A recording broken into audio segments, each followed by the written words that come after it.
May we now have a moment of silent prayer and meditation.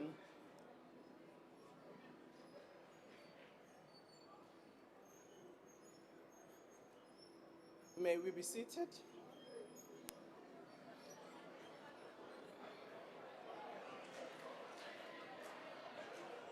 Order. Birthday, dear Speaker. Happy birthday to you. Many old are you now? How old are you? How are you now? How old are you now? Hip, hip, hooray! Una 10. Happy birthday, Madam Speaker. Thank you very much, honorable members. That was a real honor. And I'm sure this is a celebration for all of us who were born between January and June, so that if none of you were ever given a birthday message, I give it to you. Happy birthday to all babies from January to June 2026. Honorable members, today we've got the budget day of the President, of the Presidency, vote 1. I will now ask the Secretary to read the first order. Debate on vote number 1, the Presidency Appropriation Bill. Thank you very much. I now call upon the Honorable President to open the debate. Ngicela ukwamukela umongameli welizwe laseNingizimu Afrika abeke uhlahlomali oluphathelene nehhovisi elikhulu. Mongameli.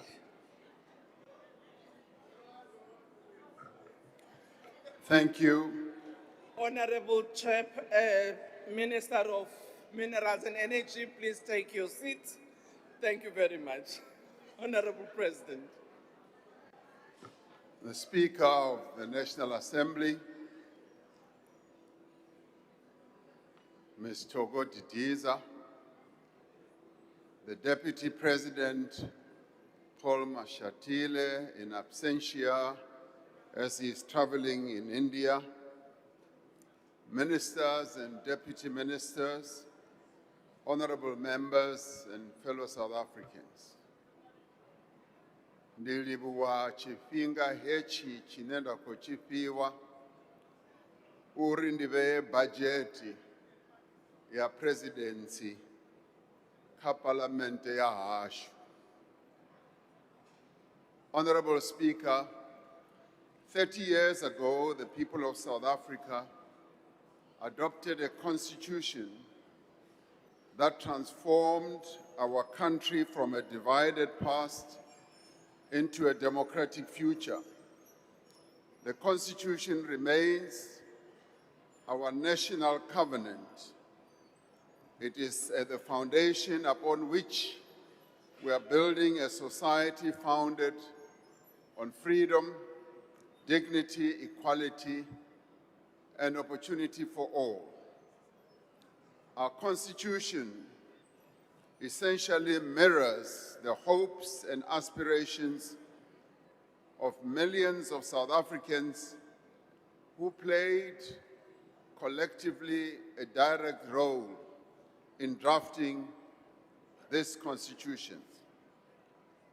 Our Constitution reflects the desire of our people for a government that is responsive, a government that is open and accountable. This Constitution reflects our people's desire for a democracy where all three spheres of government serve the public interest, where power is exercised in accordance with the law, where those entrusted with authority are subject to scrutiny and oversight.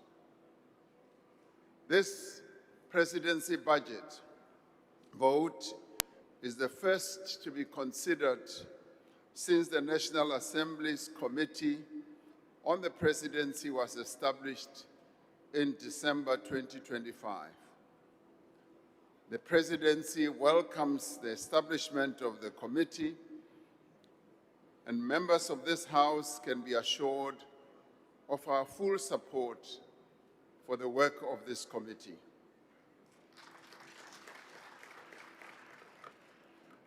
Strengthening parliamentary oversight is good for transparency, accountability, and also for our democracy. The Presidency occupies a unique place within our government system in that it is not a service delivery department. The Presidency does not build roads, nor does it deliver water or supply medicines to our hospitals and clinics. The Presidency is not simply a coordinating institution. It is the strategic center from which government derives and drives implementation, resolves blockages, mobilizes partnerships, and ensures that the commitments that we make to our people are translated into tangible results. The Presidency's role is firstly to drive inclusive growth and job creation. Secondly, its role is to reduce poverty and tackle the high cost of living. And thirdly, to build a capable, ethical, and developmental state. So the Presidency ensures that the efforts of departments, our provinces and municipalities and social partners are coordinated, are focused, and are directed towards the achievement of our developmental objectives. Because the Presidency's role is strategic rather than operational, its budget necessarily differs from those of frontline departments. Unlike frontline departments whose budgets are primarily directed towards service delivery, the Presidency's mandate is to provide strategic leadership across the entire state. Its resources are therefore invested in long-term planning, policy coordination, evidence-based decision-making, performance monitoring, and implementation oversight. These functions are indispensable to ensuring that public resources are used effectively, that government programs deliver measurable outcomes, and that the priorities of our nation are translated into action. During the course of this financial year, the Presidency will focus its work on the priorities that we set out in the State of the Nation address. The first priority we set out in SONA is to grow the economy of our country and create jobs. Following years of challenges, our economy is on the mend. The macroeconomic environment has improved. Our tax collection revenues remain strong, public finances are in better shape, and national debt has stabilized. Last week, the rating agency Moody's lifted South Africa's rating outlook from stable to positive. This comes 6 months after Standard & Poor's lifted South Africa's credit rating for the first time in 2 decades. That is positive for our country. With dedicated investment expertise, the Presidency continues to coordinate the national investment drive. In March of this year, we held a very successful 6th South Africa Investment Conference, where we secured pledges for investments in excess of 890 billion in industries across the economy. Significantly, a substantial portion of investments commitments were made by South African domestic investors. When local investors show confidence in the prospects of the economy of our country, international investors follow suit. Economic growth is not an end in itself, Madam Speaker. Its purpose is to create work, is to restore hope, and also to expand opportunity.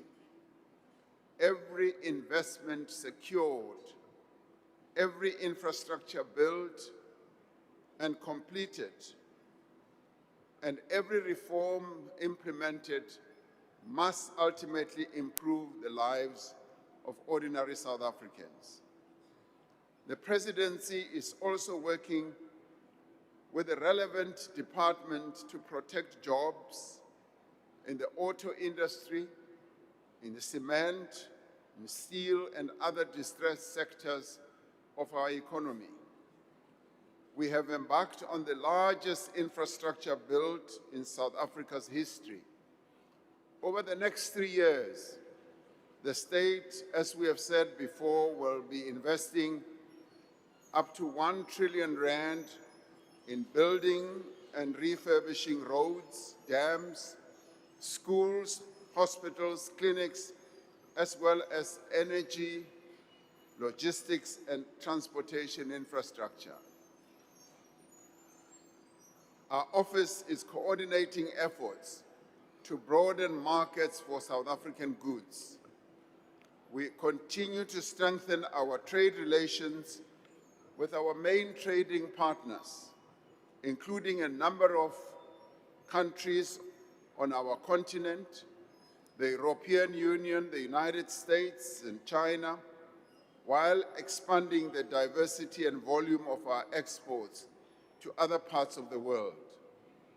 For close to 2 decades, load shedding was one of the single largest constraints to our country's economic growth and to social development. Through the National Energy Crisis Committee, and thanks to the efforts of Eskom, government departments, and social partners, the country has recorded more than a year without load shedding. That is something that should be applauded. Eskom has returned to financial and operational viability. New capacity continues to be added to the national grid, including from renewable energy sources. We are now working to bring load reduction that is experienced by our communities in many municipalities to an end. Through the focused work of Transnet, supported by the National Logistics Crisis Committee, the performance of our railways and ports is improving. More tonnage is being transported and also being exported. This is helping to ease long-standing bottlenecks across key economic sectors like mining, agriculture, and manufacturing. We are also seeing progress in other economic sectors. For example, between January and March this year, agriculture recorded an 11% increase in export earnings compared to the same period last year. South Africa is now the largest exporter of citrus by volume in the whole world, and that is something that should be applauded. We are surpassing a number of countries that are known to be great exporters of citrus, such as Spain and a number of countries in Latin America. Access to productive land is essential to further grow our agricultural output, to create jobs, and lift people out of poverty. Over time, government has acquired around 2.5 million hectares of land under the proactive land acquisition strategy. This land has generally been leased to beneficiaries on a short-term basis, which limits their ability to borrow money and use the land as collateral. It limits their ability to invest in the land, to grow agricultural production, and to contribute to the rural economy. As part of our efforts to revitalize rural economies, to strengthen land rights, and to support the inclusion, particularly of Black farmers in commercial agriculture, we have embarked on a concerted effort and program to release this land with title deeds to deserving beneficiaries.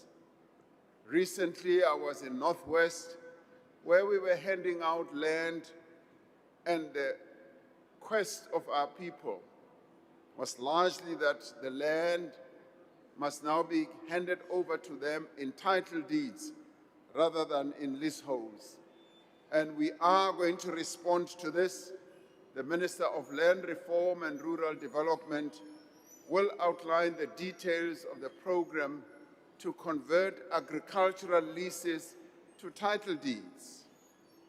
In other areas of the economy, such as tourism, there is significant growth. South Africa recorded 10.5 million international tourist arrivals last year, which is the highest number of visitors on record in our country. And in the first quarter of this year, tourist arrivals were up by more than 12% compared to the same period last year. These are some of the indicators of progress in pursuit of inclusive growth that creates jobs. They are the building blocks upon which investments are being secured and opportunities are being created for the people of our country. Even while there is clear progress, events from far from our shores are threatening to slow our emerging economic recovery. The attack by the United States and Israel on Iran and the conflict that has now engulfed much of the region has set off a global oil crisis. The effects of the surge in oil prices and other critical supplies like fertilizer are likely to undermine much of the progress that we had made in bringing down inflation and the cost of living. Together with disruptions to the global economy, these developments are likely in the immediate term to slow down our economic growth and to hamper our efforts to create jobs. We should anticipate that conditions will be difficult for the next while for our economy. Now, these developments are unfolding as the latest employment figures from Stats SA show a decline in employment in the last quarter. We know from experience that it often takes time for investment to translate into economic growth and for the growth to translate into jobs. But we must still be deeply concerned about the decline in employment because it is about people's lives and their livelihoods. These difficulties underline the urgency of the work that we are doing. We must move faster and with greater focus to implement our priority actions. Another of the priorities we identified in the State of the Nation address is to fight crime and corruption. We continue to rebuild and strengthen our law enforcement agencies, the security services, the National Prosecuting Authority, and specialized anti-corruption bodies. A critical area of focus is the South African Police Service. We look forward to receiving the final report of the Commission of Inquiry into Criminality, Political Interference, and Corruption in the Criminal Justice System, which is chaired by Judge Muyiseli Madlanga. The findings and recommendations of the Commission are expected to bolster our efforts to strengthen the South African Police Service. The work of the Commission is already having an impact. Following the submission of the Commission's first interim report in December of last year, the South African Police Service, working with the National Prosecuting Authority, set up a special task team to investigate referrals arising from the Commission. Now, this task team has begun its work in earnest and has already brought a number of cases to court, following a number of arrests that have been effected. We must be unequivocal. Public office is a public trust. Those who abuse public resources for private gain betray our Constitution. They undermine development and steal from the poor in our country. There will be no tolerance for corruption, regardless of position, status, or political affiliation. The Presidency continues to oversee and coordinate the implementation of the recommendations of the State Capture Commission. Of the 60 actions contained in our implementation plan, which we presented to Parliament, 80% are complete, substantially complete, or on track. The recoveries by law enforcement agencies linked to the work of the Commission now stand at over 17 billion rand of money that has been recovered from those who gained illegally. 10 new acts have been passed to close the gaps that State Capture Commission identified. These include acts to enable prosecution-led investigation of corruption, reform of public procurement system, the professionalization of public administration, and the overhaul of our intelligence services. Cabinet recently approved for public comment a draft bill to amend the Protected Disclosures Act. This bill aims to strengthen the protection of whistleblowers and is a vital pillar of our fight against corruption. The Presidency is at the forefront of mobilizing South Africans from all walks of life behind the national effort to end gender-based violence against women and girls. It exercises stewardship over the implementation of the National Strategic Plan to combat gender-based violence and femicide. In November last year, gender-based violence and femicide was classified as a national disaster, and Cabinet has approved action plans to tackle this crisis and commit the necessary resources. Prevention is our priority. We are therefore increasing our efforts to promote positive masculinity, focused on boys and young men in schools, in communities, and organizations. We continue to strengthen the response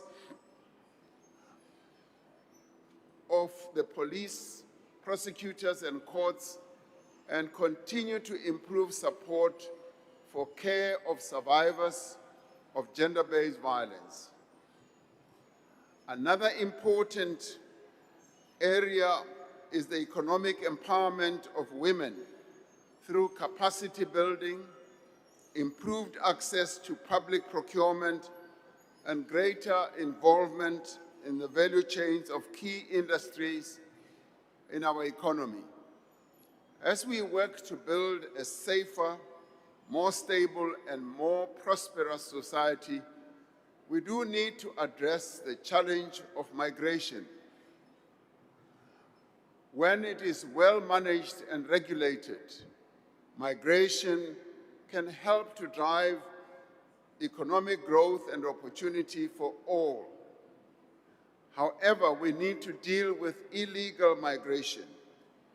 We have seen how illegal immigration into our country can put pressure on our public services and undermine our efforts to create decent work for all. As announced in the State of the Nation address, government is taking decisive action to address this challenge. We are cracking down on violations of immigration laws. We are increasing our inspections of workplaces and prosecuting employers who violate our labor laws. We are strengthening, Madam Speaker, we are strengthening border security, stamping out corruption in the immigration system, and closing the loopholes in fragmented immigration laws. We must be clear, however, every person in South Africa, whether they are citizens or foreign nationals, must respect our laws. They must also respect the rights of every person in our country, and our laws must be upheld. We must never give in to violence, to xenophobia, and to vigilantism. As a society, we must stand against all forms of disinformation, of incitement, of false information being spread around, of racism and ethnic mobilization. We will continue to strengthen and enforce our laws while upholding the Constitution of the Republic and also respecting the human dignity of all. This will enable us to deal with illegal immigration without turning against one another. Another critical priority we outlined in the State of the Nation address is to urgently resolve the water crisis in our country that is affecting many parts of the Republic. Drawing on our experience in ending load shedding, we have established the National Water Crisis Committee. Coordinated from the center of government, the committee has begun the implementation of the National Water Action Plan to address the weaknesses in the management and delivery of water services. Through the plan, we are pursuing both immediate relief and lasting structural reforms. In the short term, national government will intervene directly in municipalities that are facing acute water failures using existing constitutional and legislative powers that we have. Over the medium term, as well as the long term, the delivery of water needs to be overhauled, and the model needs to be overhauled and modernized. Municipalities will be required to ring-fence water revenues so that what consumers pay for is reinvested directly into fixing pipes, reservoirs, and pumping stations, instead of having the revenues being utilized for other purposes other than to improve the delivery of water. We are also working to overhaul local government so that it works for the people of our country. This is vital if we are going to improve our people's lives. The true test of government is not what happens at the union buildings or in the houses of parliament. The true test is whether water flows from a tap, whether a street light works, whether refuse is collected, whether a road is maintained, and whether the community feels safe. That is the true test. That is why fixing local government is amongst the most urgent priorities of this administration. It is vital to growing our economy and creating jobs. If the conditions for investment in our towns and cities are unfavorable, if there is a lack of electricity or water or poorly maintained infrastructure, investors will simply take their business and their money elsewhere, as we have seen in some of our towns. That is why we continue to prioritize the revitalization of local government and to support efforts towards finalizing the revised white paper on local government. As we undertake the far-reaching reforms outlined in the white paper, the Presidency is using the working group model to support large metros.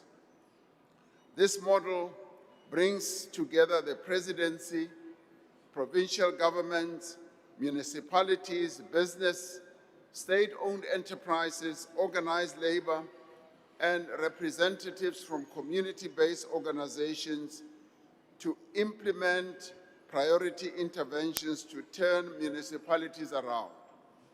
In 2024, we established the Presidential eThekwini Working Group, and in March of last year, the Presidential Johannesburg Working Group was also established. Across all the metros in the country, we have prioritized key reforms to ring-fence revenue in the trading services system that we have established. Now, these reforms will enable greater investment in water, in energy, and waste management infrastructure to meet the growing service delivery demands in our towns and cities. Another priority from the State of the Nation address is to tackle youth unemployment and overhaul skills development in our country. The Presidency is the coordinator of the Presidential Employment Stimulus and the Presidential Youth Employment Intervention. For the current financial year, we will be expanding the National Youth Service under the Presidential Youth Employment Intervention to 100,000 community youth employment opportunities. The Presidency also supports the Youth Employment Service initiative led by the private sector, which connects unemployed young people with work experience opportunities. The on-the-job training and skills development that beneficiaries receive through these programs improves their labor market prospects and prepares them for opportunities to become entrepreneurs. We are implementing the commitments that are made in the State of the Nation address to overhaul the skills system. We are working to transition our TVET colleges to offer occupational qualifications with embedded workplace experience, allowing more graduates to transition into employment upon the completion of their studies. We are also working to rationalize and reform the CETA system to strengthen industry ownership and reorient the levy grant incentive structure. Community education and training colleges are also being strengthened as pathways into livelihoods, micro-enterprise, and second chance education. We are focusing on outcomes-based funding by reforming our National Skills Fund and scaling up the Job Boost Outcomes Fund. Building a capable developmental state is both a state-of-the-nation priority and one of the 3 strategic priorities outlined in the medium-term development plan.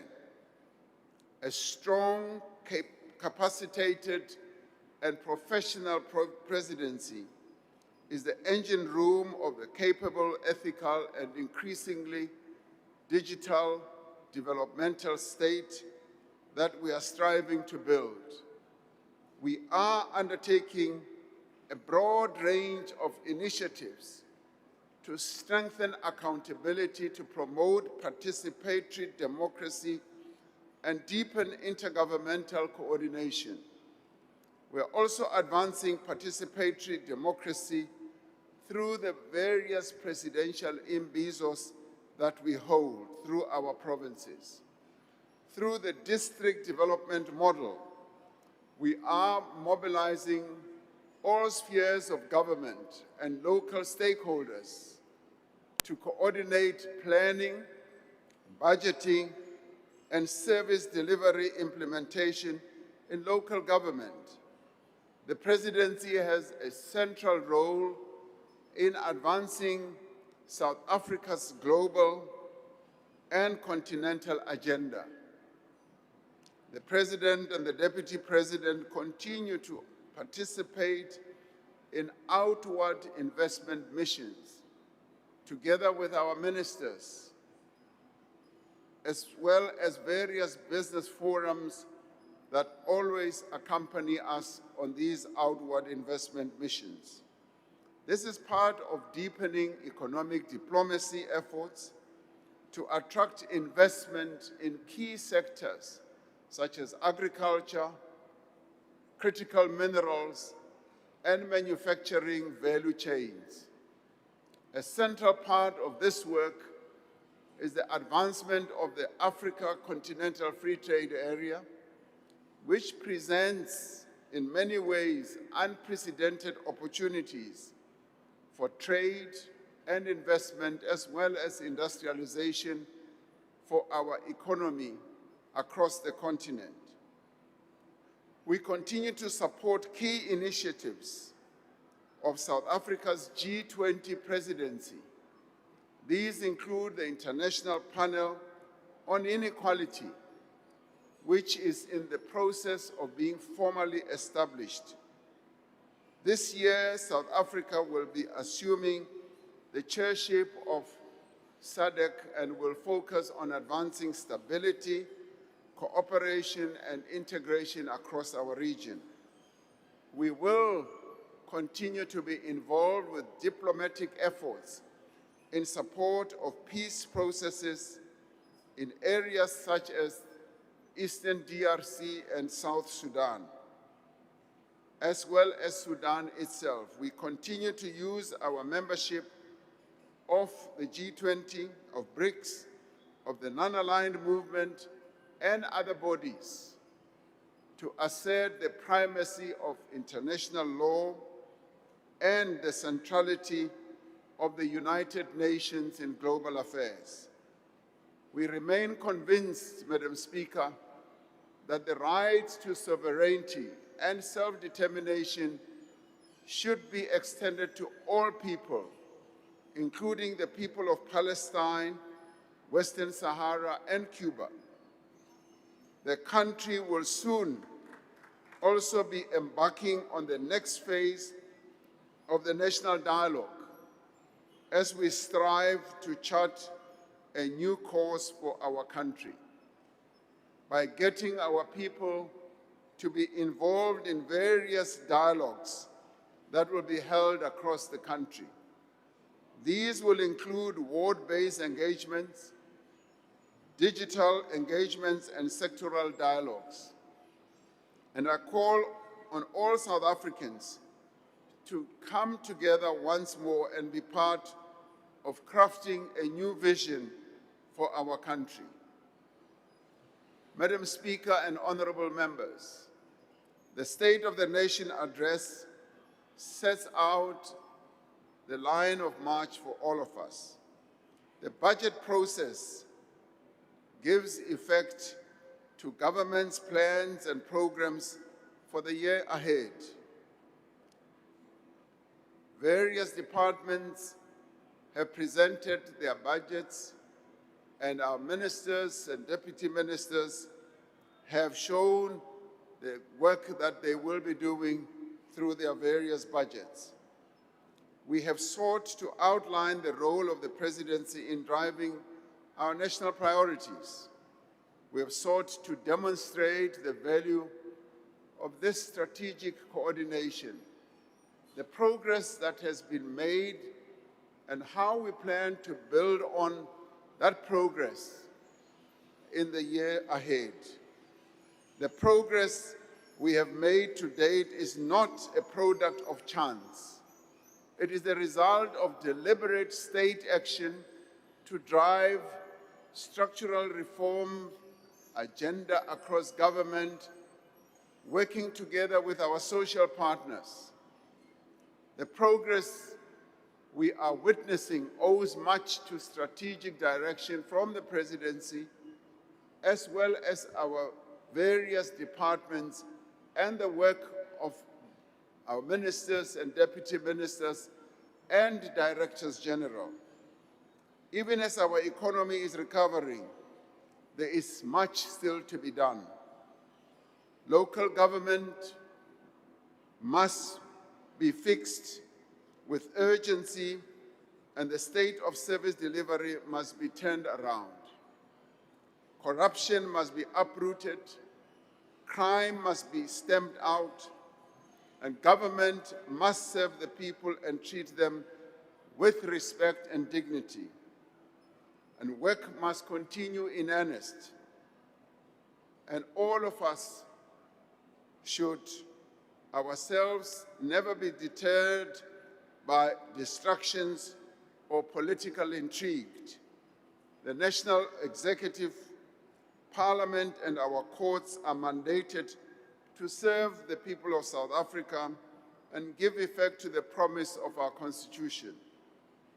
This must be our overriding priority.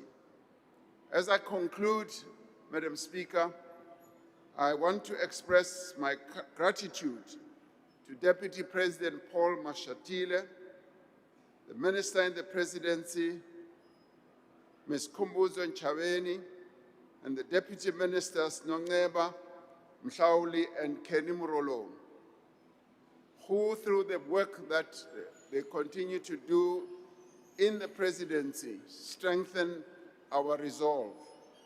I also express my gratitude to the Director General in the Presidency, Ms. Baleni, and all the advisors and officials who make this important institution at the heart of government work.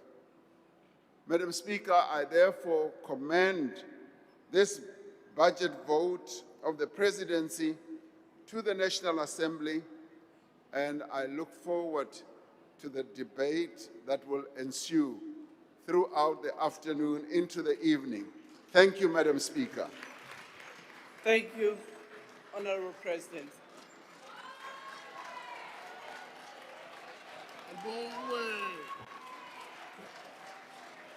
Thank you, honorable members. I will now ask the Honorable Chief Whip of the largest party.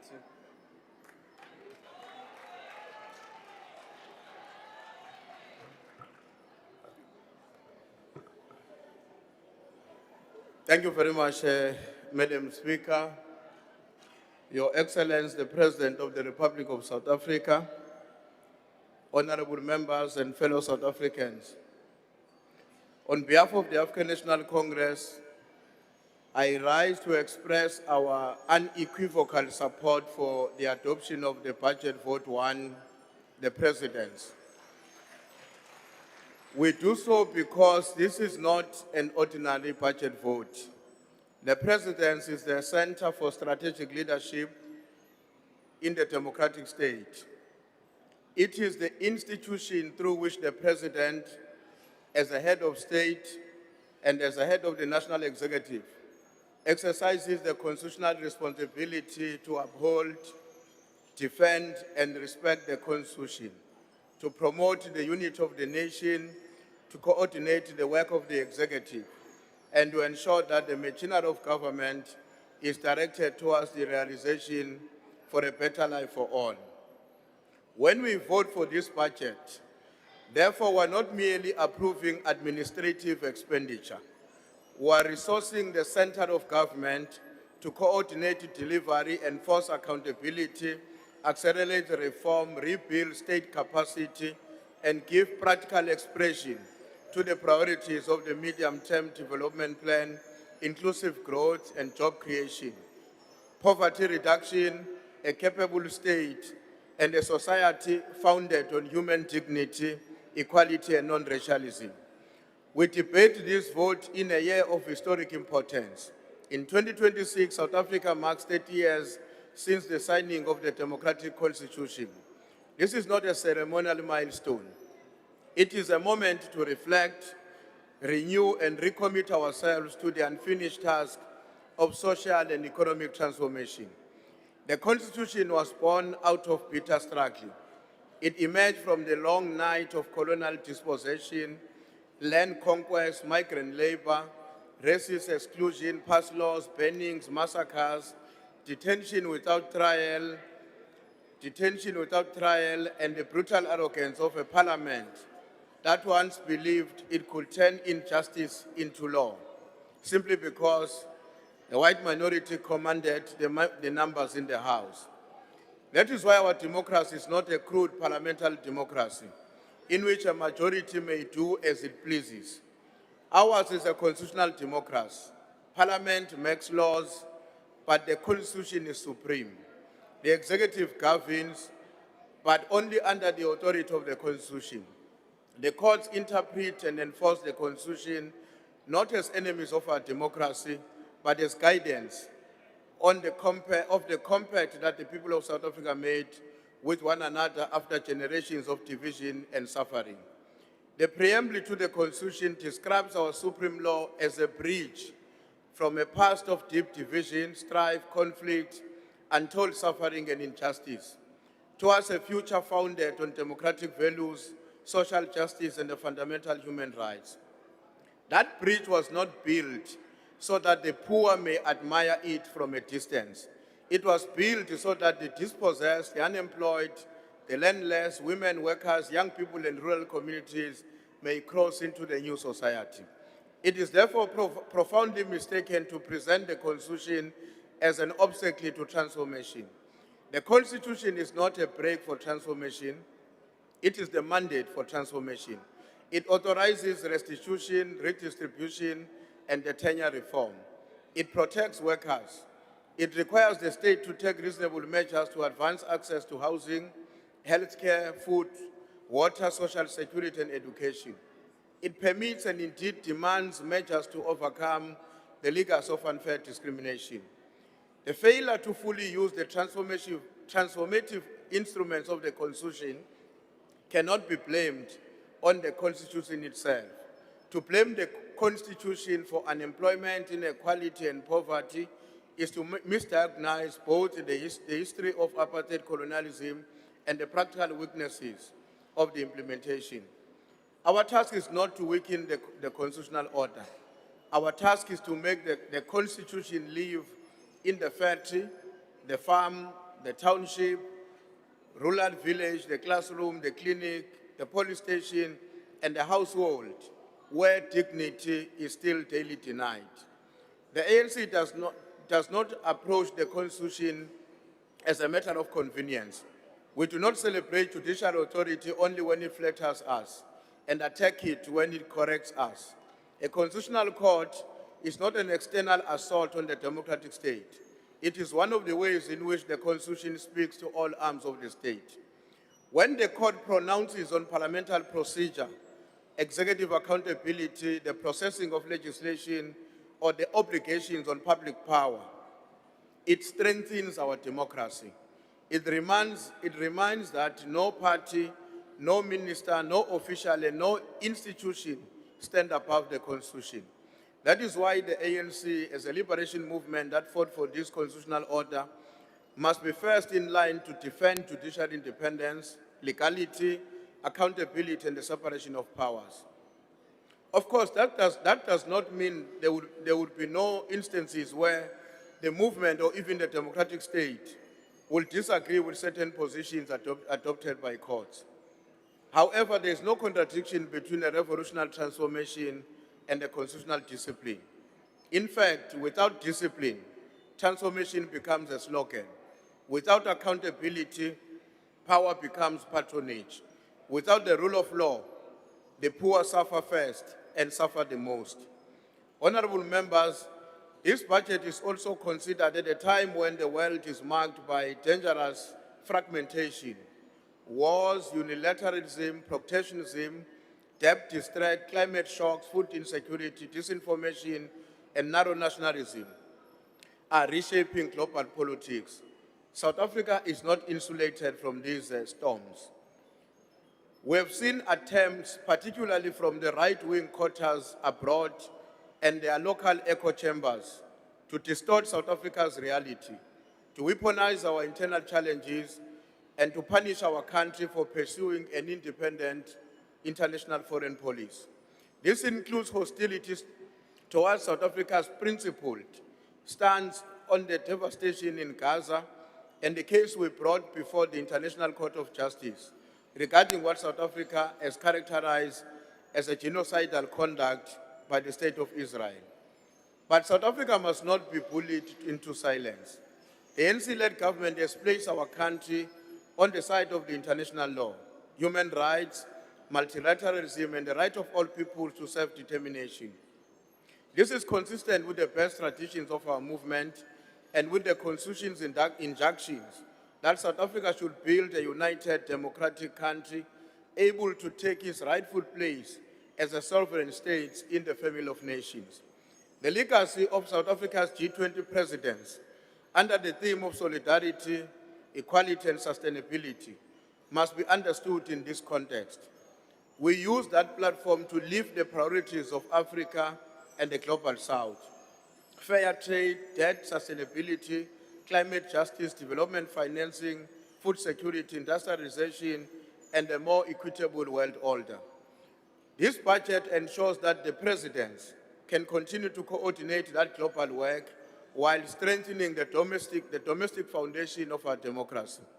Our international role cannot be separated from our African responsibility. South Africa is an economic anchor of the Southern Africa. And because of the relative size and sophistication of our economy, our infrastructure, our financial system, and our labor market, we are a major receiving country for migrants from the region and the rest of the continent. This is not an accident. It is a product of history, geography, unequal regional development, and continental search by millions of African people for work, safety, and dignity. The ANC's position must be very clear and principled. We reject xenophobia. We reject vigilantism, as the president was indicating.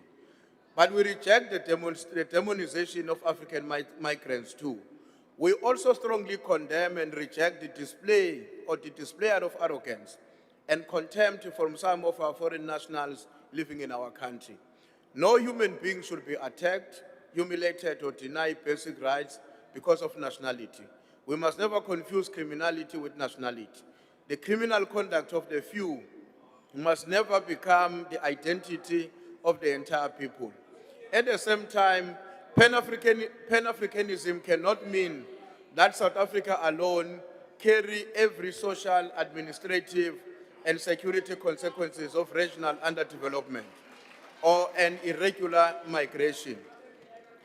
Neighborliness is not a one-sided duty. Sister African governments also have responsibilities towards their citizens who live in our country, who live, work, and trade in South Africa.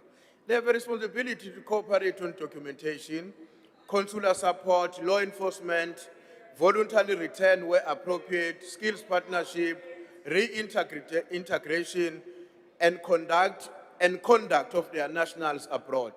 We therefore urge all our brothers and sisters on the African continent not to be hasty to condemn South Africa, as though the actions of a few define the whole nation.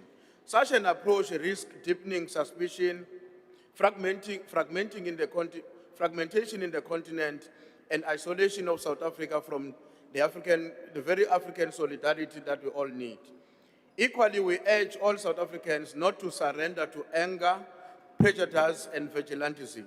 The answer is a capable state, lawful migration management, regional cooperation, decent work, secure communities, and the rebuilding of local communities. We must also speak plainly about the role and the actions of the private sector. It is too easy for business to lament instability while avoiding its own responsibility for investment, decent employment, and compliance with labor law. There are employers who have exploited the desperation of vulnerable migrants, including undocumented workers, to depress wages, evade benefits, and avoid bargaining obligations, and weaken the position of the South African workers. They then pass the social cost of this conduct to government and municipalities, as well as poor communities. Mr. President, this conduct by some within the business community is entirely unpatriotic. It is economically reckless. A country cannot build social cohesion when desperate people are set against one another in the race to the bottom. The ANC has always insisted that the dignity of labor is indivisible. A worker is not less worthy because she was born beyond our borders. But neither must migration be abused to undermine South African workers, trade unions, wage standards, and lawful employment. Corporate South Africa must also answer a larger question. At the same time, when communities are desperate for jobs, industrial renewal, and local procurement, non-financial companies have been holding historically high levels of deposits. Liquidity must become fertile. Machinery, skills, logistics, capacity, township enterprises, agro-processing, renewable energy components, rail rolling stock, water infrastructure, and export industry. The government cannot do the work that is expected alone, but it requires the participation of the private sector. We have a resilient constitution, we have a democratic institution that will stand the serious test. We have a president that must coordinate the rebuilding of the state, the acceleration of reform and scaling of employment programs, the defense of the rule of law, and repositioning of South Africa as a confident African state. By supporting the budget vote 1, we choose constitutionalism over chaos, transformation over cynicism, delivery over empty slogans, Pan-African solidarity over xenophobia, lawful migration management over vigilantism, and the dignity of work over the despair and the unemployed in our country. The ANC support budget vote 1, the President. Thank you very much. Thank you, Honorable Ntuli. Honorable Dr. K. Litchfield Chabalala.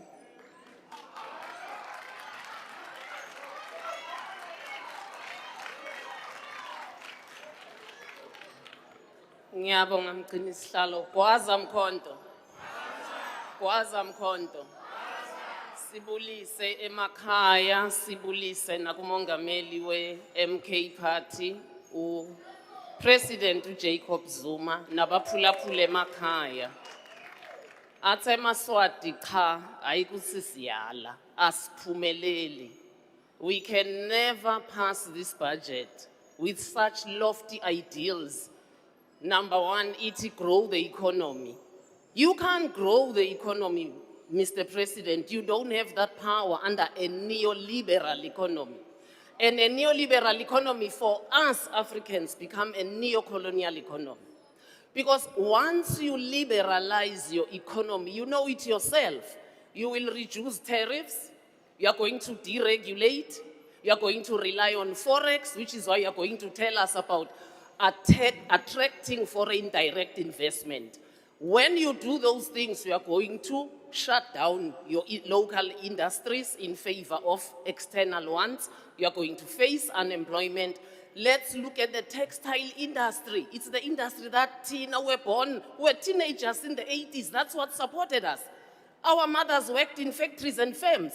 From Bramfontein all the way to Doronfontein, past Johannesburg, GP, those were textile industries. From Cape Town all the way to Mowbray, all these areas are ghost towns because after 94, the first decade of 94, when we neoliberalized, we lost at least 150,000 jobs in the textile industry because we lowered tariffs from around 30% to 2 point something. How did we do that when we knew that's the backbone, especially for women in this country? Now, I want to give you two 36-year-olds. One is now 38, Thomas Sankara and Captain Traore. If you really want us to affirm this budget with the proviso that it will grow the economy, throw off the yoke of neoliberalism. Put South Africans first in terms of the economy. Sankara has a phrase. He says, we choose between champagne for all and water for few. Or champagne for few and water for all. I had to ask the young people in my party. Clearly, the ace of spades has been flowing in high echelons in this country. Because we can't provide water for all. And even the water we provide has no quality. It breaks your heart to go to a municipal level and you see how drinking water is mixing with sewage. And we don't even have a plan to clean that water. We've done the worst under your 2 terms, actually. Even this bottled water is scary for me because the South African Bureau of Standards role has been shrinking and shrinking. We don't know how much plastic we are drinking in this water.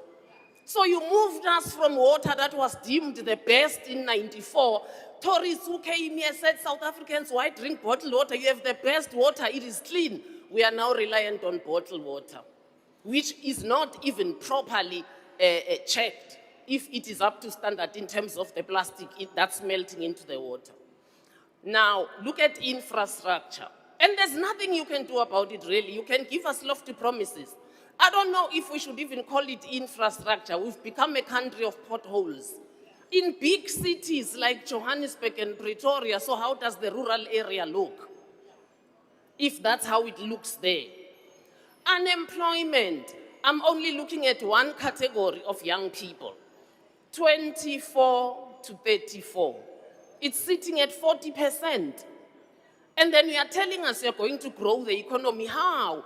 Because though we are reliant on borrowing and we are reliant on foreign direct investment, when they come here to invest, they give you conditions that suit them, that do not suit us, which is why we have such a high rising unemployment of young people. So how will you grow this economy? Another quotation that I like by Sankara still. Sankara says Africa is not developing because Africans are not mad enough. Well, I'm looking at you. I don't think we are mad enough to deliver the growth of this economy. Your 2 terms have not assured me that you will because you refuse to decouple yourself from neoliberalism. You still want to believe in macroeconomics. Like we are told now that the GDP is growing, actually amongst its highest. We are told inflation is steady, actually amongst its lowest. See, the dilemma of a macroeconomic economy, which is a neoliberal economy, is that it works for multinational corporations, not for the poor. Because despite that GDP and that inflation, the cost of living is high and it's escalating. Lord, in your tenure, Mr. President, you have managed to do the impossible. You shut down Vilakazi Street. It's a ghost town. Township economy is at a grinding halt. People don't have money. So these small and medium businesses are dying at the expense of transnational cooperations. How are you going to grow the economy when you are championing a neoliberal agenda? The two don't mix. Look at the fiscal policy that we champion. Sure, see the contradictions. That's the law of neoliberalism. It is riddled with contradictions for the poor. We are told that our personal income tax system is one of the most progressive ones in the world. But it relies on regressive taxation. Regressive taxation are taxes that continue to tax the poor more while the rich are getting richer. Like VAT, like fuel levy, taxing alcohol, taxing cigarettes. The people are so poor, you're punishing them for the little comfort they're trying to get. Taxing sugar, while multinationals are doing what? Tax evasion.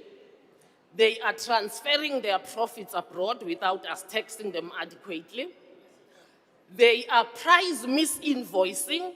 We are not building the SARS structure that taxes corporates adequately. We are focusing on building the SARS structure that's taxing individuals. So to work in South Africa is a crime because you bear the brunt of taxation. We lose annually, Mr. President, from illicit financial flows, this loose corporate tax system we are running, an estimate of at least 100 billion rands. And that's in the cigarette industry. Only I'm not talking the other areas. Imagine if we halved that, how much difference it would make in the tax brackets of ordinary people. We will lower taxation. You want MK to confirm this budget, talk to us about lowering taxation of individuals. Talk to us about lowering personal income tax and taxing multinationals. Then we shall stand here and say, oh, the African in the African National Congress is alive. It has come back. So we'll support you. At the moment, you are running a national Congress. The African is dead. So we can't support this because we are standing for Africans. And then you tell us you are going to dismantle criminal syndicates. How? The criminal syndicates are in your house. How are you going to dismantle them? They are in your living room. How will you dismantle them? They are under the sofa. They are in the constitutional and the legal system. They are in the municipalities. They're in the police. I mean, in the defense force, whole caches of arms go missing. How are we running a defense force where people can just break in and steal weapons? Order, honorable member. How are we going to do Honorable that? So, Chabalala. for us, Can you just take your seat? There's a member who wants to raise a point of order. the seat. Order. Honorable Chabalala, there is a seat here. It's on the other side. Okay, we will provide for the other seat. Honorable Nyai.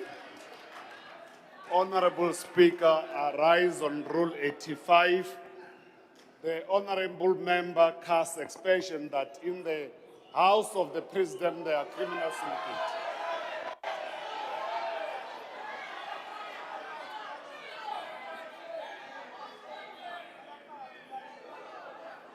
Honorable member, thank you very much. I've noted your point of order, but my understanding, and that can be checked, is that the you was in reference not to an individual, but generally.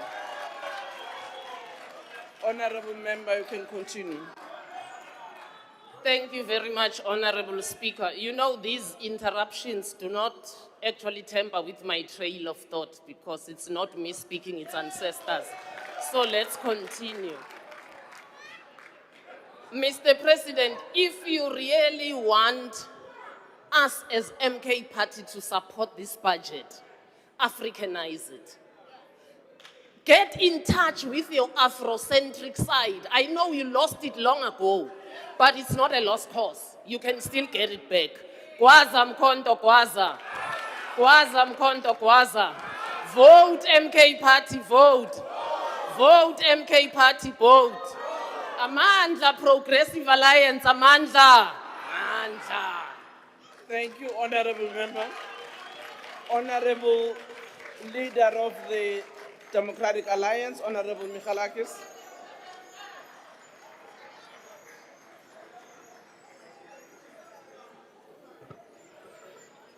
Madam Speaker, happy birthday. Madam Speaker, Mr. President, the first duty of any democratic government is not merely to govern, but to protect. It is to create the conditions in which citizens may live freely, pursue opportunity, and enjoy the rights guaranteed to them by the Constitution. Freedom is precious, yet no society can exist where every individual exercises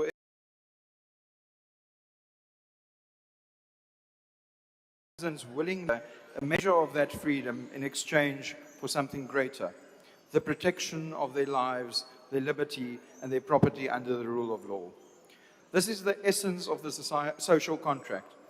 It is the foundation upon which every democratic state rests, and it is the standard against which every government must ultimately be judged.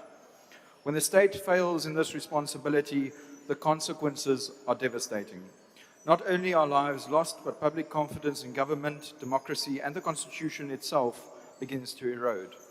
That is why the crisis within South Africa's criminal justice system is not merely a departmental failure. It is a failure of governance. It strikes at the heart of the state's most fundamental obligation to its people. Honourable Speaker, if we are serious about changing the trajectory of our country, if we are serious about restoring faith in public institutions, then we must confront an uncomfortable truth. Our criminal justice system is failing at almost every level. On average, 58 South Africans lost their lives every day to violence and are still losing their lives. Behind every statistic is a human story, a child whose future has been stolen, a parent who will never return home, a family permanently shattered. Yet while communities live in fear, we are confronted by a police service whose senior leadership has repeatedly been tainted by allegations of corruption and misconduct. At station level, officers often lack the most basic resources required to perform their duties effectively. Cases that do make it to court are too frequently hampered by incomplete investigations, inadequate prosecution capacity, and overwhelming case backlogs. Beyond this lies a correctional services system unable to account for more than 28,000 parolees, while many offenders emerge from incarceration more dangerous than when they entered. The result is a criminal justice chain that is breaking at every link, from investigation to prosecution to incarceration and ultimately to rehabilitation. This is not merely an administrative concern, Mr. President, it's a profound constitutional failure. When the President says he is prepared to face the mothers who have lost children to gang violence, he makes a serious statement. But the question before us is not whether he can face them. The question is whether the state has done everything within its power to prevent those losses in the first place. Can any of us honestly say that it has? Every day that passes, another 58 South Africans lose their lives. These are not abstract figures on a spreadsheet. They are sons and daughters raised with hope and love. They are mothers and fathers who worked tirelessly to provide for their families. They are elderly citizens who spent a lifetime contributing to society. They are vulnerable children who fall prey to predators because the state has failed to shield them from exploitation and violence. They relied upon government to keep them safe. And that is why this matter is inherently political, not in the narrow partisan sense, but in the truest sense of public responsibility. Every preventable death reflects decisions made, priorities chosen, and policies pursued by those entrusted with governing. If a functioning criminal justice system could save even one innocent life, Mr. President, it would be worth every effort. But we are not speaking of one life, we're speaking of thousands. This is why it is so difficult to understand the resistance to practical alternatives that could strengthen the public safety. What has been proposed is not the weakening of the state, but the strengthening of it. It is not the fragmentation of authority, but the mobilization of all available capacity in service of a common purpose. Provinces and capable metropolitan governments have repeatedly called for greater powers to investigate crime, gather intelligence, manage forensic functions, and develop targeted responses to local crime patterns. This is not a demand for separation. It is an offer of partnership. Where local governments have been empowered to act within their existing mandates, initiatives such as LEAP officers and community safety programs have delivered measurable results. Yet their impact remains constrained by legislative limitations imposed by national government. Order, Honorable Michalakis. Honorable Reddy, what's the point of order? Thank you, Honorable Speaker. As MK Party, we also want to take this opportunity of wishing you a happy birthday. Order. Thank you very much, Honorable Michalakis. Order, honorable members. You will sing that at the end. You missed it in the beginning. Thank you, Madam Speaker. While the DA is talking about children losing lives, the MK is singing happy birthday like fools. What is required now is a willingness to recognize that Order, no single honorable sphere of members. government can solve this crisis alone. The Constitution already provides for cooperative Order, governance. Honorable Michalakis. Point of order, Honorable Douglas. Thank you, Honorable Speaker. I rise on Rule 84. Point of order. The members using unbecoming and parliamentary language in violation of Rule 84 by calling us fools as members of Parliament. I would like him to withdraw. Thank you, Honorable Speaker. Thank you. Order is sustained. Honorable Michalakis, please withdraw that statement. Madam Speaker, I withdraw. However, I must say, Unconditional, Chief. Order. Madam Speaker, I said like fools. I did not call them fools. Order, However, honorable member, can you please withdraw? I have without withdrawn, any Madam Speaker. I'm just puzzled as to who I insulted, the fools or the MK. Order, Honorable Michalakis. I think let's just withdraw and you proceed with I your withdraw, speech. Madam Speaker. Thank you. The Constitution already provides for cooperative governance. What is needed is the political will to give political effect to that principle. The reforms required, Mr. President, do not demand constitutional amendments. They require legislative changes and a simple recognition that every capable institution of government should be empowered to contribute to protecting South Africans. If the President truly believes that this issue should rise above politics, then let us engage these proposals on the merits. Let us ask one simple question: will they save lives? Because that is the measure by which history will judge us. If I were entrusted with the responsibility of addressing this crisis, I would marshal every available resource, every sphere of government, every civil organization, and every capable stakeholder in pursuit of a single objective: reducing violent crime and saving lives. No party political consideration should outweigh the duty. No ideology should be more important than the life of a child. No loyalty should supersede accountability. And that accountability must extend to those whose actions or inactions have contributed to the weakening of our police service, our prosecuting authority, our specialized investigative units, our court, and our correctional system. South Africans deserve a government that confronts failure to not one that recycles it. Honourable Speaker, I do not believe that the President takes pleasure in the loss of a single South African life. I do not doubt that he shares in the grief felt by countless families across the nation. But compassion alone, Mr. President, is not enough. The office he occupies carries immense power and profound responsibility.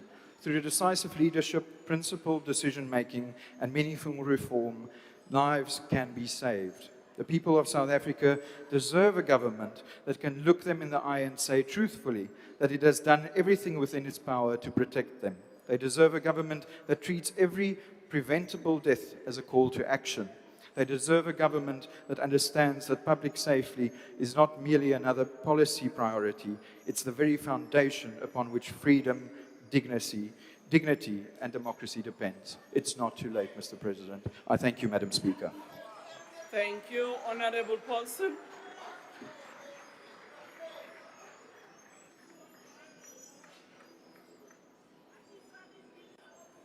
Thank you, Speaker, and many happy returns to you.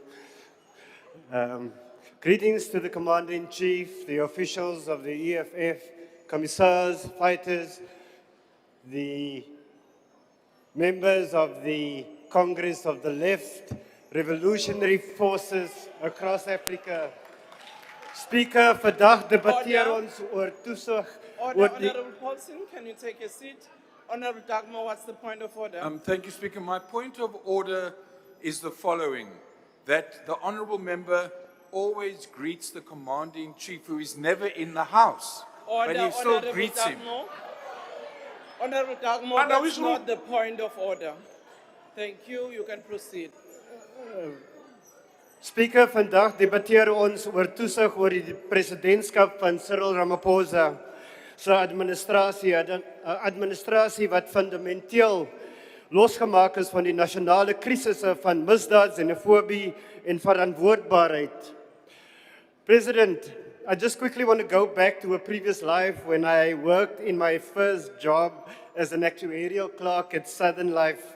I was tasked to prepare the actuarial reports for the pension and provident funds for the National Union of Mine Workers.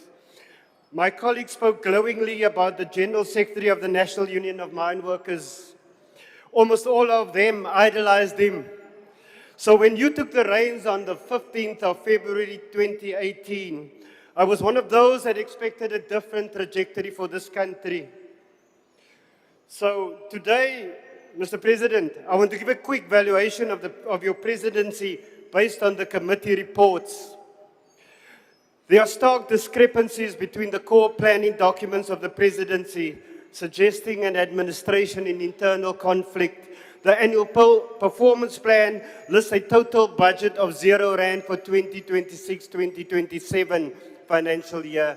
In contrast, the budget report details a vote one allocation of 816.8 million. The budget report refers to the strategic plan as the 2025-2026 plan, while the strategic plan itself identifies it as the 2026-2030 plan. The APP sets a target to assess only 50% of socio-economic impact assessment reports submitted to Parliament. The budget report states that Program 3 aims to ensure 80% of socio-economic impact assessment reports are analyzed. The APP targets 3 SONA tracking reports annually, but the budget report's recommendations specifically ask for biannual reports. These contradictions mirror the state of your presidency, Mr. Ramaphosa. It's a hot mess. Mr. President, we thought your greatest legacy would have been taking the apartheid state of Israel to the ICJ, but that boldness faded because you still haven't implemented this Parliament's resolution to expel the Israeli ambassador from South Africa.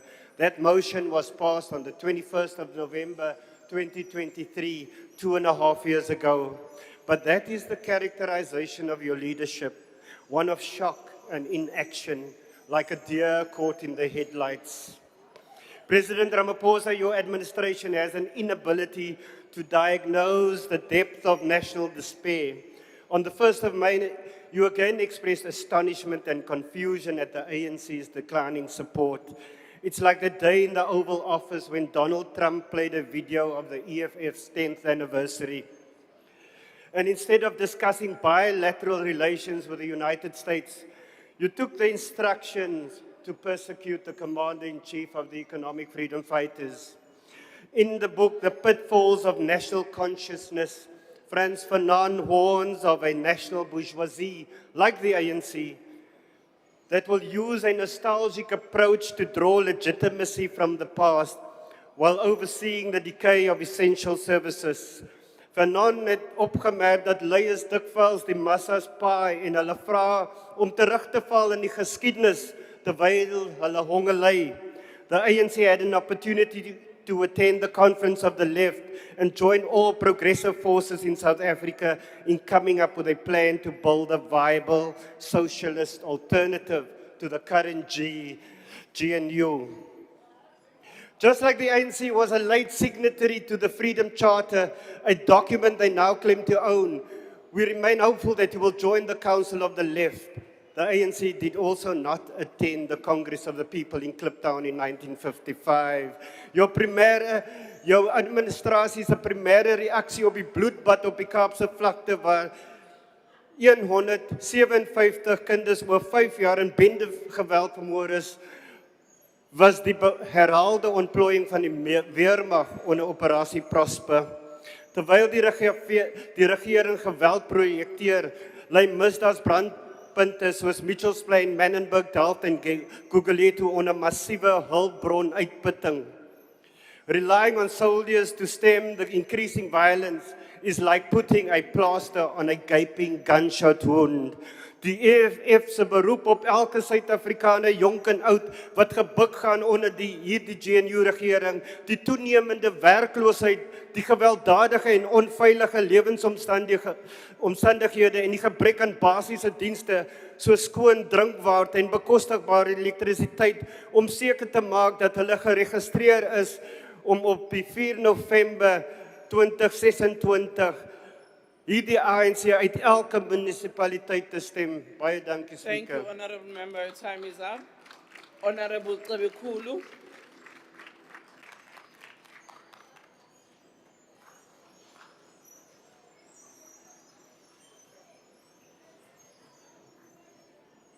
Ngibonge Mhlonishwa Somlomo. Mhlonishwa Mongameli nendlu yonke. The presidency is not a department responsible for delivering a specific service. It is the center of government tasked with ensuring that departments work together, that policy is coherent, and that commitments made to the people of South Africa are translated into action.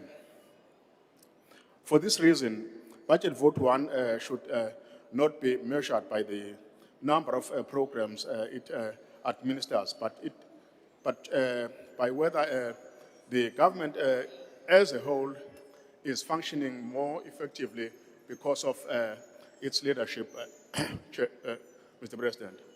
There are weaknesses in oversight at the center of government that create systemic risk, including fragmented priorities, inconsistent policy signals, and diluted accountability. There are realities that South Africans experience every day when the government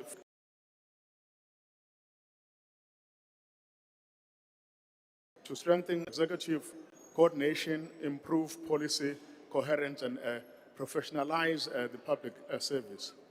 The establishment of the head of public administration function has the potential to strengthen merit-based administration, improve stability within the public service, and reduce the disruption caused by instant leadership challenges. South Africa desperately needs a capable state built on competency, professionalism, and integrity. It has been observed that the State of the Nation Address tracking tool has underachieved. This is particularly troubling because the presidency cannot effectively oversee government commitments if it cannot effectively track them. South Africans have heard many promises over the years. What they want now is evidence that those promises are being fulfilled. There are delays in major infrastructure projects, weaknesses in contract management, and slow progress in implementing key reforms. Delayed infrastructure means delayed economic growth. Poor contract management wastes public resources. Slow implementation of reform undermines investor confidence and limits job creation. The government must develop stronger digital monitoring systems for infrastructure projects and contracts performance. A government that is serious about accountability must be able to identify failures early and intervene before projects collapse or cost escalates. There are concerns regarding cybersecurity vulnerabilities across government institutions. As the government increasingly relies on digital systems, protecting public information and ensuring continuity of services becomes essential. The presidency must play a stronger coordinating role in ensuring that departments are adequately prepared to respond to cyber threats and data breaches. The IFP is equally concerned about the slow pace of lifestyle audits and continuing questions surrounding ethical conduct in the public sector. South Africans are tired of hearing about corruption after the fact. They want a system that prevents corruption, detect misconduct early, and ensure swift consequences for those who abuse public office. The presidency has a responsibility to probe coherence and discipline within the executive and to ensure that the government communicates with clarity and purpose. There is a growing threat posed by the illicit economy. Illicit trade undermines legitimate business, reduces tax revenue, fuels organized crime, and destroys employment opportunities. We believe that this challenge requires a coordinated national response and that the presidency should play a leading role in ensuring that departments work together to combat this threat. The IFP will continue to hold the presidency accountable and ensure that it delivers on its mandate and that public resources produce measurable outcomes for the people of South Africa. On that basis, the IFP will support Budget Vote 1. Thank you. The next speaker is the Honourable Daniels.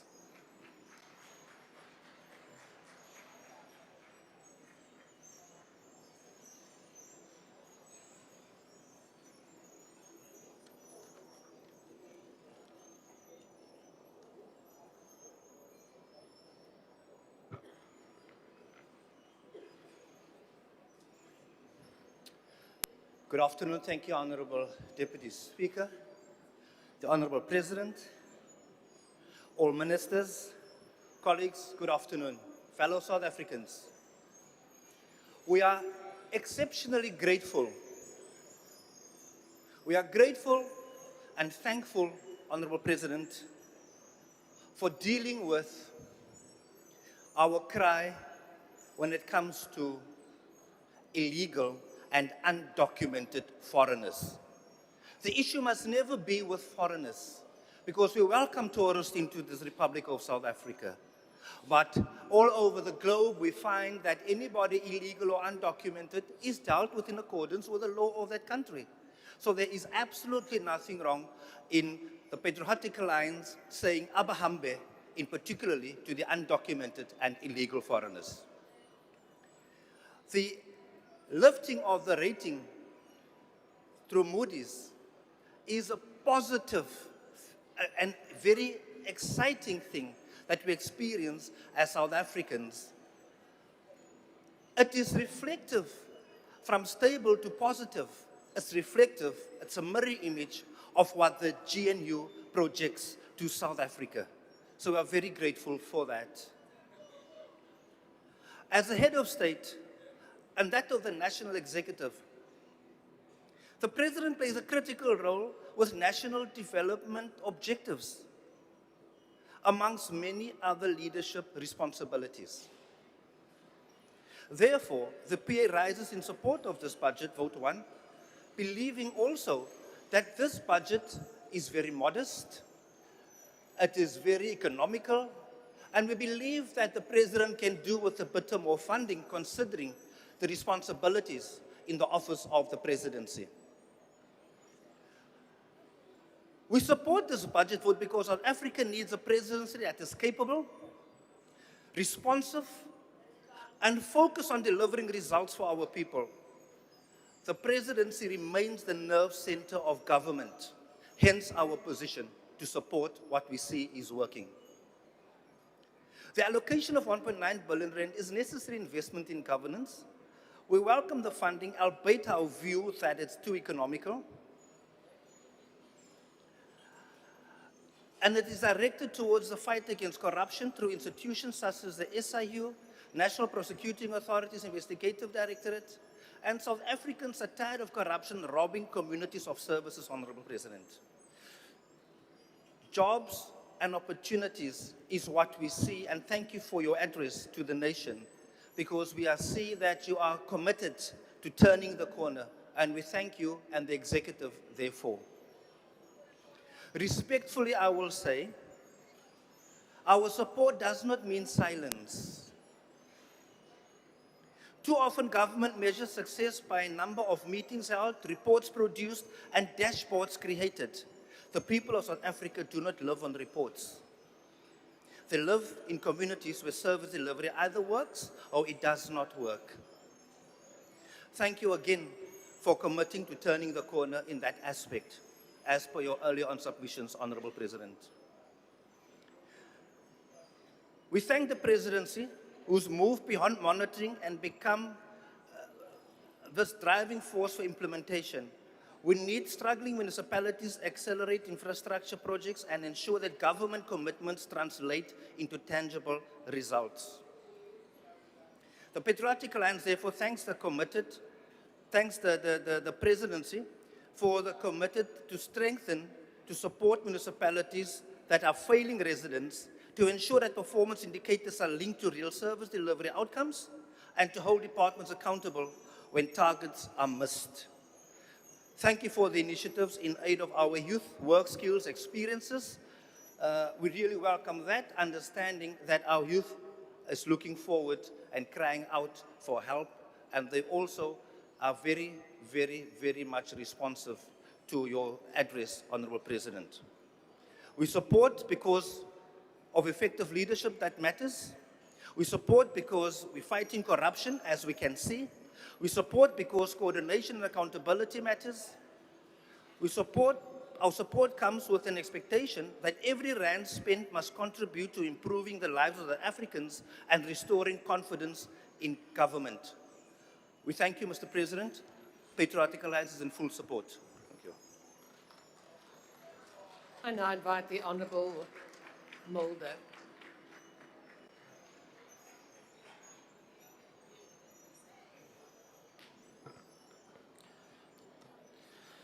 Honourable Madam Deputy Speaker, today we deal with Vote 1, the Presidency.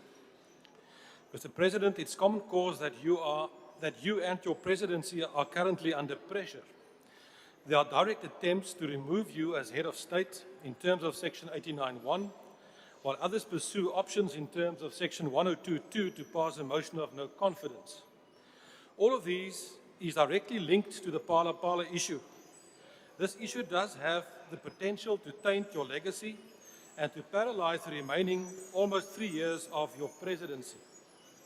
I know that you do not need any advice from me, but my advice would be to deal with this issue decisively and with haste. Put the true facts on the table and move on. Mr. President, the executive authority of the Republic is vested in you. You with the Cabinet and the GNU are responsible to develop and implement national policy. That, Mr. President, includes our international relations policy. The measures and guidelines for enhanced coordination of South Africa's international engagements approved by Cabinet in 2009 to establish more effective measures to conduct our international relations and the implementation of South Africa's foreign policy needs a total overhaul. This is urgent. The world and a lot of things have changed since then. I believe South Africa needs to recalibrate aspects of our US policy. The US remains the largest economy in the world with the strongest military too.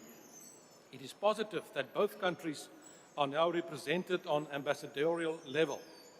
A reset in relations with Washington that includes a spectacular New Deal can and should be to our benefit and should be a priority. Let us address the outstanding issues that has prevented this possible spectacular deal until now. You know which issues I'm referring to, Mr. President. If you and the GNU can succeed in this, I can assure you that the current pressures on your presidency will pale into insignificance. It will pale into insignificance because the benefits will be there to see and experience for millions of South Africans. At the heart of the New Deal should be a pact on critical minerals. South Africa could open strategic access to exploration, mining, and especially refining of the platinum group minerals, manganese, vanadium, rare earths, and titanium. The US could match this with long-term offtake commitments, targeted reserve build programs, and financing for processing capacity that goes beyond resource headlines to actual throughput. A Johannesburg-based critical minerals exchange hub linked to the US commodity markets could price, hedge, and de-risk flows. The strategic payoff would be immediate.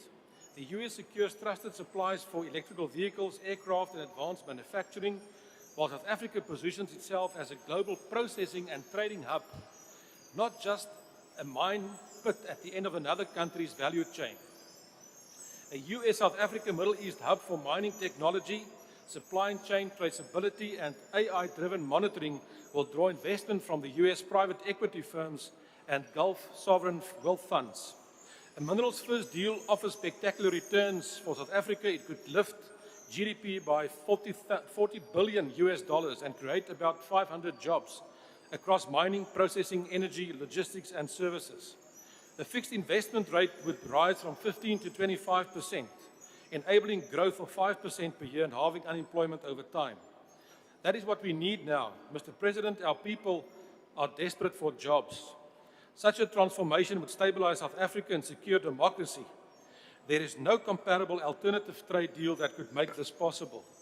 For us, for the US, direct gains from minerals, LNG support, exports, technology, and agricultural investments could exceed 75 billion. Such outcomes would justify reducing South Africa's general tariff rate to 10% and keep its privileges under AGOA. Mr. President, I believe that the Government of National Unity and South Africa's private sector are faced with a unique opportunity. With an open door to the White House, this is an opportune time to secure such a watershed deal, one that will deliver and for generations to come. You started your presidency in February 2018 and said, Tuma Mina, send me. Mr. President, your mission is not concluded. You can secure your legacy, our democracy, and bring prosperity, jobs, and safety to millions of South Africans. I believe that Afrikaners and the Freedom Front Plus can assist in making this happen. Once again, here is my hand. Let's do this. Thank you, sir. The next speaker is the Honourable Ganile. Namanje Tuma Mina.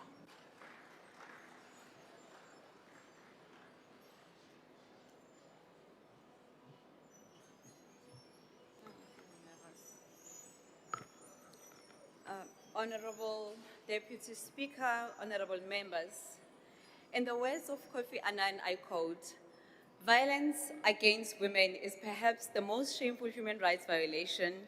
It knows no boundaries of geography, culture, or wealth," close quote. Deputy Speaker, for 2026-2027 financial year, the Department of Women, Youth and Persons with Disabilities received an overall budget allocation of just over 2.2 billion, of which 1.8 billion will be transferred to the National Youth Development Agency and 111.3 million to the Commission for Gender Equality. This will leave the department with approximately 288 million for its own operations for 2026-27. This is approximately 48 million more than 2025-2026 of the budget that was allocated previously. Honourable Deputy Speaker, the allocation of 288 million to the Department of Women, Youth and Persons with Disabilities must be viewed against the vast mandate it carries. The department is expected to advance the rights and empowerment of women, youth and persons with disabilities, and the LGBTQIA community, while coordinating government-wide efforts to achieve equality and inclusion. While we acknowledge fiscal constraints, this budget raises concerns about whether the department is adequately resourced to address pressing challenges such as gender-based violence and femicide, youth unemployment, discrimination, and social exclusion.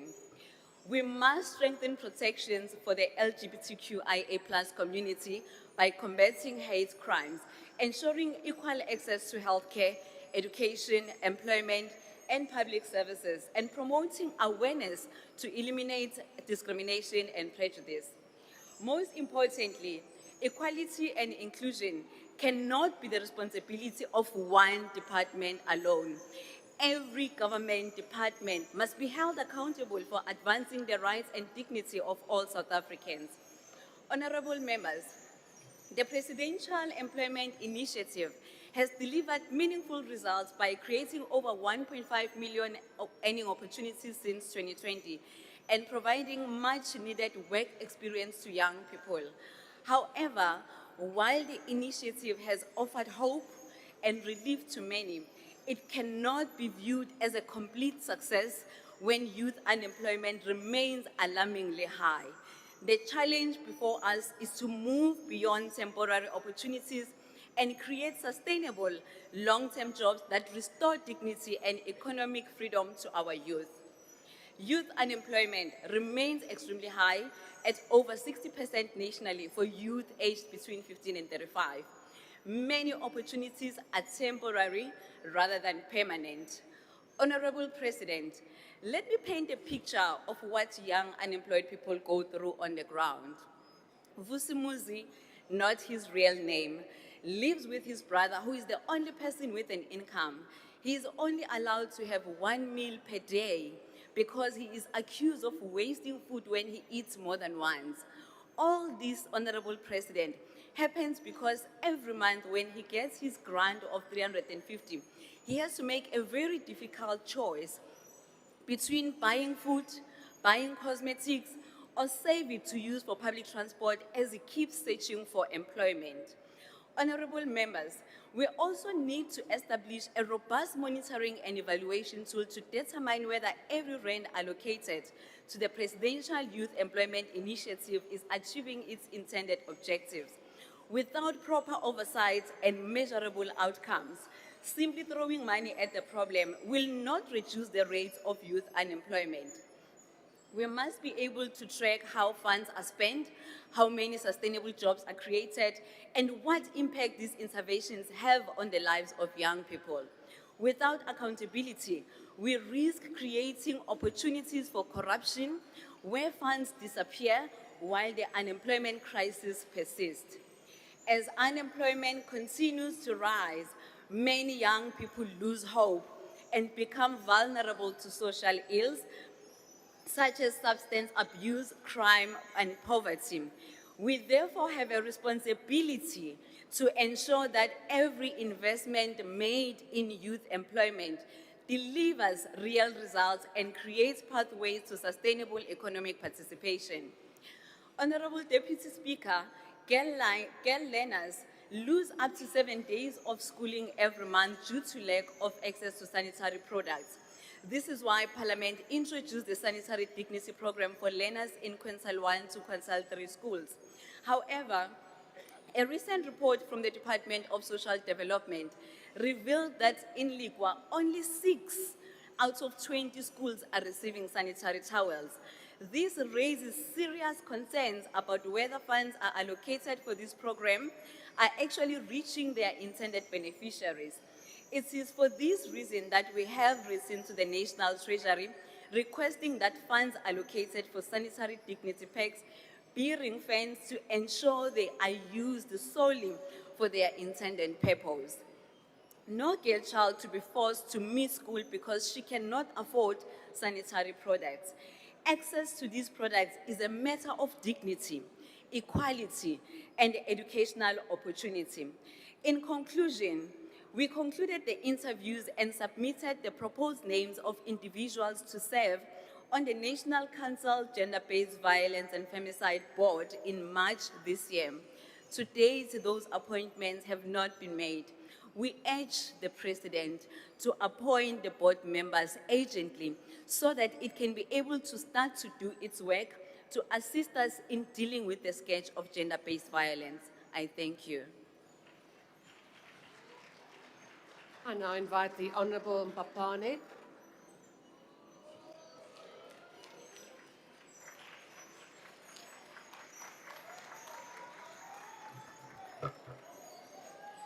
Thank you very much, Honorable Deputy Speaker, His Excellency the President and the Deputy President in absentia, Honorable Ministers, colleagues, our guests in the gallery, I greet you all.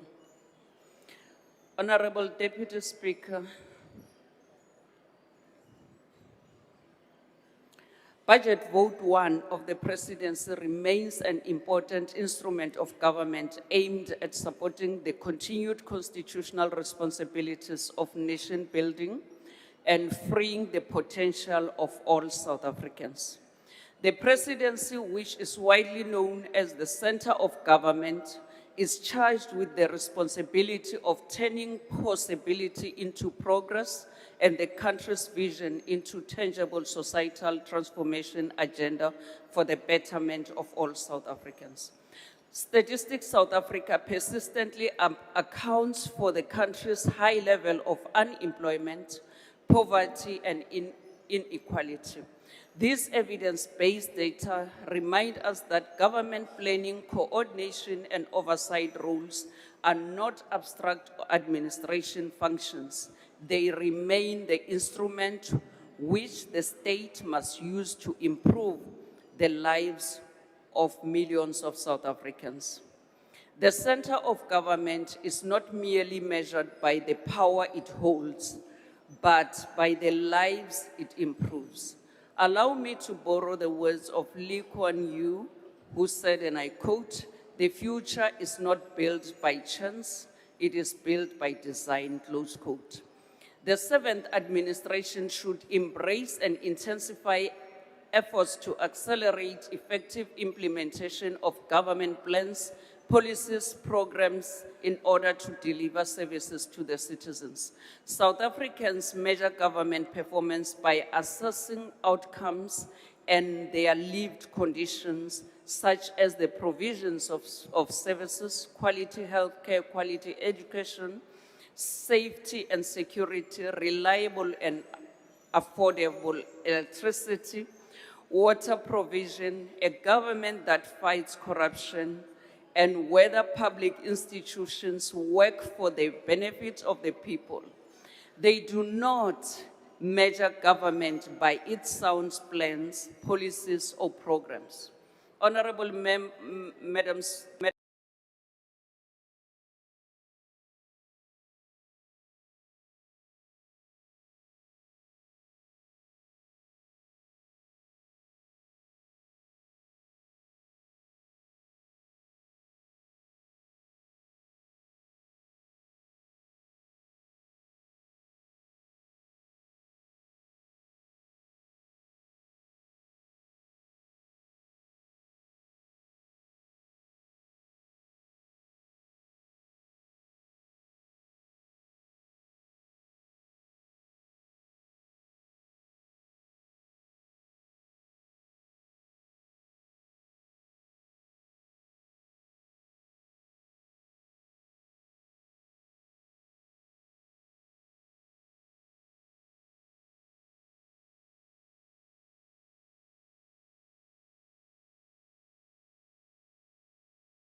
to achieve priority outcomes. To strengthen accountability and ensure the effective implementation of government commitments, we fully support the development of digital tracking tool in the form of a dashboard to monitor the implementation of all major projects and the MTDP. We call for the acceleration of the dashboard as part of enhancing monitoring and enabling agile intervention by the presidency. They will enable legislatures and members of the public to measure progress, promote transparency and accountability. The public service should embrace the role of digitalization and artificial intelligence. The government needs to have an AI use policy to avoid the embarrassment we experienced in the past month. E-governance improves government services by making them more accessible, faster and more responsive. South Africans are ready to access government services online rather than traveling long distances to government offices, which are often characterized by long queues and administrative burdens. However, digital transformation must be accompanied by efforts to bridge the digital divide to ensure that rural communities, persons with disabilities, and vulnerable groups are not left behind. The rural network quality must be accelerated to ensure communities have access to reliable, affordable broadband connectivity.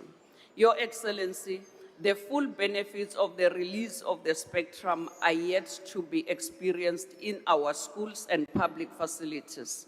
For example, the wonderful program of free public Wi-Fi in Tshwane, which was introduced by then former Executive Mayor, the Honorable Minister Ramaphosa, which has ceased to exist after he left office. We must re-examine the intervention and ensure all towns, cities, and villages have access to free public Wi-Fis. It is necessary to grow our digital economy and increase equitable opportunities for South Africans. Issues relating to cybersecurity vulnerabilities across the state institutions, many of which lack adequate response capabilities, require a more coordinated, rapid response. For example, it has been alleged that the city of Ekurhuleni lost approximately 2 billion rands due to a combination of cyber-enabled manipulation of its billing system, electricity meter tampering, and alleged insider collusion. The government must strengthen cybersecurity measures and investigative capabilities to avoid similar situations. Madam Deputy Speaker, one of the most important aspects of policy coordination concerns regulatory coherence. Operation Vulindlela is one of the most fundamental and impactful programs established under the stewardship of His Excellency President Ramaphosa through a collaboration between the Presidency and the National Treasury. Phase 1 of the program has indeed yielded significant improvements for the country. However, Parliament will ensure that the South Africans continue to experience tangible improvements in their daily lives by conducting effective oversight of the Operation Vulindlela program. South Africans have already noticed improvements resulting from the program, including the elimination of load shedding. Operation Vulindlela has strengthened energy security, increased tourism, expedited water rights release, and enhanced economic confidence under the leadership of the President and President Ramaphosa.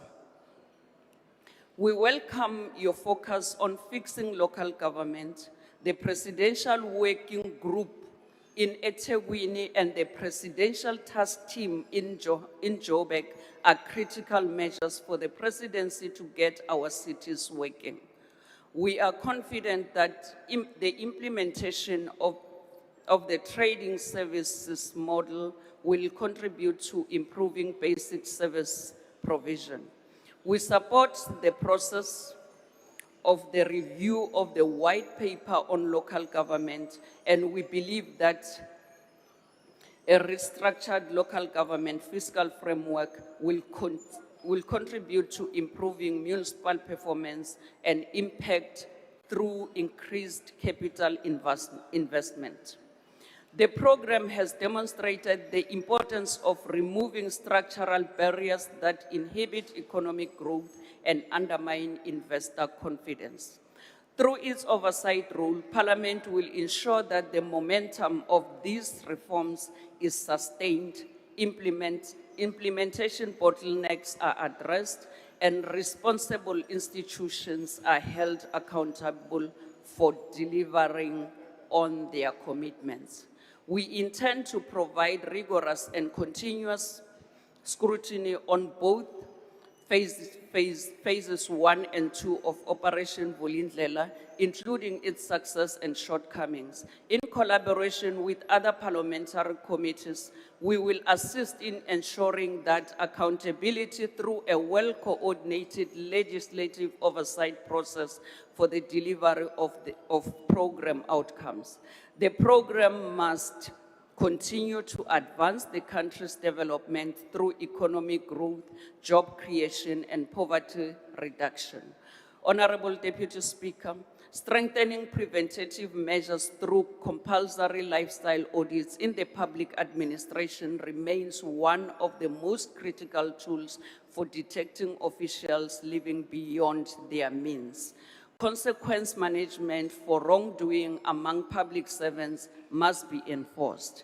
We welcome measures by the President to assess the performance of ministers and call on the President to ensure the highest levels of performance are attained, and ministers who do not perform should be held accountable.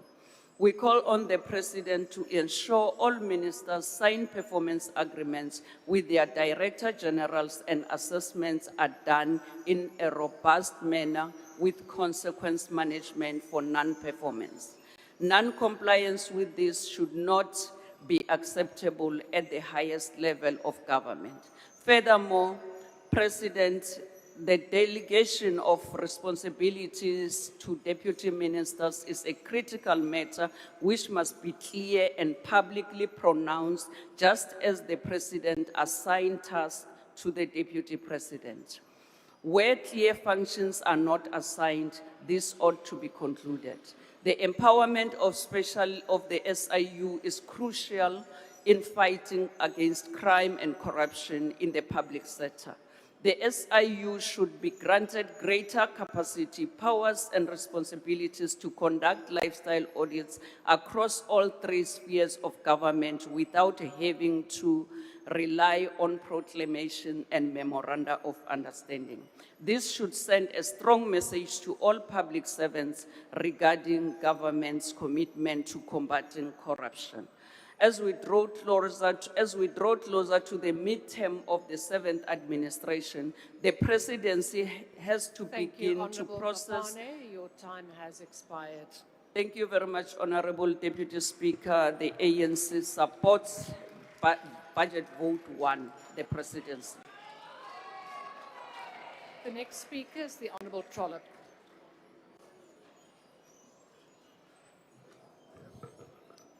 Honourable Deputy Speaker, the Presidency describes itself as the centre of government, responsible for coordination, implementation of monitoring and oversight, but coordination is not an outcome in itself.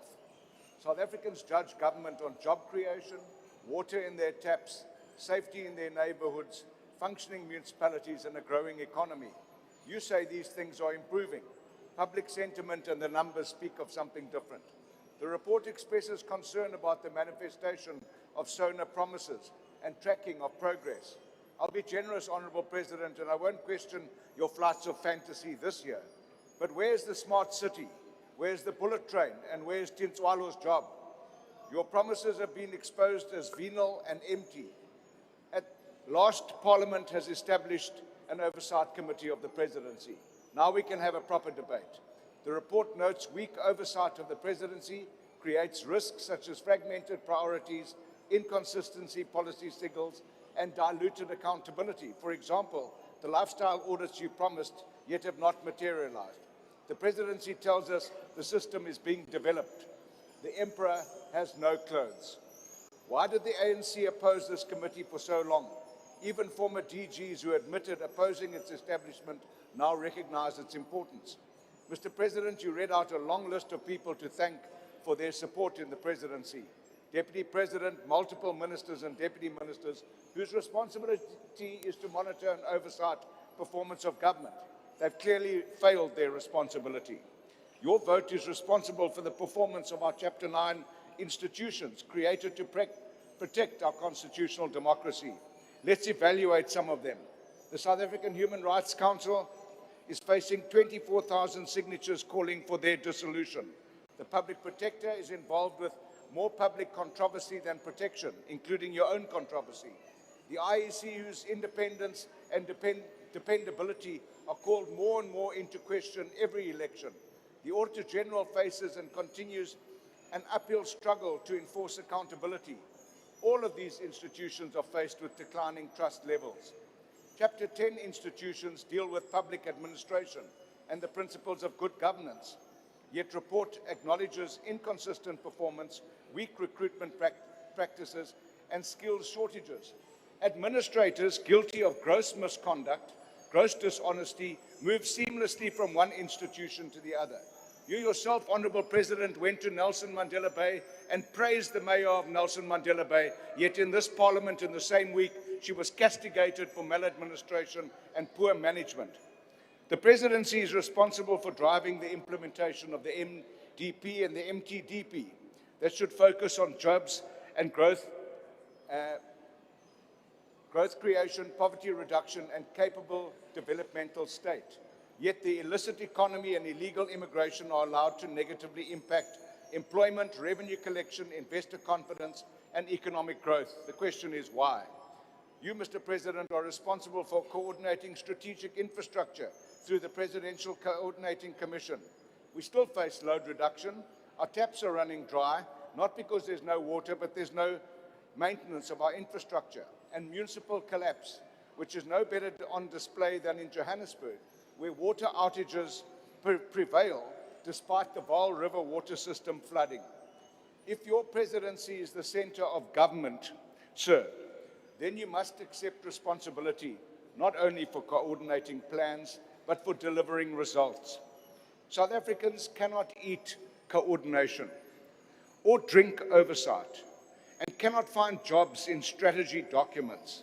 They need jobs that you so flippantly refer to amidst record unemployment in our country. You cannot talk about a growing economy and job creation when you look at the statistics that represent the lived realities of South Africans.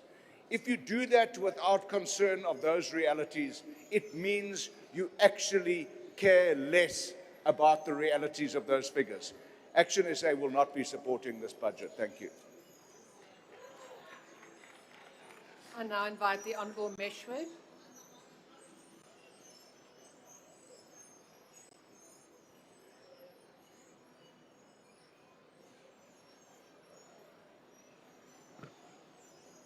Honourable Deputy Speaker, Honourable President, Honourable Members. Today, as we debate Budget Vote 1 on the Presidency, we cannot ignore the Phala scandal that continues to cast a dark shadow over the Presidency. We are heartened, however, by the recent Concord ruling that ensured that Parliament finally does the right thing and establishes an impeachment committee. We hope this will help bring this matter to a close. During the President's inauguration speech in 2018, he spoke about the hope that was dawning for South Africa. This, particularly given the years of corruption and scandals that had overshadowed the Zuma presidency. And then after President Ramaphosa's speech, we all felt much more hopeful and positive about the future of our country. At that time, I implored the president to be a man of principle who would not buy face. Sadly, the Pala scandal has dragged on for about 6 years now and has left the public shocked and deeply disappointed. The report of the Section 89 Independent Panel, chaired by retired Chief Justice Andile Ngobo, clearly concluded that the president had a case to answer. The president has applied, we know that the president has applied for a High Court review of this report, which may unfortunately drag this matter and delay the conclusion of the Pala matter. In the meantime, I want to urge the president to answer 2 questions, simple ones, that members of the public are always asking us for answers. And the first question is, who brought and hid the money on the farm? And the second one is, if the money was from the proceeds of the sale of animals or buffaloes in particular, as we have been told, why was it necessary to hide it in the sofa where it was later discovered? Answers to these questions will go a long way to help ease the Can we outrage. focus on budget?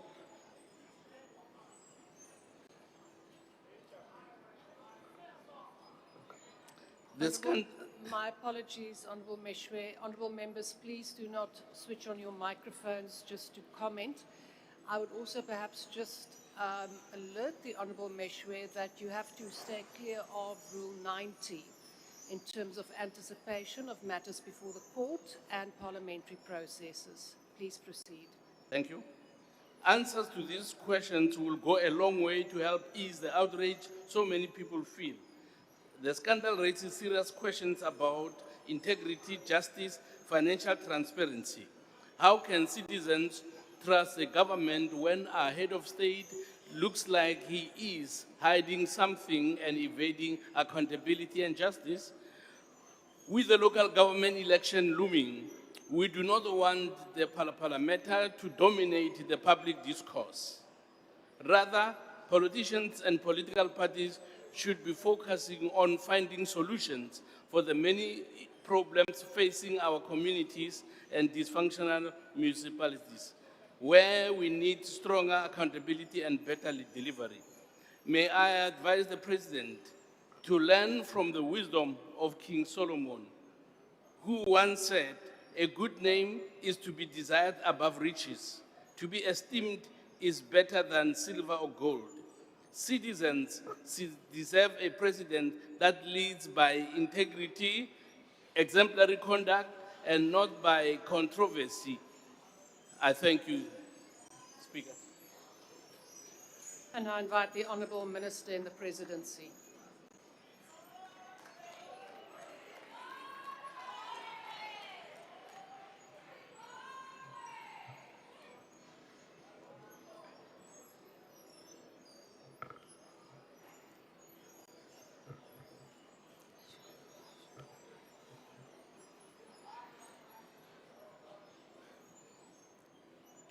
Chanda chamdzura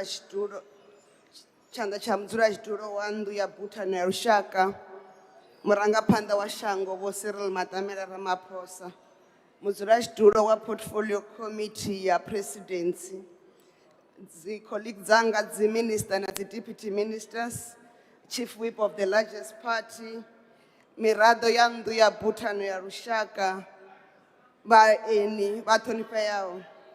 Deputy Speaker, the budget votes are not simple statements of expenditure. They are policy statements and key instruments for transparency, accountability, and parliamentary oversight. I rise to present the details of Budget Vote 1 of the Presidency. For the financial year 2026-27, the Presidency's allocation is 816.8 million, within the MTF budget of 2.3 billion. The APP also reflects a staff count of 534 in 2026-27, increasing to 594 by 28-29, as institutional capacity and capability is strengthened. This represents an increase of 7.1% from the previous financial year. This increase ensures that we have the necessary capacity to drive the ambitious reforms agenda, specifically capacitating our policy and research services, as well as the project management office. This allocation will be used to support the work of the presidency across 3 core programs: administration, executive support, and policy and research services. The strategic plan, Honorable Paulse, is 2026 to 2030 because it's a medium-term plan. And the APP is 1 year because it's an annual performance plan. Honorable members, the progress that South Africa is making, albeit the challenges still confronting us, is a result of deliberate and coordinated efforts. And the task of the presidency is to ensure that government priorities do not remain just intentions. They must become funded outputs, tracked commitments, resolved blockages, and measurable progress. The president has said the presidency does not build every road, operate every clinic, repair every water system, as those responsibilities lie with line departments, provinces, municipalities, and public entities. However, the presidency carries the responsibility to ensure that government functions and South Africa works. A working South Africa requires a capable state. Too often, government has been criticized for producing sound plans which are hamstrung by weaker implementation. It is for this reason that the presidency is focused on ensuring disciplined execution.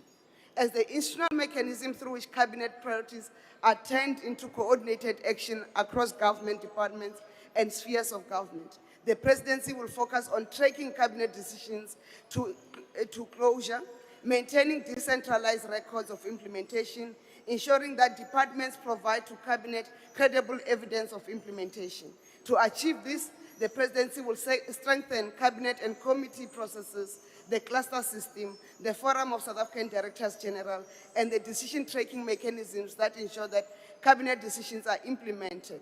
This is part of our efforts to integrate cabinet decision-making, intergovernmental coordination, and monitoring systems to reduce the gap between commitment and delivery across government. Honorable Deputy Speaker, South Africa is dealing with complex and interconnected challenges of unemployment, water security, infrastructure backlogs, local government instability, organized crime, gender-based violence and femicide, public sector capacity constraints, and the need to sustain economic reform momentum. These challenges cannot be resolved by one department acting alone. They require coordinated state action, clear ownership, reliable reporting, and structured escalation. As highlighted by the President, Operation Vulindlela remains a key platform for reform coordination. Its purpose remains that of ensuring that reforms are implemented, tracked, and translated into economic impact. The presidency will therefore continue to support the President and Cabinet in driving structural reforms. This includes monitoring reform milestones, identifying risks, ensuring that departments report on progress, and escalating blockages that delay implementation. Honorable members, many of the most urgent service delivery pressures are experienced at local government. Water interruptions, poor road maintenance, electricity distribution failures, waste management challenges, and weak municipal financial controls affect the daily lives of our people. The President, during SONA 2026, committed to accelerate fixing local government, with priority given to metro municipalities, whilst also ensuring capacity building and improving service delivery across all municipalities. Since 2024, we have provided feedback on the progress being made in eThekwini as supported by the Presidential Working Group on eThekwini. Although the city of Johannesburg still faces major constraints, which the DA and Mr. Mashaba of Now Action SA must take part responsibility for, we are starting to see some green shoots. We are witnessing concrete progress in the city of Johannesburg's efforts to reclaim the Johannesburg Central Business District through a coordinated high-impact service delivery program that was launched in February 2025. And they said to Mr. President, we are doing it for the G20, but the program is still running. This program includes inner city bylaw enforcement, JMPD visibility as a deterrent to criminal activities, environmental health initiatives, development planning compliance, city power and JRA service deliveries, amongst others. As a result, the city has restored law and order along Lillian Ngoyi, Plain, De Villiers, Newgate, and small streets and their adjoining corridors. On the financial control side, the City of Johannesburg is working closely with National Treasury on the metro trading reforms and financial recovery and revenue enhancements, work which includes revenue performance monitoring, improving billing accuracy and data recovery as guided by the city's comprehensive financial turnaround framework. We are confident that the work of the Presidential Working Group on Johannesburg in support of the COJ's efforts will gain momentum. The work of the Presidential Working Groups in the metros are part of the broader local government reform that are being pursued with agency. Municipal capability, financial discipline, governance, and consequence management are being strengthened. We appreciate that communities cannot be asked to wait while institutional failure gets corrected. The role of the presidency is to ensure that challenges at municipalities are not treated as isolated municipal problems, but as national priorities requiring coordinated action and accountable follow-through. The strengthened intergovernmental coordination is part of the implementation of the district development model. Honorable members, the focus on decontaminating the criminal justice system has been highlighted in the National Intelligence Estimates, and this can be read in the 2021-2024 NIE as published in 2025. The work to decontaminate the criminal justice system of criminal elements is important to the presidency as the ultimate custodian of national security and the coordinator of the work of the National Security Council. And the work of the Madlanga Commission is helping to fast-track the identification and confirmation of criminal elements within the SAPS and the criminal justice system and the criminal networks that have sought to capture the criminal justice system. During the State Security Agency budget vote, I indicated that SSA is making progress in implementing the SONA directive of the President to vet senior management of the South African Police Service, including lifestyle audit. Phase 1, which entails the vetting of 32 SAPS senior management members who are lieutenant generals and major generals, is in an advanced stage. The SSA is further reviewing its vetting Honourable regulations. Minister, can you please take your seat? Honourable Lonzi, what is your point of order? No, thank you, Deputy Speaker. I think the President needs a comfort break because he keeps looking down and closing his eyes. So we're very concerned. Thanks. Thank you, Speaker. Honourable Lonzi. I'm quite sure the President will rest whenever he feels like it. Honourable Minister, please proceed.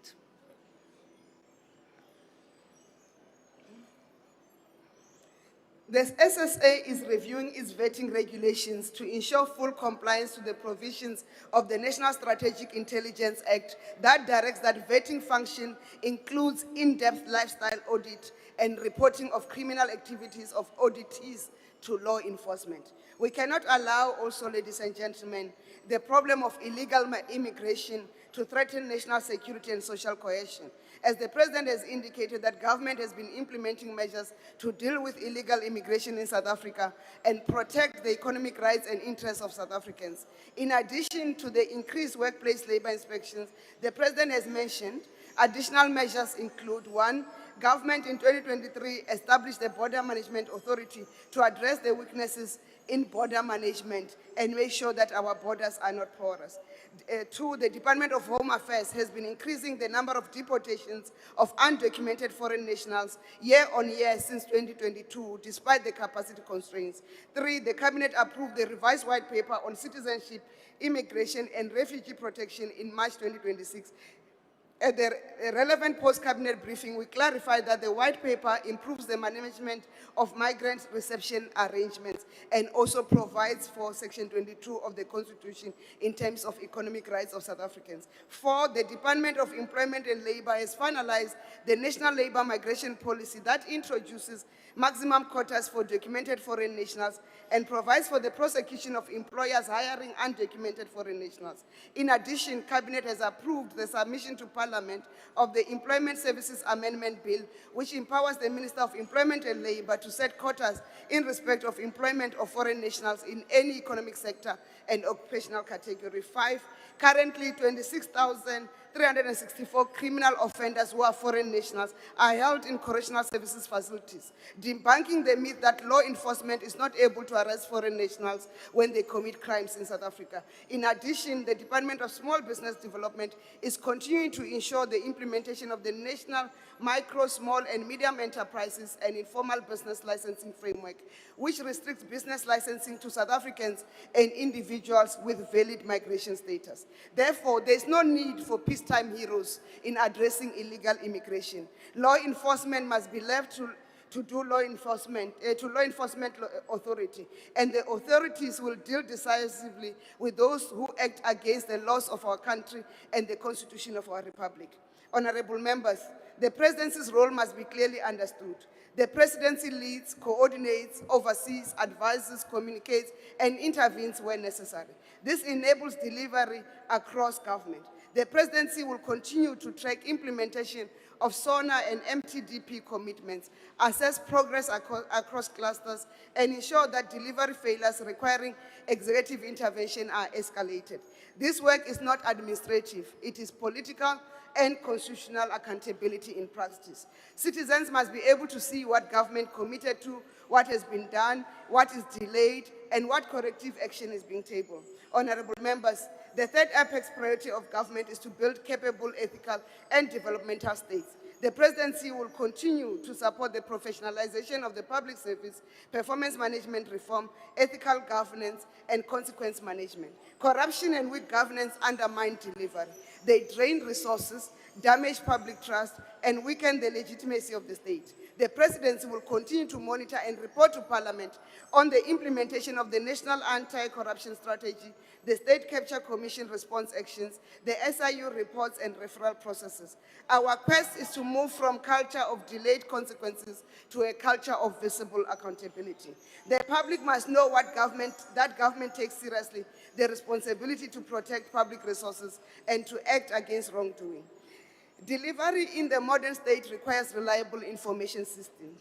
A center of government cannot coordinate effectively if it depends on fragmented reporting, manual processes, weak records, and delayed information. The Presidency will therefore prioritize digital transformation, decision-taking system, information integrity, cybersecurity, and modernized internal systems. Internal modernization is not an administrative luxury. It is a delivery requirement. When systems function, coordination improves. When reporting is accurate, escalation is credible. When records are reliable, accountability is strengthened. Honorable members, South Africa's international engagement must reinforce domestic development. The Presidency will support the President and the Deputy President in advancing South Africa's national interest on the international stage, including through the BRICS, SADC, the African Union, and other multilateral platforms. The APP highlights the need for stronger alignment between foreign policy position and domestic reform objectives, including through a consolidated international relations position framework. This means that international agreements, partnerships, and engagements must be tracked for outcomes. They must support investment, trade development, infrastructure, skills, and South Africa's strategic interests. Our international work must not stand apart from our domestic priorities. It must help advance them. Honorable Deputy Speaker, public confidence depends not only on what government does, but also on how honestly and clearly government communicates. The Presidency continues to oversee communication strategy implementation through the Government Communication and Information System and support coherent national messaging, stakeholder engagement, transparency, and public access to information. Government must speak clearly to citizens, but it must also listen to its citizens. The work of communication is therefore not propaganda, it is democratic accountability.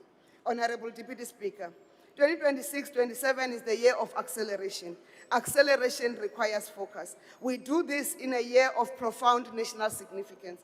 Our country marks 70 years since the historic 1956 Women's March to the Union Buildings.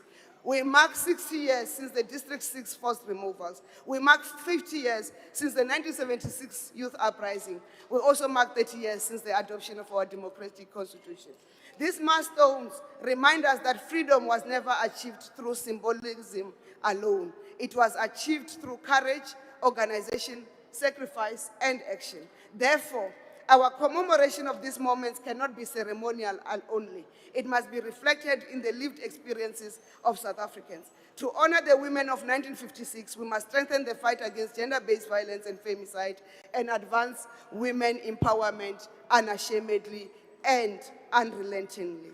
To honor the communities displaced through forced removals, we must improve access to services, infrastructure, and local development. We must also make sure that the land is returned back to its rightful owners. To honor the youth of 1976, we must intensify our work on employment, skills, public employment pathways, and economic opportunities. And to honor 30 years of the Constitution, we must ensure that the constitutional rights are experienced not only in law, but in daily life. Honorable members, it is President Ramaphosa who just did not admit to challenges in water service delivery, but instituted corrective actions. He directed the reinstatement of the drop reports to improve accountability and transparency, to deal with leaks, pollution of drinking water, and the implementation of our action plans. It is President Ramaphosa who acknowledged that the criminal justice system must be strengthened, and to the charging of the DA, they appointed the Madlanga Commission, which is accelerating the fight to decontaminate the criminal justice system. Therefore, vote 1 of the presidency is a vote that prioritizes and ensures the delivery of a South Africa that works. Ndoribu Mzurashtu.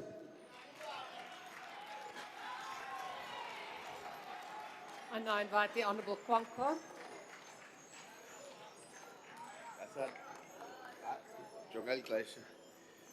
Honorable Deputy Speaker, the UDM supports Budget Vote 1.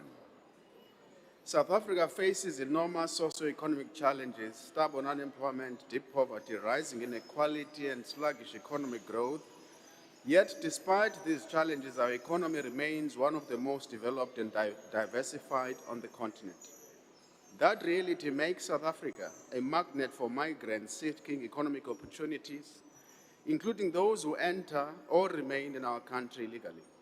President, we want to make it categorically clear that on the issue of illegal immigration, we stand with South Africans who are calling for the lawful enforcement of our immigration laws. President, no country in the world is expected to simply look the other way when faced with illegal and undocumented migration. No country is told that enforcing its laws is somewhat immoral. Yet in South Africa, whenever the issue is raised, we are immediately subjected to lectures, labels, and moral grandstanding. South Africans are told that they must not complain, they must not ask questions, they must not expect their laws to be enforced. They must simply absorb the consequences and remain silent. What is even more remarkable, President, is the persistent attempt to reduce this complex issue to race. We are constantly told by those who are intellectually lazy that white undocumented foreigners are not targeted. Well, if they were competing for jobs in Guguletu, in Tanzania, in Kaili, Chakwamashu, and Soweto, if they were concentrated in township economies, petrol stations, restaurants, and informal businesses, if they were directly competing for some opportunities and limited resources that millions of poor South Africans rely on, they too would be part of this debate. The reality is that the issue is not primarily about race, it's about economics, it's about opportunity, unemployment, competition for scarce resources. Pretending otherwise may be politically convenient for some, but it does nothing to address the legitimate concerns of South Africans who live with these realities on a daily basis. But apparently pointing out this obvious fact has somehow become controversial. President, we are also Pan-Africanists, but we are not naive. We reject this tame version of Pan-Africanism that appears only when South Africa is expected to make sacrifices. We are told that South Africans must carry the burden of poor leadership and governance failures elsewhere on the continent. We are told that South Africans must never complain. We are told that South Africans must never ask difficult questions. I therefore want to ask a number of questions which are important. Where is this Pan-Africanism when African leaders are bought by the West and Morocco to vote against African interests in international forums such as the IPU? Where is this Pan-Africanism when South Africa came under fire under sustained verbal attacks from the US during your G20 presidency? Lastly, and perhaps more importantly, where was Pan-Africanism when 14 South African soldiers paid with their lives in pursuit of peace and stability on the continent? 14 lives lost, families shattered, coffins draped in South African flag. What happened afterwards? The DRC and the US signed agreements giving American companies priority access to the DRC's mineral wealth. America secured the deal. We buried our soldiers. Too often, solidarity is demanded from South Africa but barely reciprocated. Solidarity, President, without reciprocity is exploitation. Partnership without mutual benefit is dependency. And the Pan-Africanism without accountability is a scam and merely a slogan, and we reject it with the contempt it deserves.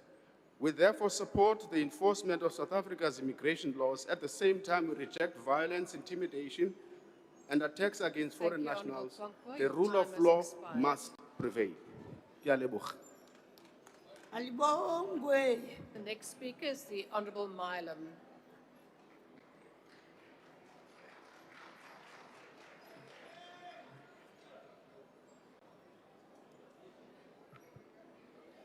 Deputy Speaker, it's often said that insanity is doing the same thing repeatedly and expecting a different result.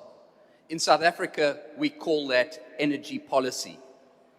For 17 years, the ANC has promised to fix electricity. 17 years, Mr. President, of war rooms, 17 years of emergency plans, 17 years of presidential announcements. And still, the same broken machine remains. Monopoly thinking, political delay, municipal collapse, Eskom failure, and consumers paying more for less. This is Budget Vote 1. This is the presidency. Responsibility cannot be outsourced. President Ramaphosa promised reform. Minister Ramakgopa promised pace. Operation Vulindlela promised delivery. What we got was reform by press release, PowerPoint reform, not power sector reform. Yes, load shedding has eased, but fewer blackouts do not mean a repaired electricity system. A patient out of ICU is not cured. Electricity remains too expensive, too fragile, too centralized, and too vulnerable to politics. Eskom standard tariffs rose by 8.76% for direct consumers in this financial year, and municipal tariffs by 9.01%. That follows a 12.7% increase last year. That means less electricity for the same prepaid voucher. A pensioner choosing between a heater and groceries. A spaza shop owner choosing between wages, rent, and the lights. Now compare that to negotiated pricing agreements.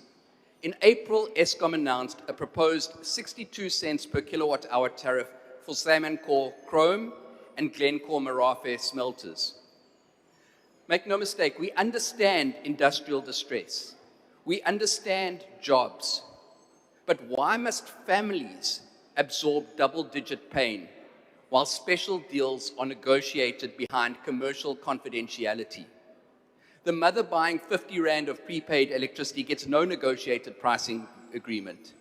The pensioner in a cold flat gets no reduced tariff. The township spaza owner gets no special dispensation. They get the bill.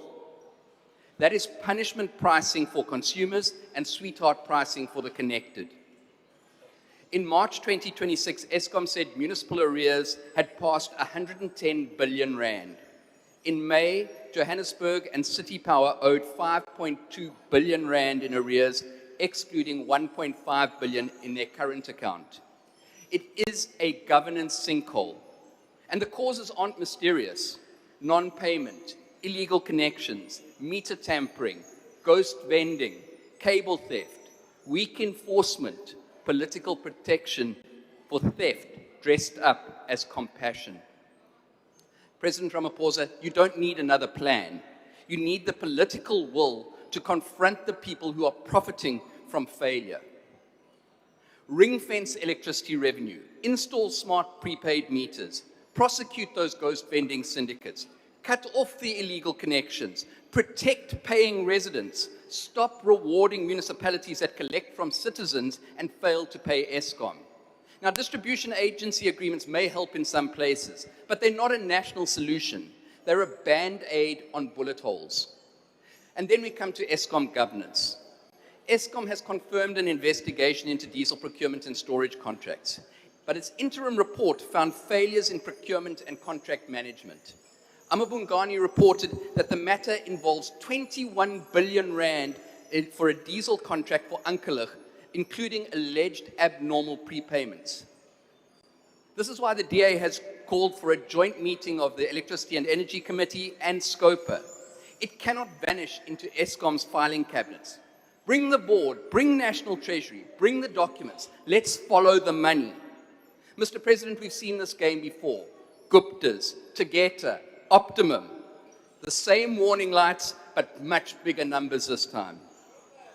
Diesel is meant to keep the lights on, but under ANC governance, even emergency fuel needs emergency investigation.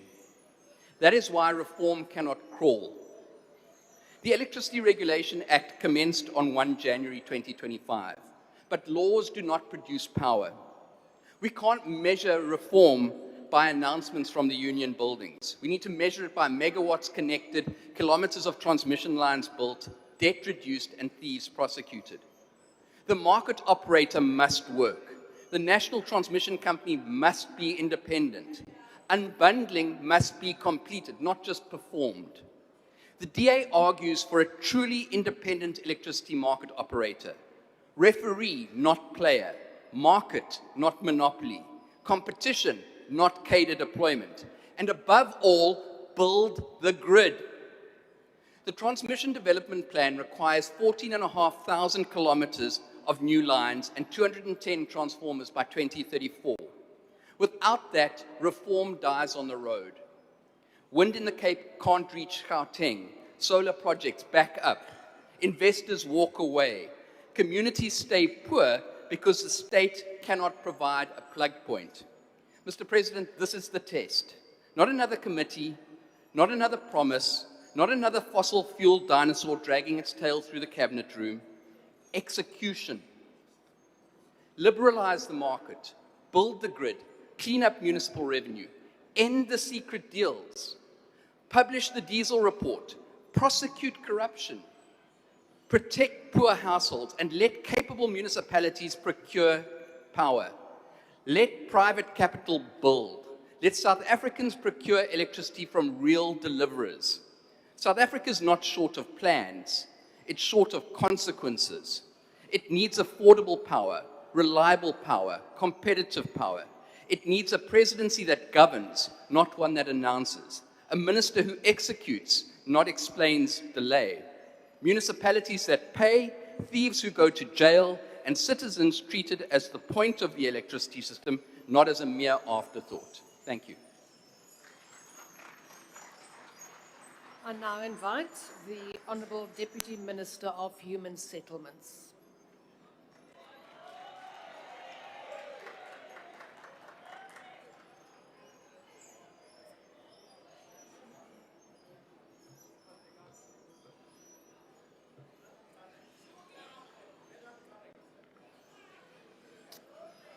Thank you, Madam Deputy Speaker.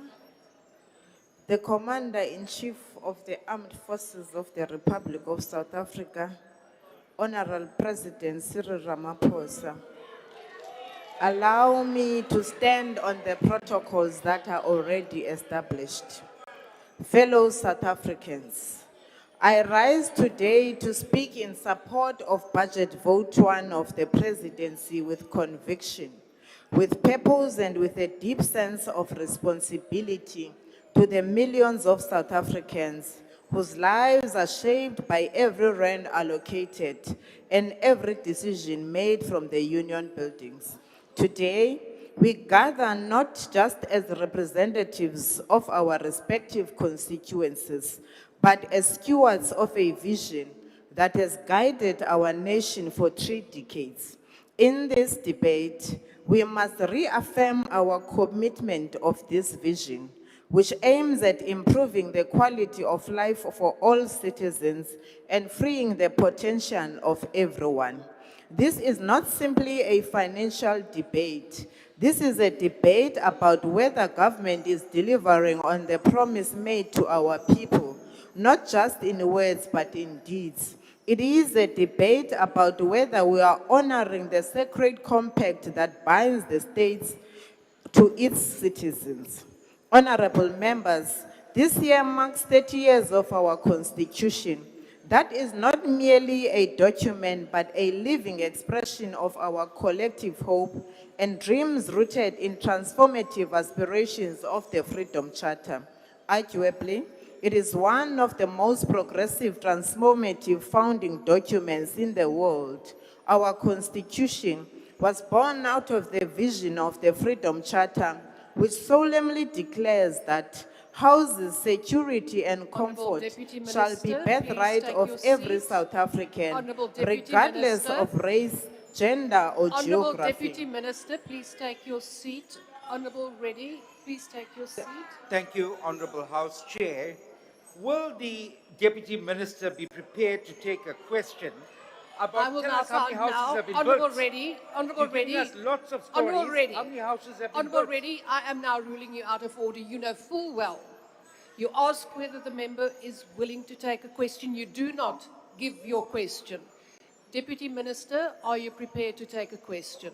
No. No, she is not prepared. Please proceed. Eddie, I'm waiting for you. Correctional.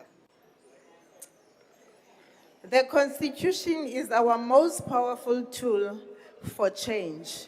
It is an instrument designed to ensure that every person in our nation has access to adequate houses, security, and comfort. Budget Vote 1, the Presidency, commitment to lead. Budget Vote 1, the Presidency's commitment to lead a state that lives by its constitutional obligations, and we support it unreservedly. Honorable Deputy Speaker, a people cannot build their future without water, without shelter, and without access to opportunity. The Presidency has committed to advancing an integrated and sustainable human settlements policy, one that ensures universal access to basic services and economic inclusion. We stand firmly in support of this direction.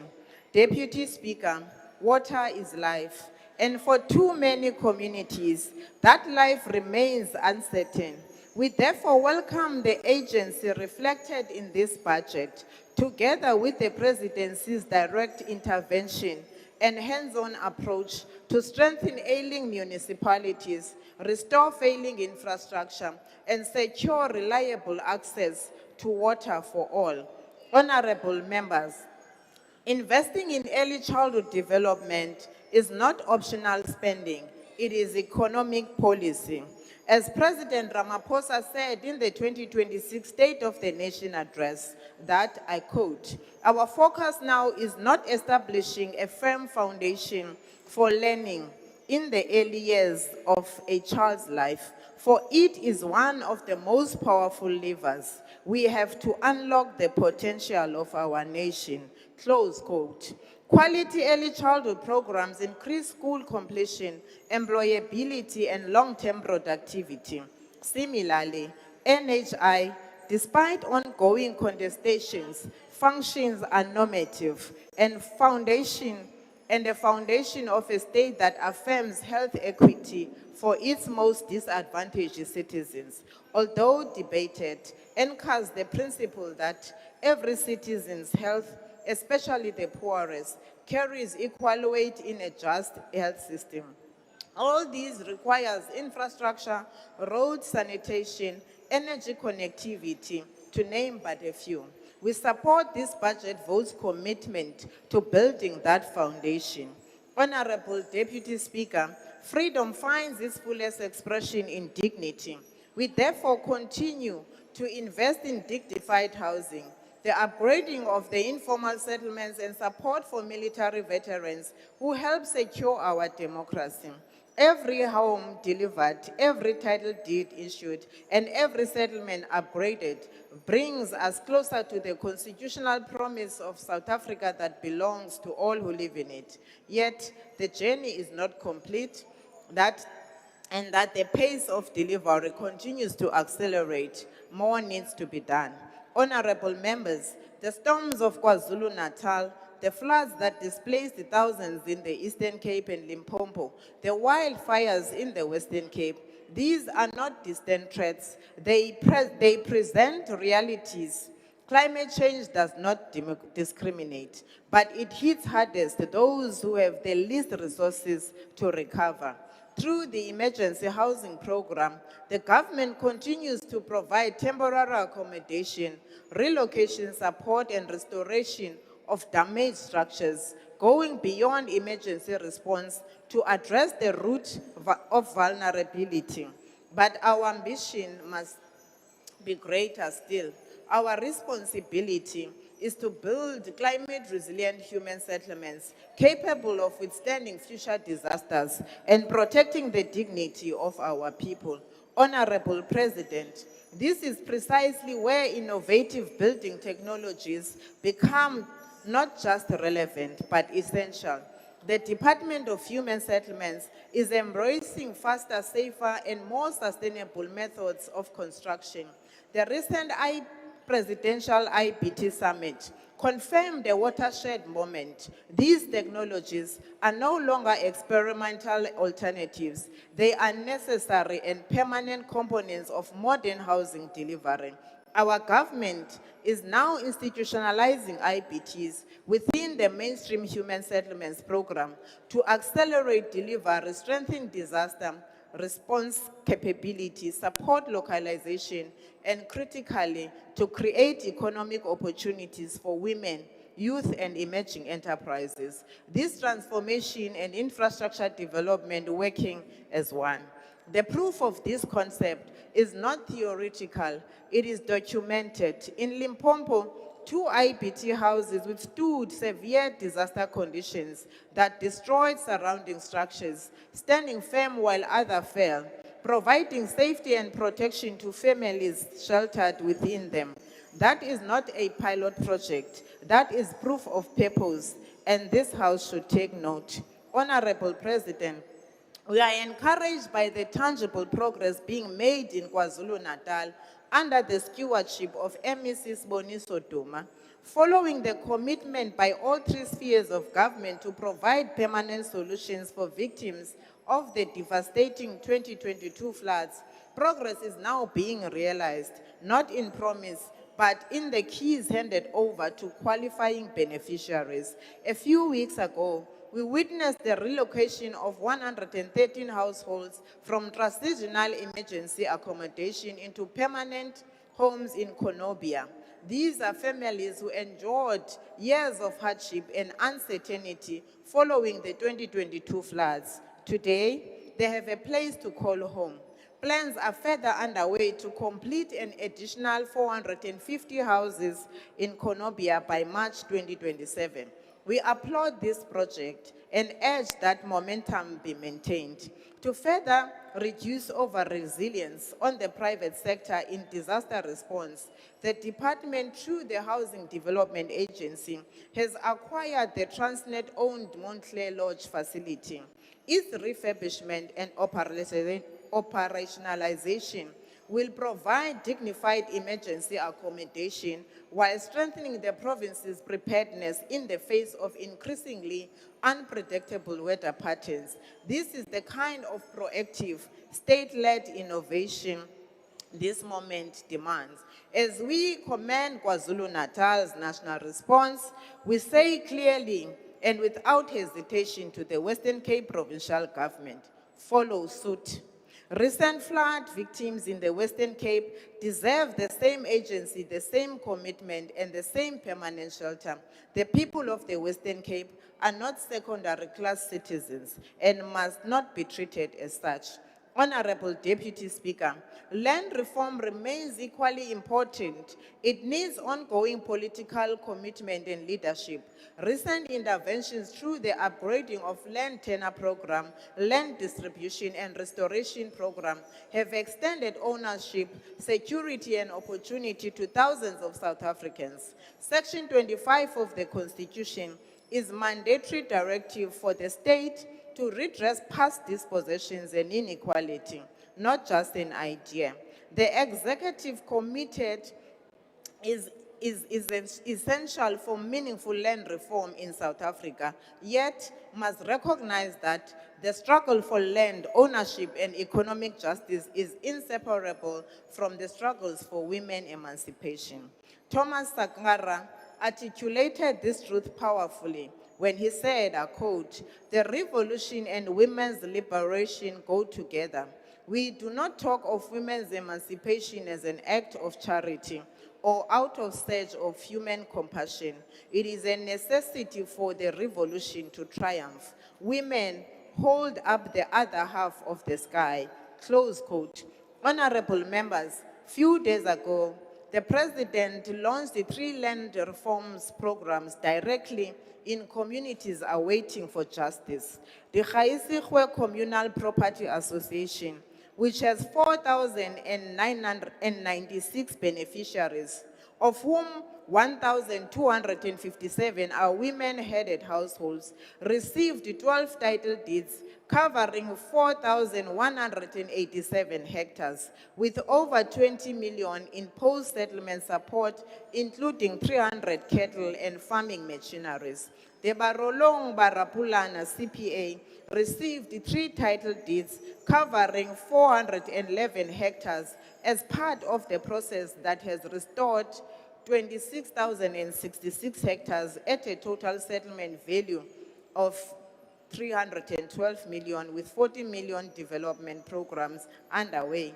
Honorable Speaker, every title deed handed to a woman-headed household, every parcel of land restored and transferred into the hands of a mother raising children advances not only social justice, but a broader transformation of the society.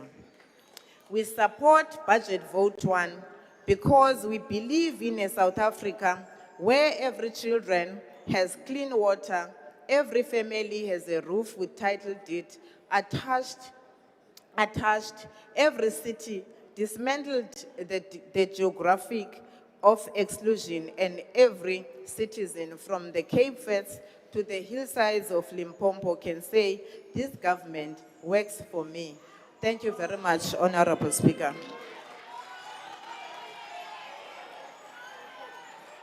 Honourable members,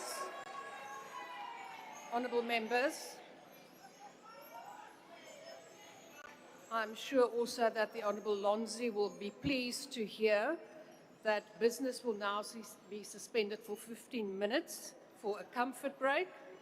Bells will be rung 5 minutes before the resumption of business. Business is suspended.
announce.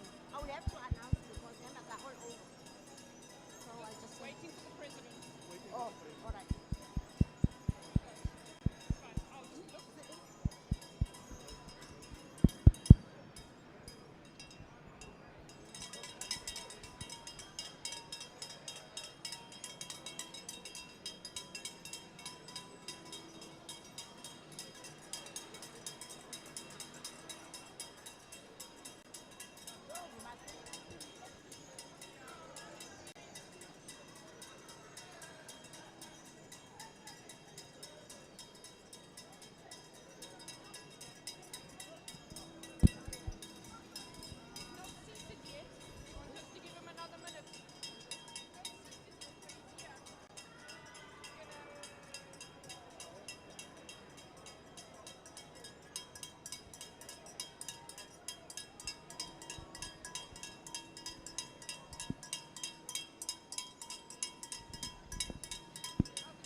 The House Chairperson.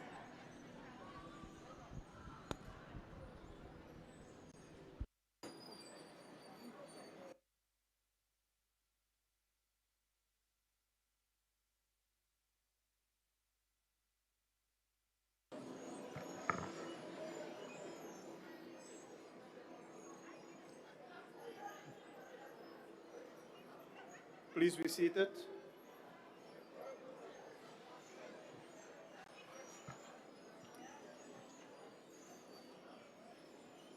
Honorable members, we will now proceed with the debate on vote number 1, the presidency. And I want to recognize the Honorable Sela Molela.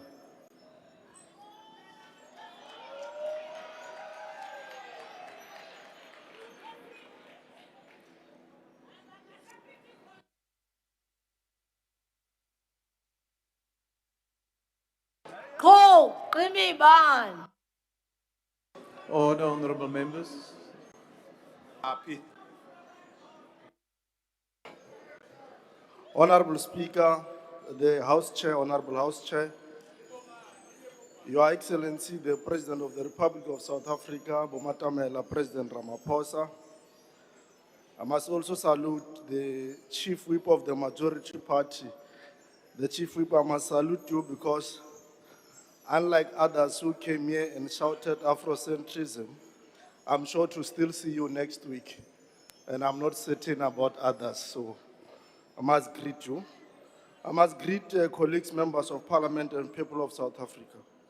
Honorable House Chair, maybe my starting point must be by saying we as the African National Congress, we support this budget vote, vote 1, and that it is imperative to view budget vote 1, honorable members, in the context of the President acting as the coordinating center for integrated social and economic planning and development at the macro and macroeconomic level, rather than as just a center which replaced the role and functions of specific ministries and departments. The actual reality is that the presidency works with other ministries and departments to ensure that programs are implemented and with tangible results which we are actually seeing. We are engaging in a major scale infrastructure development and microeconomic development in a challenging global context, which is characterized by wars in Ukraine and the Middle East, coupled with trade wars which directly impacted South African economy. The tariff wars and the barriers to trade imposed by major markets have created distress for many primary industries in our country. The conflict in the Middle East has directly impacted the country's fuel prices. And Honorable President, we welcome the intervention of your government to stabilize the impact of fuel increases for consumers and industry, preserving jobs and the manufacturing sector of the economy. The negative global environment, just as the COVID-19 pandemic was, demonstrates to us the need for local economic self-sufficiency with reduced reliance on import and increased exports. Our economy, notwithstanding the many challenges locally and global, to which some I've already mentioned, has proven to be robust, and with those circumstances recorded a modest growth. The modest economic growth must be coupled with the fact that over the last few years, South Africa has developed a trade surplus in dollar terms. The country's trade surplus as of March 2026 sits at 31.9 billion to the value of 1.9 billion US dollars. This has largely been based on the minerals such as gold, platinum, coal, as well as agriculture.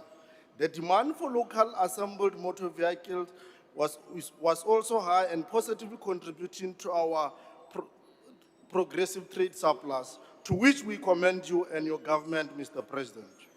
The agricultural sector in our country has positively contributed to the trade surplus of the country, as South Africa's agricultural export have surged over the last 3 years, culminating in a record of 15.1 billion US dollars in 2025. From 2023 to 2025, the trade surplus was over 600 million over the period of 2 years. The trade with Africa, due to the Africa Free Trade Area, has resulted in a shift in trading pattern with 30% of South Africa's global export trade, and is currently valued at 400 billion or 1.9 billion US dollars. This shall significantly grow as the true industrialization of our country will also be dependent on the growth of an African economy and intercontinental trade, which we know, Mr. President, you understand very well, and that is why we do not take serious sentiments that are pessimist and speak about Afrocentrism, which is not in context. Honorable members, the reality is that we are expecting more through this budget vote on the presidency, hence we support it, and hence we believe in it. The modest economic growth and trade surplus are the realistic basis upon which future economic growth predicted at 3% is expected. The medium-term development plan requires an integrated approach with a clear finance strategy, and moreover, the budget investment of 1.3 trillion for infrastructure investment requires the coordination of the president to ensure that integrated planning and development occur. Furthermore, honorable members, measures must be taken to ensure that finding of financial architecture by Professor Swilling from the National Planning Commission are expedited. Your Excellency, the South African financial sector allocation requires a recalibration, and we believe you are on track in doing that. South African capital markets can support a 3% economic growth trajectory. We must revisit foreign exposure of assets and also increase non-listed asset allocation by GPF and other financial institutions. The less than 5% at this point allocation will be counterproductive to grow the real economy. And it's a fact that the majority of the JSE financial sector dominated with a minimal job creation impact. Your Excellency, an increase in non-listed assets to about 10% in additional allocation of close to 150 billion, which will accelerate funding for SMME and to advance our non-negotiable transformation agenda. This is within the control of the state. The investment of workers should and will help transform our economy. The transformation of the economy, with the reduction of foreign exposure of assets, we can crowd in on over 1 trillion in the medium term without adversely impacting asset growth. We can increase exploration, we can increase SME financing, we can increase infrastructure investment, and we can increase our gross fixed capital formation. We must take measures to significantly capitalize the Industrial Development Corporation, the Development Bank of Southern Africa, the National Employment Fund, and CIFA to spur the entrepreneurial energy of our country and grow our economy. The majority blacks and Africans in particular continue to be excluded in the economy, and change of rapid economic growth are thwarted. The transformation of the economy is a necessity to ensure inclusive growth and job creation. However, financing of black business remains challenged, with barriers to entry for black business due to lack of collateral or assets. And it is against this background, Honorable President, that we believe capitalizing institutions like IDC, NEF, CFA, and Development Bank of Southern Africa will go a long way. Mr. President, the African National Congress has placed jobs as a priority number one of your government. With current unemployment rates, our focus, which we know is your focus, must be jobs, jobs, and nothing else but jobs. The development of a comprehensive job plan through beneficiation and industrial and agricultural development and growth of microeconomic sector needs to occur to deal with structural problem of unemployment. In order to grow the economy, we must continue to attract both foreign and domestic investment. And in this regard, Mr. President, we commend you and your government, and we must welcome the 6th South African Investment Conference that occurred on the 31st of March 2026 at the Sandton Convention Center in Johannesburg, in which, Mr. President, we raised a record of high as 890.8 billion pledged in investment. This is a milestone that deserves a round of applause, honorable members. The pledges are part of a new 5-year investment drive targeting 2 trillion by 2030. Our emphasis on support for budget vote 1 is not on the success achieved thus far, but also to ensure that the target of 2 trillion investment by 2030 is achieved, and we are confident it will be achieved. The presidency has led progressive Operation Vulindlela, and this has made strides to reduce red tape and ease the process of doing business in our country. We must welcome and salute these strides of Operation Vulindlela in network industries such as electricity. You may not be aware that we do not have load shedding at this particular point, which is as a result of some of this intervention we are speaking about, where through the implementation of Energy Action Plan led by the African National Congress, load shedding has ended for more than 365 days, where we have 365 days without load shedding. And no load shedding is expected for your ears in winter with increased demand, something that we deserve to give a round of applause as a nation and as a people. The reserve capacity, which is generated by ESCOM, has been made available at a preferential tariff to primary industries in distress. We must commend this progress. The increase in generation capacity now means that the economy is able to grow at 2% per annum. The recovery of commuter rail is critical, Honorable President, to ensure that working class and the poor are able to access an efficient and cheap mode of transport. To this effect, we commend the progress that is recorded by the Passenger Rail Association Agency of South Africa in as far as ensuring that all lines are back on track. The introduction of the new visa regime is already paying dividends to the country with an increased number of flights and tourists to the country. We salute you in this regard, Mr. President. However, there is much work to be done to ensure the efficiency of freight rail and ports in the country. Progress is noticeably slow, but it's on track. And the economy of this country is dependent on efficient logistics for its imports and exports. Logistics costs remains high, and yet we must compete with other markets from the southern tip of our continent. We must reduce the cost of major inputs to the economy to make the economy more competitive, such as electricity, such as the cost of water, the cost of logistics costs, and fuel prices. Honorable members, South Africa steel is priced in the domestic market at the import parity price, which makes domestic steel more expensive in the domestic market than imported steel, as it priced as if it was imported with freight costs. South Africa steel is exported at the cheaper export parity price, which makes imported steel cheaper in the domestic market. Moreover, South Africa steel exported to Spain, Thailand, Portugal, which manufacture LPG gases cylinders cheaper than we can do in our country. To the high import part of domestic steel, this must be reviewed through Operation Vulindlela to increase the competitiveness and efficiency of our economy. Regulated pricing is creating structural inflation and making the country's economy uncompetitive for investment in comparison to other investment destinations. And this is the margin to the formulas over rewarding in this margin without any investment. We must further propose, in addition, that the review of regulated pricing, which are critical economic inputs such as electricity, water, fuel, logistics, to reduce structural inflation. Implementation of the National Freight Logistics Roadmap must continue and be implemented, Honorable President.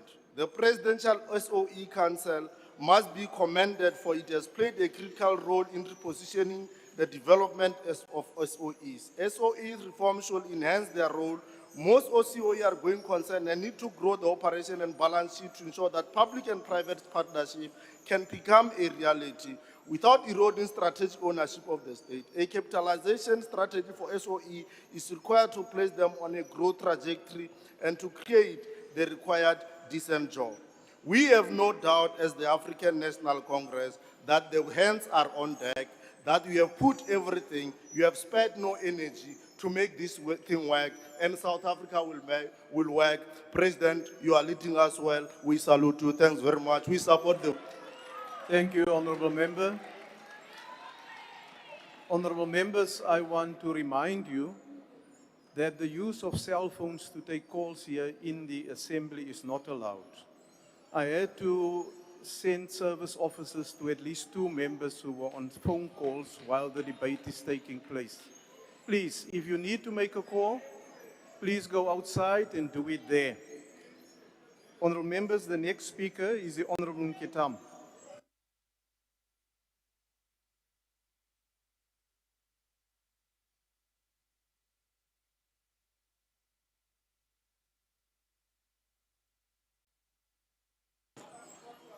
Thank you, House Chair. I bring you revolutionary greetings from our revolutionary movement, Umkhonto Wesizwe. I also want to send my greetings to the president of our movement, Ungamalala. I stand to reject this budget vote. Mr. Ramaphosa, you can no longer hide behind the courts instead of serving the people. You can do the simple thing by resigning. You are hiding behind the law whilst being a constitutional delinquent. But resigning is unfortunately not in your decision. We all know that you occupy that position by virtue of the 1 billion rand bribe from the Stellenbosch mafia. You are president of Stellenbosch. The same funders who gave you 1 billion rand are the funders of the chairperson of the impeachment committee. This whole thing is being rigged. But we are here, we are watching, and we won't allow the Stellenbosch mafia agenda to succeed. We see you, Mr. Ramaphosa. The courts can't protect you anymore from public scrutiny. It shall not be the repeat of the concealment of the billion rand bribe money you received from Stellenbosch, which was concealed by the judiciary. Mr. Ramaphosa, you have a long history of wrongdoing against the people of South Africa. Your call for a concomitant action against the Marikana workers shall never be forgotten. Those who elected you have their hands, with your hands dripping in blood, also must take responsibility. To remind you, Mr. Ramaphosa, those workers died. Order, Honorable Member. You take your seat. What is the point of order, Honorable Member? Thank you very much, Chairperson. Chairperson, I would like you to rule on whether it is parliamentary for a member to intimate that the President received 1 billion rand bribed money. Is this not casting aspersion? Thank you very much. Yes, no, thank you, Honorable Member.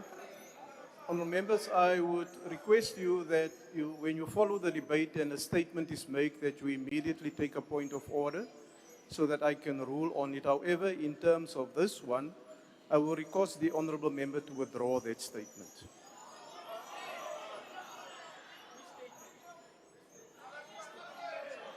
You said that the President received the billion Point of rand order, bribe. Chair. No, I'm dealing with this point of order. You will withdraw that statement, please. You're casting aspersions on the office of the President and the President in person. Okay, for progress' sake, I will withdraw. Thank you. Order.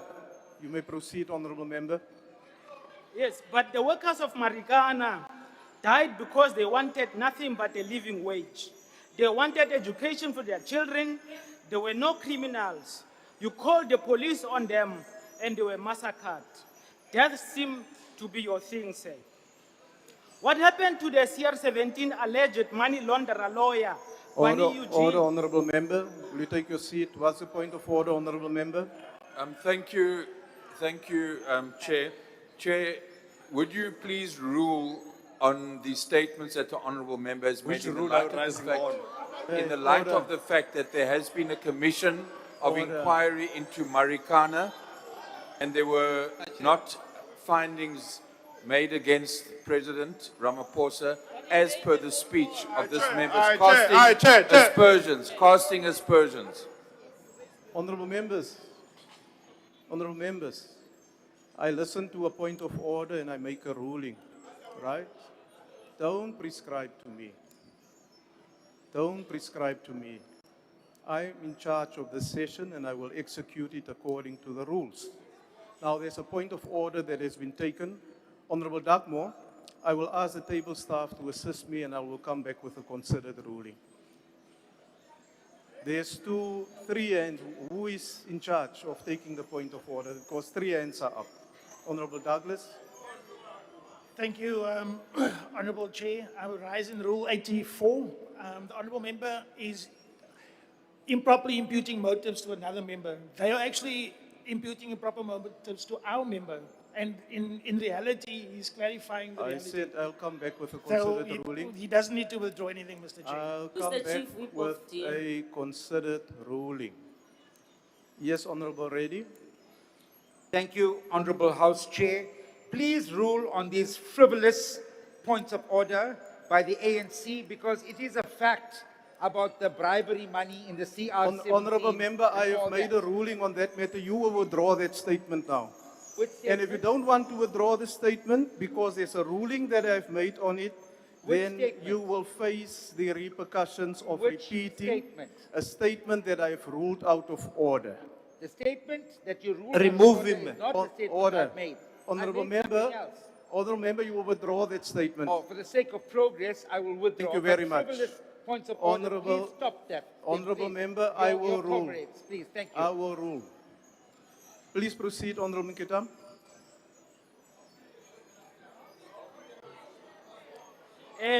President, what happened to your CR17 alleged money launderer lawyer, Benny Eugene Faber, who has allegedly died in his sleep? Chairperson.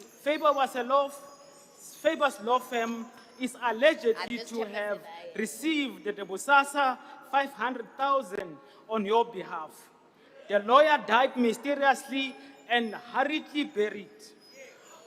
We also have questions about the death of the Bosasa boss, Gavin Watson, a billionaire who died in a TEDS, Kahlenibo. The list is long, Mr. Ramaphosa.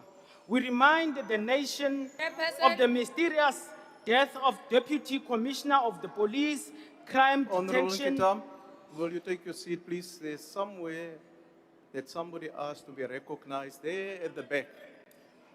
There was a hand right at the back. Thank you very much, Chairperson. I rise on Rule 257. And this would speak to the chief whip of the opposition party, which is the MKP.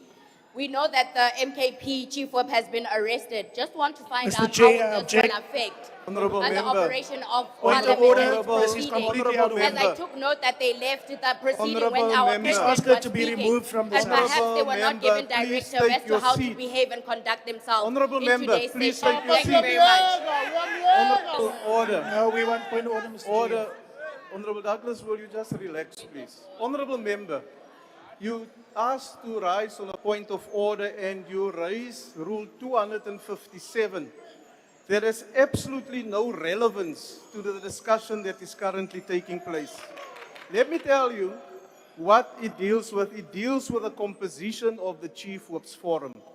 And then you raise other issues that has absolutely nothing to do with that rule. Honorable members, please let us treat this debate with the necessary decorum and also with the seriousness that it demands from us. It doesn't help to throw insults at one another. It doesn't enhance the quality of your input. In fact, it degenerates to something else. But while I am on this point and a point of order has been raised, Honorable Nkitama, I've been informed by the table, and they've assisted me, that you said, and I quote, your hands, and this is in reference to the president, your hands are dripping in blood. You called the police on them and they were massacred. This casts serious aspersions on the president in terms of the matter that you've raised. It's in violation of Rule 85, and you must withdraw that statement. Order, honorable members. The Marikana workers were... Honorable member, you must massacred. withdraw the statement. I withdraw the statement. Thank you. Please proceed. Okay. The list is long, Mr. Ramaphosa. We remind the nation of the mysterious death of Deputy Commissioner of Police, Crime Detection, Lieutenant General Sindile Mfazi, who was at the time of his death, amongst others, seized with the investigation of the Palapala scandal. Honorable Nkitam, will you take your seat, please? Honorable member, why do you want to be recognized? Chairperson, there is continuing imputation on the part of the member on the podium against the person of the president, and I submit that in terms of rules 92 and 93, you rule him out of order because he's continuing along that path endlessly. Honorable member, thank you. I cannot silence the member. What I will do is that in terms of his speech, I will rule on matters that he's raising. And then at this particular point, in terms of the rules, I can take a decision. So I'm listening to what the member is saying. The duty of the whips is to raise a point of order, and I rule on it. Honorable Nkitam, you may proceed. Order, honorable members. The MK party supports the petition named Justice for Lieutenant General Mfazi. Please Google it and support it. Justice for General Lieutenant Mfazi. Mr. Ramaphosa, how many more must die in the massive cover-up of your wrongdoing? Death and corruption follow you, say. The workers of Marikana died. Honorable Nkitam, will you please take your seat, please? Honorable Dagmo. Thank you, Chairperson. Chairperson, once again, the Speaker is placing... Order, honorable members. Order. Order. Is abusing the rules which say that you cannot impugn the integrity without a substantive motion. If there are allegations, a substantive motion must be brought. But this is an ongoing attempt to defame the President, counter to the rules which we have about a substantive motion. Thank you. Order, honorable members. Order. Wait, Honorable Nkitam. Honorable Douglas, why do you want to be recognized? I want to be recognized for you to please protect our speakers under Rule 92 of the National Assembly rules. Members may not disrupt proceedings by raising points of order that do not comply with this rule. There's complete frivolous points of order to try and disrupt our member, and this is because they are guilty. Honorable member, you so are now... because they are guilty, they must accept that. Honorable Douglas, you are now imputing motives and acquisitions to the other members by saying they are guilty. Guilty from what? Right? Honorable members, Honorable Nkitam, you have continued on this trend. I've made a ruling in terms of a number of matters that you refer to the President. Remove him. And if you continue in this vein, I will unfortunately have to ask you to leave the podium. This is now your final warning. You can howl and scream at me, honorable members. It's not going to change my mind. I apply the rules of the Assembly, and you are not going to run the proceedings of this session from where you're sitting. There's rules in this House. Why do you want to be recognized, honorable member? Ngithokoze mgcinisihlalo. Mgcinisihlalo, u-Honorable Dagmo akakhoti any rule here. Ukhuluma ngendlela afuna ngayo and uyamlisa azenzele into afuna ukuyenza and thina masithi siyakhuluma ufuna ama Honorable rules. member, honorable No, member, no, Chair. that's not a point of order. No, Chair. That is not a point of order. I suggest that you go through the rules, and if you have a point of order, you rise. The number of points of order that has been raised against this speaker pertains to the very same rule that has been referred to. I have asked the member on 2 occasions to withdraw the statements that he has made, and he has done so. However, if we continue in this vein and the member continue to violate the rule, I will have to ask him to leave the podium. Please continue, honorable member. Thank you, Chair. Okay, let us turn to Palapala. So, it is alleged that the phantom buyer dropped the money and didn't pick up his ancoles.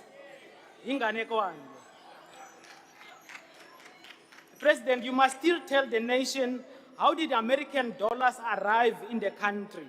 Through the O.R. Tambo International Airport, or they jumped the Limpopo River on the back of a crocodile?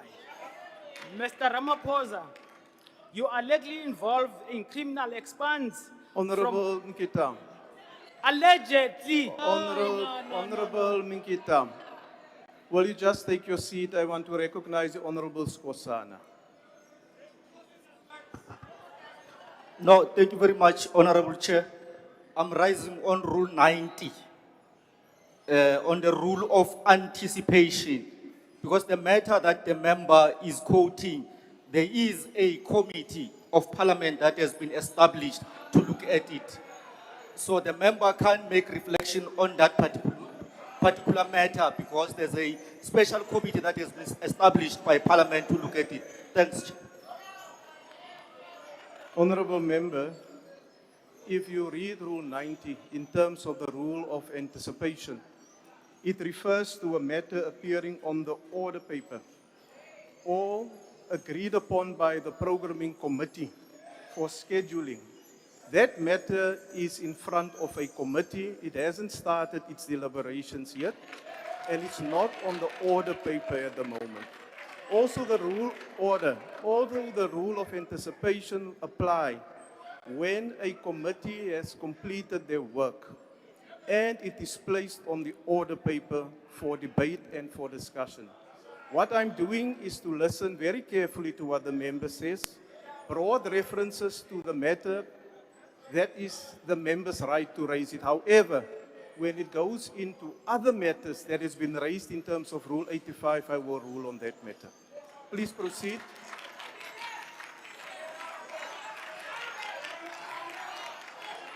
Order.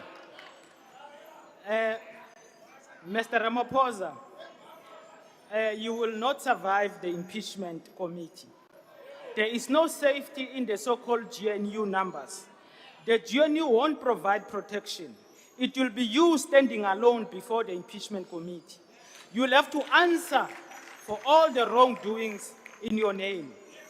The judiciary is not a forest to hide criminals. No, there shall be no repeat of the concealment of your donor scandal by the judiciary. Mr. Ramaphosa, the lives of our people have worsened under your rule. Unemployment is a national crisis.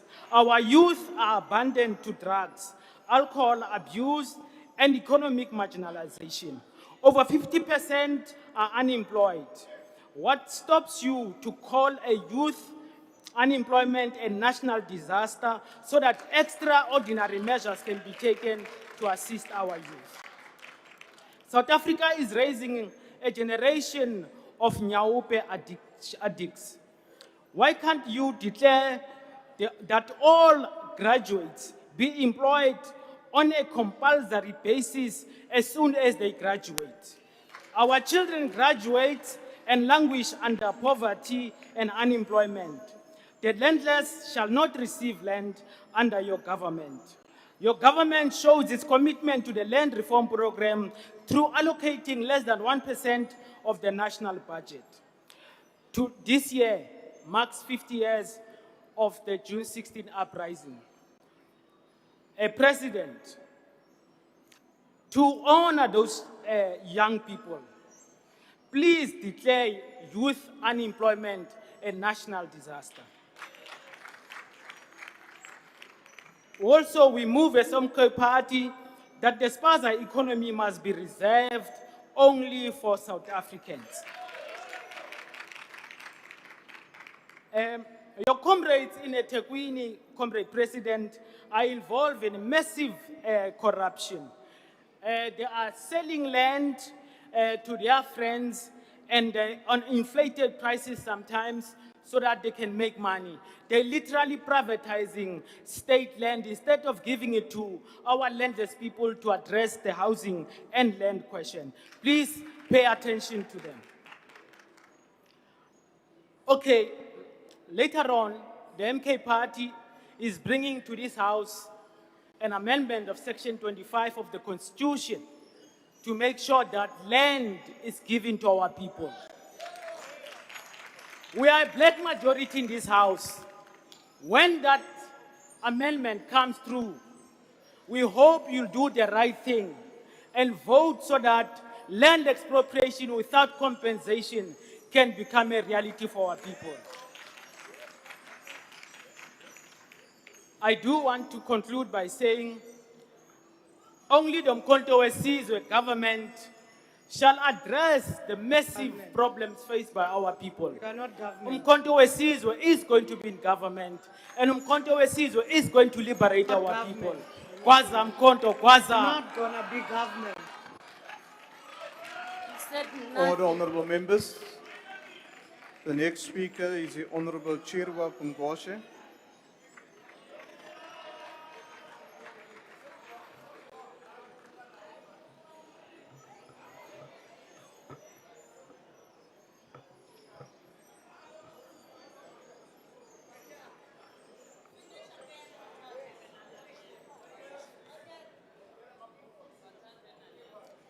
Greetings to the Commander-in-Chief of the EFF, Julius Sello Malema, fellow fighters, and progressive forces across our continent and the world. Before we speak about appropriations, strategic plans, key performance indicators, and budget allocations, we must speak about blood. The blood of unemployed youth Mlazi, of mine workers in Tabazimbi, of Nasipi Dukwa and her 9-month-old baby, of children who died of hunger in the Eastern Cape, and the blood of black people whose labor built this country and whose suffering continues to sustain it. South Africa is a nation built on black blood. Blood land, blood labor, blood minerals, blood wealth, blood profits, and a blood government. This debate follows the tragic killing of 18-year-old Nhlamulo Sambo, whom according to his mother and sister was allegedly slaughtered like an animal for being Tsonga. The Western Cape police have stated contrary to this. But the fact remains, we're a country living in anxiety, searching for someone to blame for our realities. Poverty, hopelessness, and hatred have become the language of the oppressed. You and Leon Schreiber are caught in slumber while shacks are going up in flames. Step in and ensure that the Sambo family receives the truth about what happened to their son, that justice is served, and that the order is restored in our streets. You do not deserve to be on a political vacation whilst the failures of your government haunt our nation, Mr. President. Our people must know that we are in this situation because the president is sleeping on the jaw, only concerned about protecting himself from impeachment and jail. We extend our deepest condolences to the Sambo family, but condolences are not enough, Mr. President. Nhlamulo did not die in isolation. He died in a South Africa where poor people are taught to fear other poor people, whilst the architects of inequality continue to enjoy the fruits of exploitation. He died in a South Africa where unemployment, poverty, and desperation have become so normal that violence is mistaken for justice. We hope you have a few dollars to spare from your couches to bury Nhlamulo and numerous victims of violent crimes rooted in poverty, racism, misogyny, and blatant disregard for human life.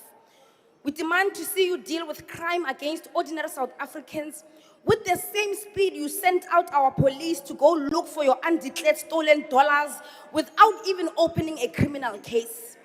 Your presidency is a presidency of press statements and investment conferences, Honorable commissions, task teams. Take your seat, please. There's a point of order. Yes, honorable member. No, thank you very much, Honorable Chair. I'm rising on Rule 85. The honorable member is casting aspersion to the president. She says the president has got undeclared stolen dollars. It's true.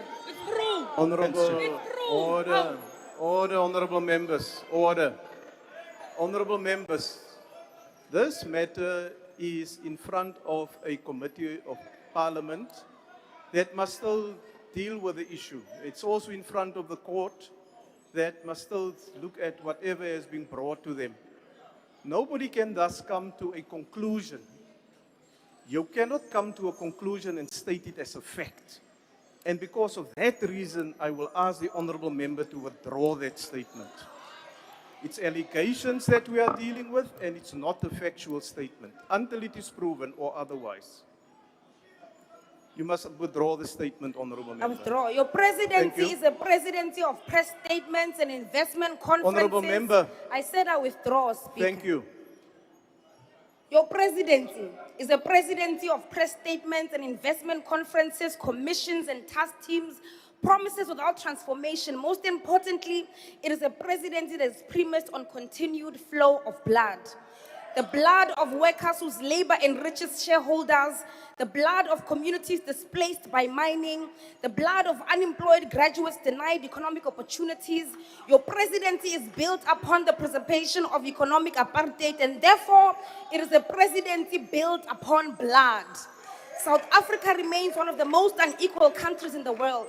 Stats SA tells us that expanded youth employment remains above 40%. Millions wake up every day without work and without hope. Even those who are employed are not spared from the Ramaphosa economy. The cost of living continues to rise while salaries don't rise. And more than 18 million people depend on social grants simply to survive. Yet we are expected to celebrate economic reforms and investment conferences with blood capitalists like BlackRock. We are expected to celebrate growth of barely 1%. I ask you, Mr. President, growth for who? Growth for who, Ntate Ramaphosa? Why must we celebrate a growth that means nothing to a graduate at home, to a mother unable to feed her children, to communities without water? Why applaud a growth that doesn't address ownership patterns of the economy? You boast about Operation Vulindlela, but Operation Vulindlela seeks to reform capitalism rather than eliminate it. It seeks to attract investment without addressing ownership. It seeks to solve problems created by capitalism through more capitalism. You are literally asking fire to extinguish itself. The land was stolen through blood. The mines were built through blood. The economy was constructed through blood. The gold of Johannesburg came from blood. The diamonds of Kimberley came from blood. The platinum of Rustenburg came from blood. The fortunes accumulated in boardrooms and gated estates come from blood. Yet the descendants of those whose labor produced this wealth continue to live in poverty. The top layers of society continue to own majority of wealth, while black majority remains excluded from meaningful ownership of the economy. This is not an accident. This is structural. This is capitalism. It's imperialism. This is exactly how the system was designed to function. President Ramaphosa, history will not judge you by the number of speeches you delivered or by the number of investment summits you hosted and the number of commissions you established. History will judge you by whether the blood stopped flowing. The blood of Marikana, of hungry children, of unemployed youth, of our children in the Cape Flats, the blood of every South African that was sacrificed so their profits may continue uninterrupted. And blood remembers, President. Blood remembers stolen land, stolen labor, stolen dignity. Blood remembers betrayal. That is why we refuse to make peace with exploitation.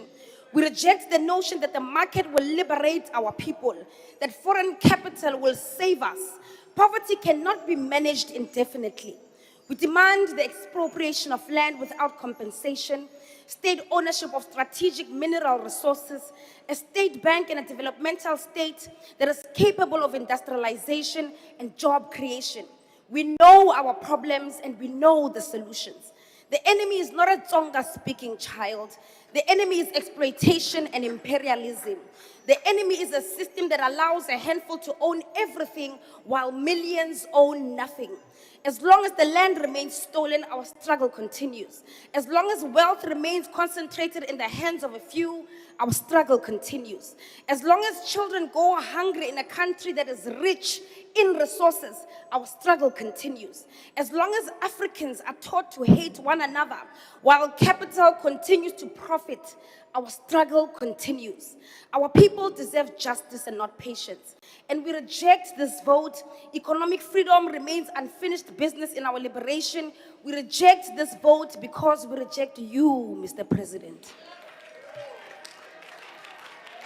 The next speaker is the Honorable Bergman.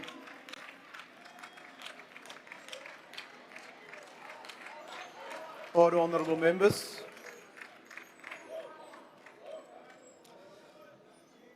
Chairperson, Mr. President, the Government of National Unity... Order, honorable members. They're very excited to hear you, Honorable Bergman. Yes. You may continue now. The Government of National Unity was born from the process of a democratic mandate from the people of South Africa, who told us clearly that no single party had done enough to govern alone. That is the context in which this presidency must operate, not just in name, but in unity and purpose. With collaboration comes accountability. Your legacy, Mr. President, as we spoke about last year, will be determined in part by the future of our state-owned enterprises. South African Airways has received close to 50 billion rand in bailouts. Eskom, by the end of this financial year, will have absorbed 496 billion rand in government support since 2008. Transnet, which dared to request the 61 billion rand bailout, was declined but quietly given a guarantee facility and billions more in structured support. Denel received nearly 9 billion rand. The Post Office has received 10 billion rand. Sanral's received 47 billion rand. In total, South African taxpayers have forked out over 521 billion rand, propping up these entities. Honourable members, we must be honest on whether we will spend another $500 billion on floating state-owned entities or choose to relieve taxpayers. Mr. President, let us be honest about where we are. SAA has reported a net profit of 155 million rand for its 24-25 financial year. Now, on the surface, this is encouraging, but aviation analysts raise serious questions about the consistency of these figures, with concerns about 4 different profit numbers appearing in the same report and an audit opinion that Treasury itself would find alarming. A 30 million rand operating profit in an airline that received 50 billion rand from taxpayers is not yet a reason for a standing ovation. It is a reason for a vigilant oversight.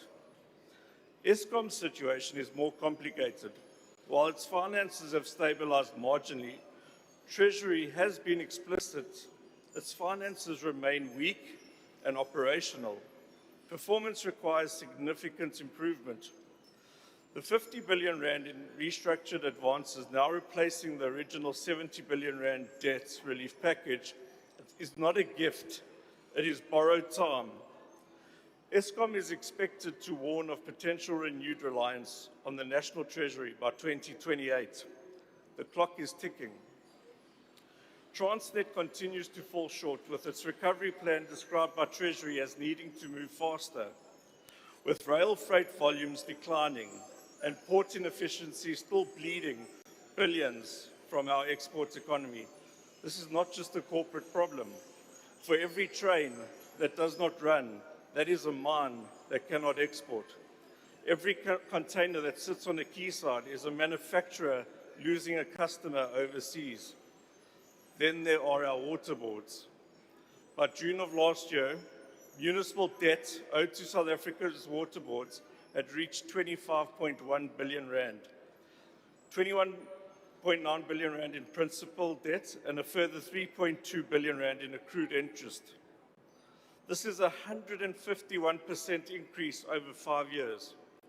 34 municipalities are currently in default. Boards like Machali's Water, Vaal Central Water have come close to complete collapse. Yet municipality after municipality, grants are being returned to the Treasury unspent. Treasury has now begun withholding equitable share allocations from defaulting municipalities, an intervention that is legally sound but administratively uncomfortable. The Presidency cannot stand apart from this. The Department of Planning, Monitoring and Evaluation sits within the Presidency. It was created to be the control tower of government, to watch the instruments, to read the trajectory, and to call out when we were heading for the mountains. Too often, it has indeed been an observation deck, a place from which we document with considerable academic precision the exact moment that things have already gone wrong, and then write a report about it. We then need that to change. When Transnet misses its recovery milestones, PME must not merely note it. When a water board is 3/4 from insolvency, PME must escalate with consequences. The Presidency already has a joint oversight dashboard being piloted with the Department of Water and Sanitation and COCTA to track municipal debt settlements. That is a welcome development, but a dashboard is only useful if someone is authorized to act on it when it shows. Monitoring without consequence is just watching things fail in real time. I urge the Presidency to ensure that planning, monitoring and evaluation has the mandate and teeth to ensure accountability. You cannot fix what you cannot measure, and you cannot measure what you have not counted. Statistics South Africa remains one of the most important yet underrated institutions in this country. The decision that business owners make about where to invest, the decisions municipalities should make about the infrastructure, the decisions that Parliament make about budget allocations, all of them rest on the reliability and accessibility of our national data. Statistic data should not be locked away in technical documents that only specialists can navigate. In an era of open data and digital access, every small business owner, every economic development practitioner, every young person trying to understand why their town has no jobs, they should be able to find that information easily, freely, and in a form they can use. Mr. President, some of the proudest moments of this country's short democracy have been when the people have united. The GNU gives the country an opportunity to Honourable ensure Member, growth, your time has opportunity, expired. and prosperity. Thank you.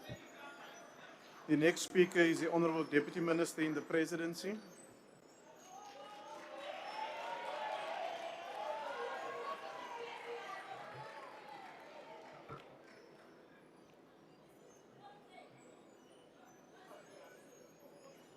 House Chairperson. Honourable Deputy Minister, my apologies for doing this to you. I've on previous occasions asked honourable members to remove their headgear when they enter the House.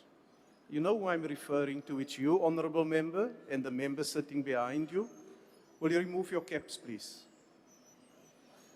Thank you. Please proceed. House Chairperson, President of the people of South Africa, His Excellency Matamela Cyril Ramaphosa, members of the National Executive. Honourable Deputy Minister, let me hear what the point of order is. Thank you, Honourable Chair. I just want you to go back and check with the table about this because last week there was a ruling that it was okay for the one member from Al Jamar to wear a cap while he was busy doing his speech. So there was a ruling in that session that it was fine to wear caps. Honourable So- Member, I make the rules as it appears here. If when that ruling was made, was a wrong ruling, that member shouldn't have been allowed. Please continue. Honorable members of Parliament, the Director General and Secretary of Cabinet, Mayor Pindile Baleni, distinguished guests, fellow South Africans. President, a few years ago, Honourable Deputy Minister, I see now there's another point of order. What's your point of order, Honourable Member? Thank you, Chair. We can't have the rule that is coming Honourable Member, I've that made is a coming ruling. at your Take your own. seat.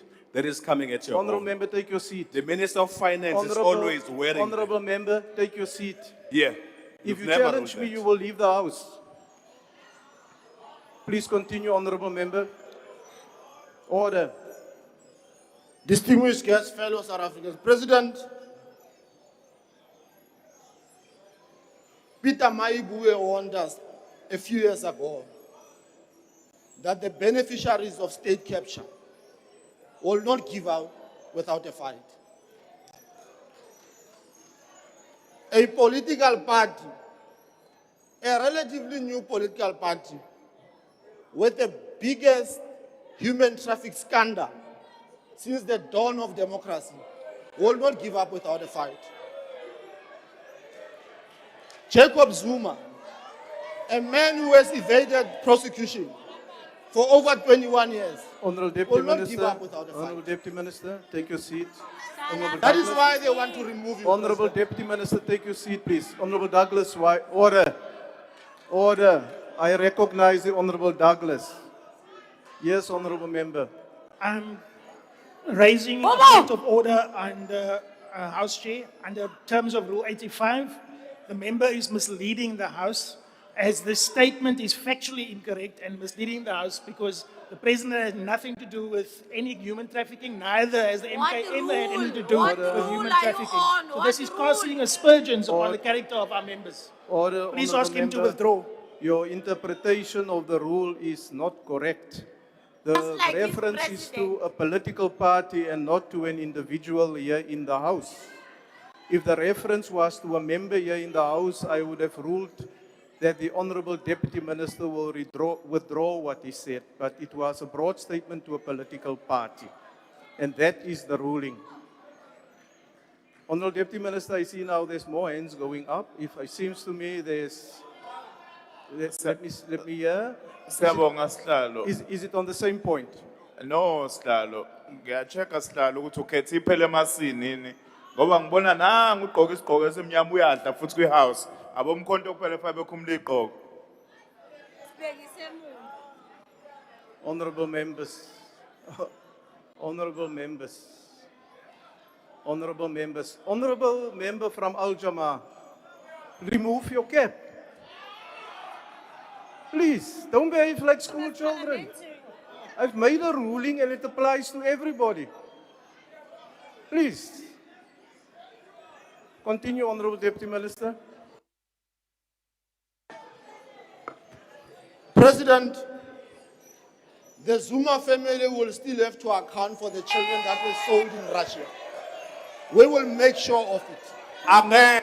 Order, It is honourable indeed a members. privilege and an honor to rise in support Order, honourable of the members. President Order. and the Minister in the Presidency to present Honourable the Deputy Minister. 2026-2027 budget vote to this August House. Honourable Deputy Minister, please take your seat. Honourable Douglas.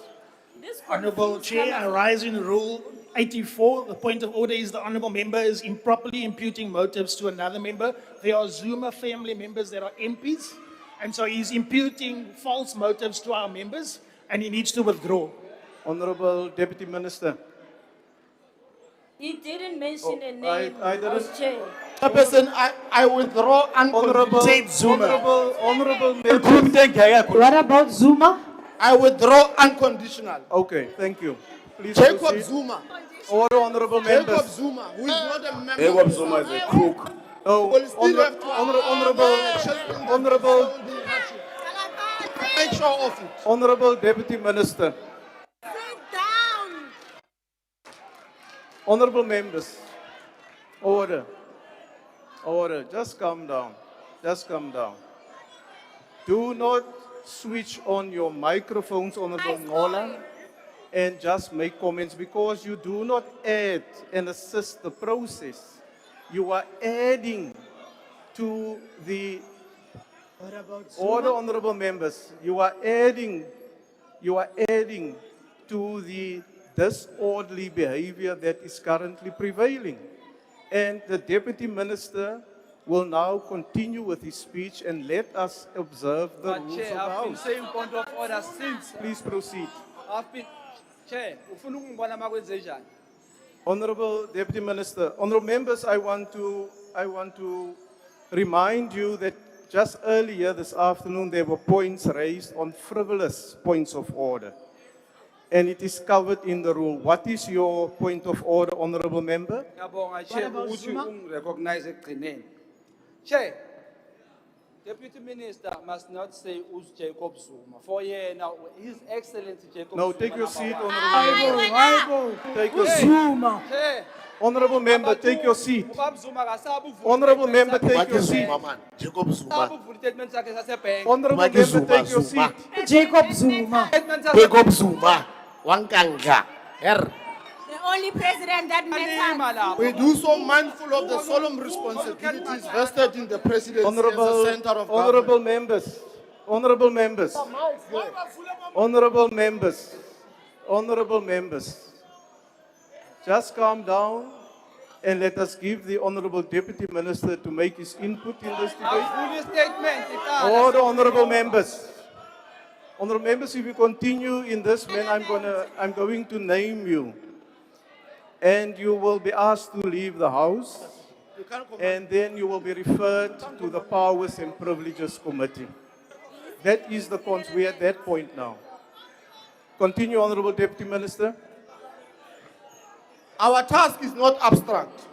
It is to strengthen the unity of our people, improve the quality of governance, and advance the Republic of South Africa as a whole. The annual performance plan for 2026-2027 is clear. This is not a holding year. Perhaps it is useful to ground our Honorable debate Deputy today. Minister, just take your seat, please. Honorable Member, why do you want to be recognized? Chair, yeah, I was not recognized because I'm at the back. Chair, you know we love you and we respect you. Ne? Honorable members, what is the point of order? We're not talking about feelings here. Good. Get to the point. Chair, you allowed for the booing of our member earlier. Now that the opposite, in terms of opposition, is doing equally, you're having a problem. It is not fair. Honorable it is member, not right. that's not the It is point of being order. impartial about this Please, process. that's We not like the, you that's and not we the love point you. of order. Arkeli, sit down. Order, order, order. Thank you for the love that you are expressing, but it is not appropriate at this time, nor do I believe it will be appropriate in future. Please proceed, honorable member. Section 83 of the Constitution entrusts the President with the responsibility to promote the unity of the nation and that we should advance the Republic. This provision speaks not only to legal authority, but to constitutional purpose. They remind us that unity is not incidental to governance, but position it as one of the highest obligations of public power. The presidency as a center of government is mandated to drive policy coherence and collective accountability in pursuit of MTDP priorities. Honorable members, it is for this reason that social cohesion and nation building should and must remain at the core of our work. South Africa is not united by homogeneity, but by a constitutional construct that calls upon all of us to turn on a painful inheritance of division into a democratic future grounded in dignity, equality, and belonging. Social cohesion is therefore not a sentimental aspiration. It is a practical work of building trust between citizens and institutions, of nurturing mutual respect across differences, and of ensuring that every community can recognize itself in a democratic national project underway.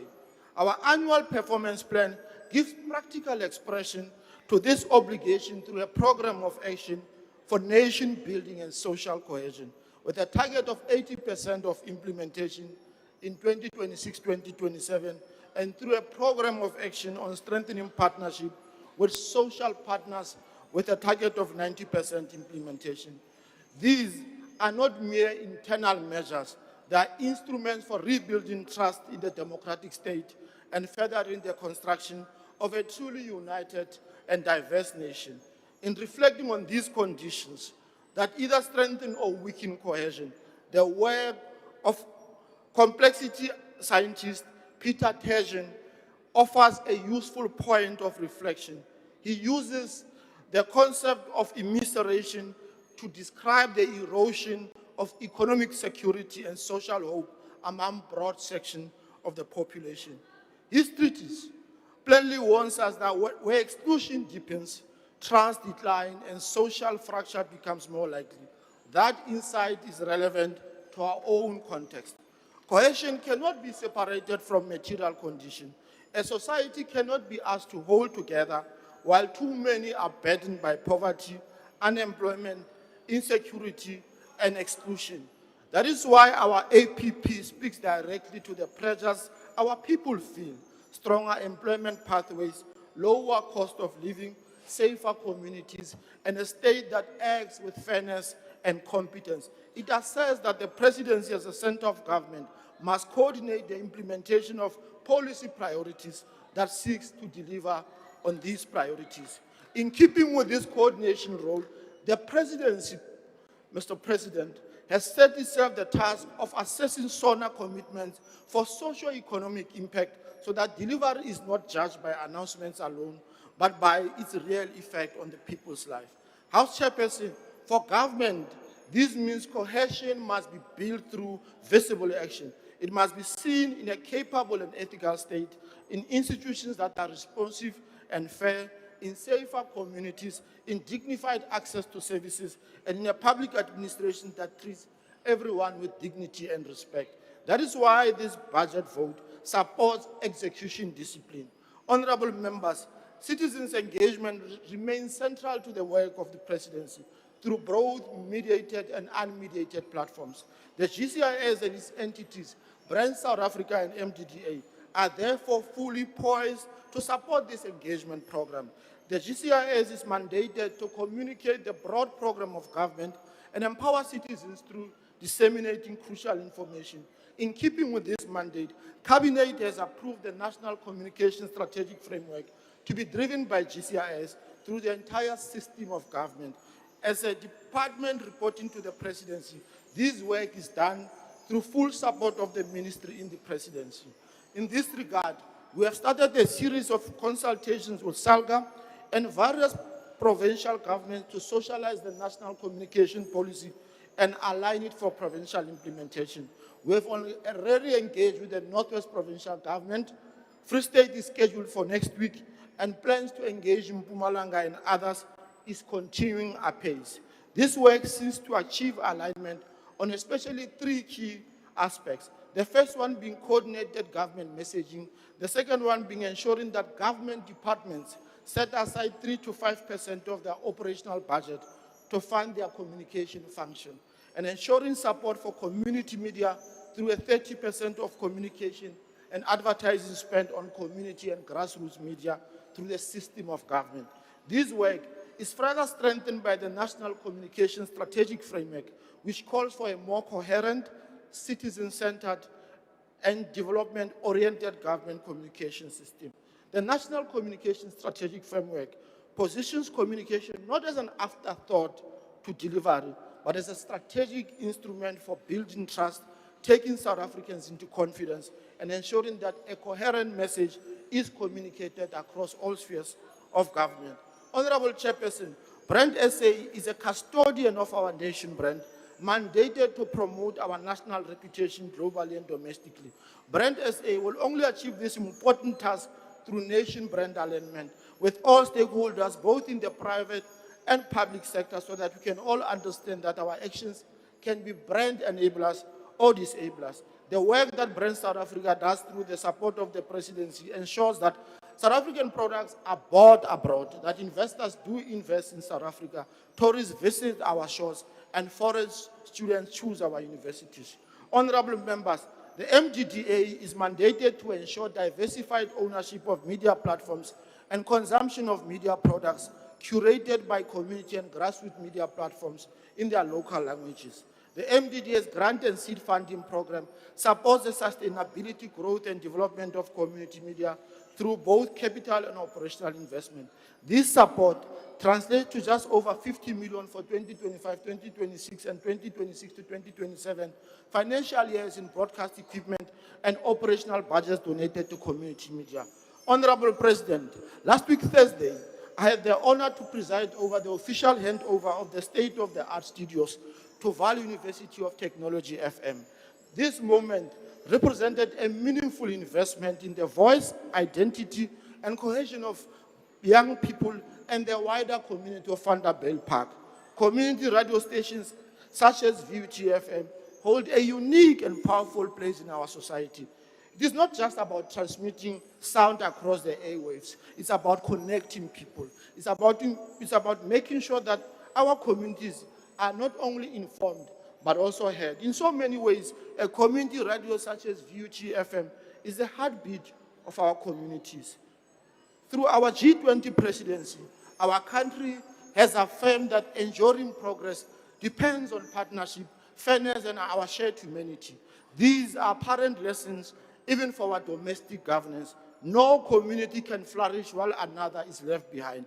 No democracy can be secure while exclusion persists, and no developmental project can succeed without social trust.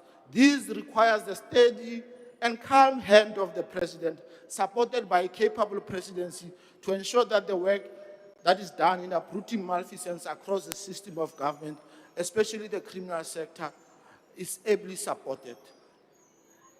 Through this budget vote, therefore, the work of the presidency is not only to coordinate government, but to strengthen execution, restore confidence in public institutions, and help hold together the deeper promise held in the democratic project. Let us continue with humility and determination to build a South Africa in which our diversity remains a source of strength. Our inspirations command confidence, and every person can feel they belong to a common future. However, those who refuse to listen cannot demand respect from the very voices they don't want to hear. Truth, strength is not monologue, it is a bridge. And those who burn the bridge cannot wonder no one walks their way. We have seen some in this house who style themselves as progressive caucus walking out of the house, yet they want to engage in a debate they have abandoned. We are neither impressed nor moved by this infantile theatrics. Infantile disorder. Honorable Deputy Minister. Oh, Irrelevant. thank you. The next speaker is the Honorable Ghana. Chairperson. Chairperson. House Chair. Where is the There, my chair. order, honorable members. Honorable Daniels. Thank you, House Chairperson. Chairperson, this is not point of orders and those type of frivolous things. So why are you rising, honorable member? I believe this may be the right, I didn't want to interrupt nobody, but I think from your platform, Chairperson, it is important that last time when we had challenges in the dome, you made a call from there. I just want to draw your attention to that. We've waited so long to come back to the dome after hybrid meetings. What is the point, honorable member? Point of order is, Chair, Public Works need to come and look at this thing. As we're sitting here, there's sand and things falling on us, there's leaves falling on us. There's some issues here with this dome, Chairperson. No, thank you, honorable member. We will bring it to the attention order of the relevant officials so that they can attend to it. The next speaker is the Honorable Ghana. Mtamastulo. Ngakenza Mtramashitolo. Mtramashitolo, I would have wished for Honorable Shlope to be in the house so that I can shake his hand. The single biggest criticism that he has about my election yesterday is that I did not shake his hand. So I would have loved for him to be in the house so that I shake his hand. Na cancer, Mtramashitolo, that's na president. Loko mrangeri wa Rise Mzansi, tlhelo Mtramashitolo wa committee ya Scopa, Honorable Zivi avulavula endzhaku ka ku va mihlawuriwile tani president. U kombele ku ri no mi va president ya maAfrika-Dzonga hinkwavo. He reminded us that collectively we carry a weighty task. As a leader, yourself mandated to defend, to uphold and respect the Constitution, we believe you understand the weight of being a creature of statutes. Na mehe tolo va nihlawurile president. Ni fanele ni landzelela nawu wa tiko. Ni fanele ni landzelela vumbiwa bya tiko. Crucially, the Constitution places oversight and accountability over you and your office directly within this House and the newly established impeachment committee. Whilst it is within your rights to take the independent panel report under judicial review, this House must be clear. The committee will proceed with its work until such time that the court pronounces otherwise. Budget, please. We will do our work without fear, without favor, and without prejudice. Mintiro itavulavula. Budget, Not politicking. Imintiro ingatavulavula. It is good, Mr. President, that you exercise your rights, but it must also be clear to South Africans that you will subject yourself to the impeachment committee if we get to that stage and you are called to appear before the committee. While appearing before a parliamentary committee is unprecedented for a president, even the late President Mandela appeared before a court of law when called, despite his personal irritation. This is the weight of leadership. This significant milestone signals strengthen our constitutional democracy. Honorable Ghana, just take your seat for a moment. Honorable Deputy Minister, why do you want to be recognized? Yes, ikombela ku ri bogana va vulavula hi budget. Va vulavula hi budget vote one, Chairman. Yeah, no, thank you, Deputy Minister. Members have definitely some leeway, as we've already seen during the debate, to address other matters apart from the budget. So, Honorable Ghana, please continue. Mr. President, it has become unfashionable to speak out against what is wrong for fear of retribution.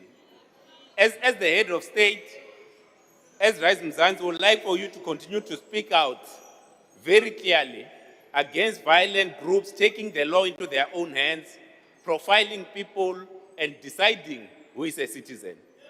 The government must also take responsibility for the corruption at Home Affairs and our borders. The systematic failure has fueled tensions that are the direct outcome of high unemployment and crime. We must also confront the quiet desperation breaking our households. Our people are drowning under crushing cost of living, driving many to seek an impossible escape. We cannot look away, Mr. President, when online gambling addiction, fed by free-for-all access and advertising, ravages our communities. The government must step up and treat gambling addiction as a severe public health crisis that truly is. In closing, we will all contest the local ballot with a commitment to fostering Honorable a Ghana, safe and clean... Honorable Ghana, my apologies. Just take your seat for a moment. Honorable I'll shake your Douglas, hand why after do you this want to speech. be recognized? Thank you, Honourable Speaker. I would like to find out if the Honourable Member would like to take a question about Rise's 30 million Honorable rand that they Douglas, got from White Monopoly Honorable Capital. Douglas, you know better. We first inquire whether he is prepared to take a question. I will shake Honorable your hand. Ghana, are you prepared to take a Mr. question? President, let us all commit to a safe, prosperous, equal and united South Africa in one generation. a hi tirheleni tiko, Mr. President. Na vaakatiko va Afrika-Dzonga. Na khensa mi tshama Thank you, xitulu. Honorable Ghana. The Honorable Dr. Maimane. Can Honorable Ghana give them handshakes? Order, honorable members. There is no provision in our rules that after 6 o'clock you can just unmute and speak. Please remain disciplined. Dr. Maimane, please continue. Thank you, House Chairperson, honorable members, Bagaitso, President Dumela. Mr. President, I would want you to succeed. Like you want Bafana Bafana to succeed, I want you to succeed. For us to be able to achieve that, we know quite clearly that we must build one South Africa, we must have a nation that prosper, and for that to happen, those are duties enshrined in the duties of what the President is meant to do. But Mr. President, I think we can all agree our country finds itself in a difficult place. Business confidence is lower under your leadership than it was under President Mbeki. 63 million South Africans look to the government of national unity for leadership, for opportunity. Yet many of them find themselves in a hopeless space. They experience frustration. They are worried. They don't live in a country that is safe. Many of them are watching corruption play itself out. Mr. President, benthetha nomamam, utsho kum uthi, abantu bayavela i-corruption, kodwa ayikho into enzakalayo. Ndizawucela President, xa uzophendula apha, utsho uba i-Commission of Inquiry nento ezinjalo zenze ntoni apha eMzantsi Afrika. Honorable President, in this light, I truly believe it is in the interest of our country that we don't find you distracted. I would argue, honorable members, a distracted president will become a dysfunctional president. The president, we need you at a time such as this one focused on the job at hand. Therefore, Mr. President, I do not believe we need to be spending too much time in court fighting pala issues. I believe Parliament has a job, and Mr. President, in your innocence, I believe you need to appear before the committee and set the record straight. When President Zuma was fighting the state, we spent 30 million rands. And I would say, Mr. President, if you want to go to court, which is your right, then maybe pay for the legal fees yourself. Furthermore, Mr. President, I would argue that in moving away from the distraction, let's focus on deliberate action. So here are some proposals, Mr. President, that I'd like to put before you. The first is on economic reform. The Deputy President is in India at the moment. They have successfully moved over 250 million Indians out of poverty. Isn't it our job to move over 10 million South Africans out of poverty into the middle class so that they are active participants into the economy? I would argue for reform. Secondly, Mr. President, when we think about the issue of crime, let's stop the Hollywood. Let's appoint a permanent minister of police. Let's ensure that there are no more actors. And more crucially, Mr. President, perhaps amend the Municipal Policing Act so that policemen that act in cities can also prosecute some crimes, so we increase the force. Mr. President, I met a number of departments, and many of them who have been de-linked have duplicated functions. Let's narrow the state and make it more efficient. So, Mr. President, like GBV, let's end commissions and all sorts of ministries. Let's create one centralized fund to fight the battle against violence against women. Ultimately, Mr. President, we are builders. We want to build. Let's build this country. And I hope you stay out of court and at work. I support. Thank you very much, President. Order, honorable members. The Honorable Ganyase.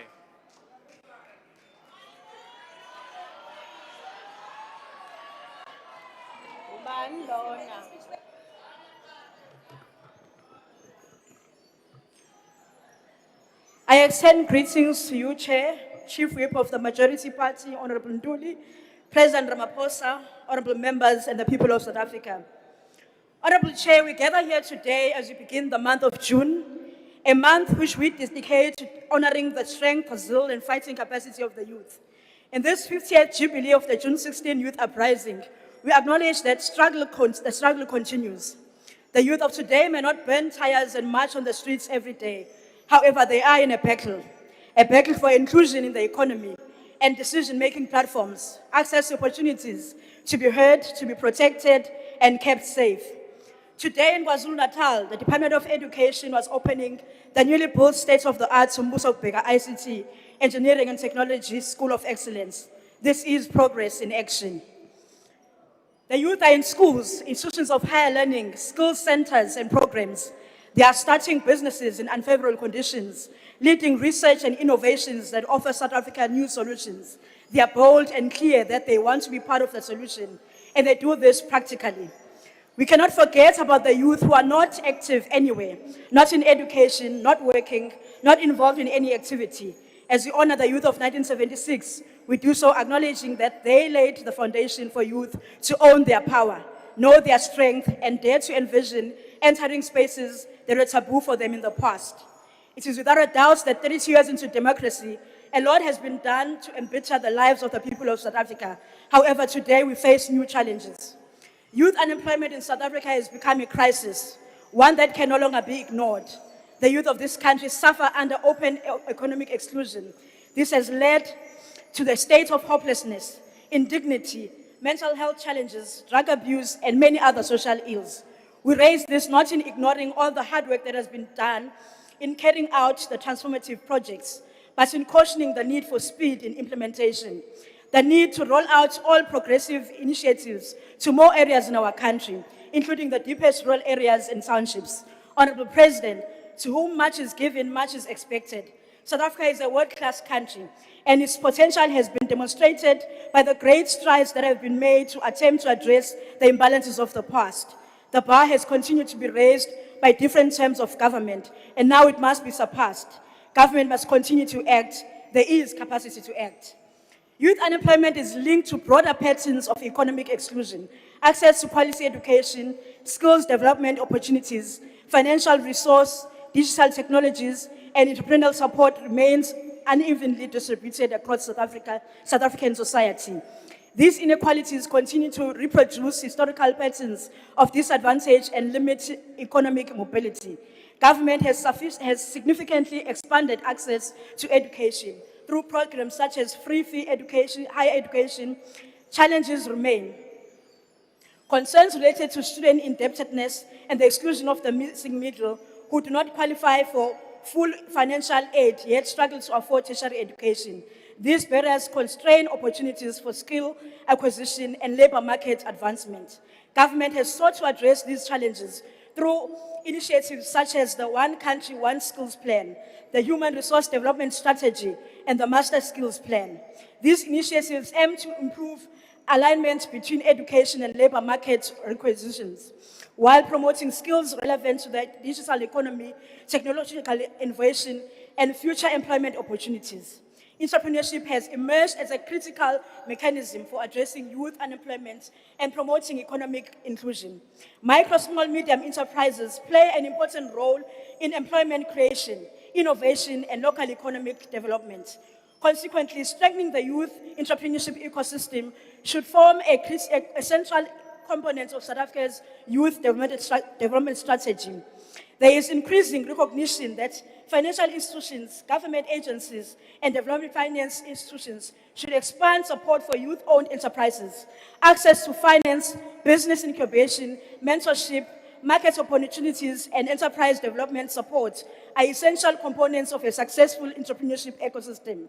The Department of Small Business Development 2026-27 strategy focuses on building an integrated micro, small, medium enterprise support system through incubation, blended finance, innovation support, supplier development, and improved market access. Central to this approach is the implementation of the Public Procurement Act 28 of 2024, which seeks to expand procurement opportunities for youth-owned MSMEs and cooperative through set-asides, subcontracting, and localization measures. These reforms are intended to advance inclusive economic transformation and translate political freedom into meaningful economic participation for South Africa's youth. Despite current challenges, significant opportunities exist within emerging sectors of the economy. Technological innovation, digital transformation, and the transition towards a greener economy are creating new employment pathways and entrepreneurial opportunities. The digital economy offers opportunities in fields such as artificial intelligence, software development, cybersecurity, digital services, fintech, e-commerce, and data analytics. Similarly, the green economy presents opportunities in renewable energy, sustainable agriculture, environmental management, and climate adaptation initiatives. These sectors are expected to play an increasingly important role in future economic growth and employment creation. Institutions such as the National Youth Development Agency, National Student Financial Aid Scheme, Small Enterprise Development and Finance Agency, SEDFA, and Sector Education and Training Authorities, SETAs, have contributed to improving opportunities for many young South Africans. These are intentional interventions aimed at supporting the development of the youth of South Africa.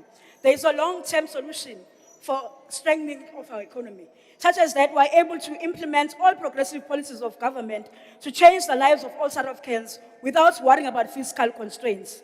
That is through putting up export quotas, beneficiating our minerals locally in order to industrialize our economy and revive our secondary sectors. We can use our God-given mineral resources to create jobs and increase participation in the economy. Chairperson, despite the work that still needs to be done to get more young people skilled, working, and funded to start their own businesses, there are success stories. The Presidential Youth Employment Intervention in Q3 of the period between October and December 2025 ensured that 294,530 earning opportunities were secured through the National Pathway Management Network. The revitalized National Youth Service placed 132,784 young people in paid service opportunities. The National Youth Development Agency recently announced 100,000 National Youth paid service opportunities, which have been unlocked through the Phase 5 of the National Youth Service Program. The National Student Financial Aid Scheme for this year is funding over 1 million students who were recipients of social grants whilst in school are automatically approved to be funded by NEFSAS. The Small Enterprise Development Finance Agency, SEDFA, in the 2024-2025 financial year, has disbursed approximately 552 million to youth-owned enterprises. This should serve as restoring hope that help is on the way. The youth who have not yet benefited from these initiatives will eventually be reached. The youth must be unrelenting and uncompromising in demanding more and positioning themselves to receive these opportunities, armed with skills, qualifications, and innovative ideas. I support Budget 1. I thank you. Thank you. The Honorable Reddy.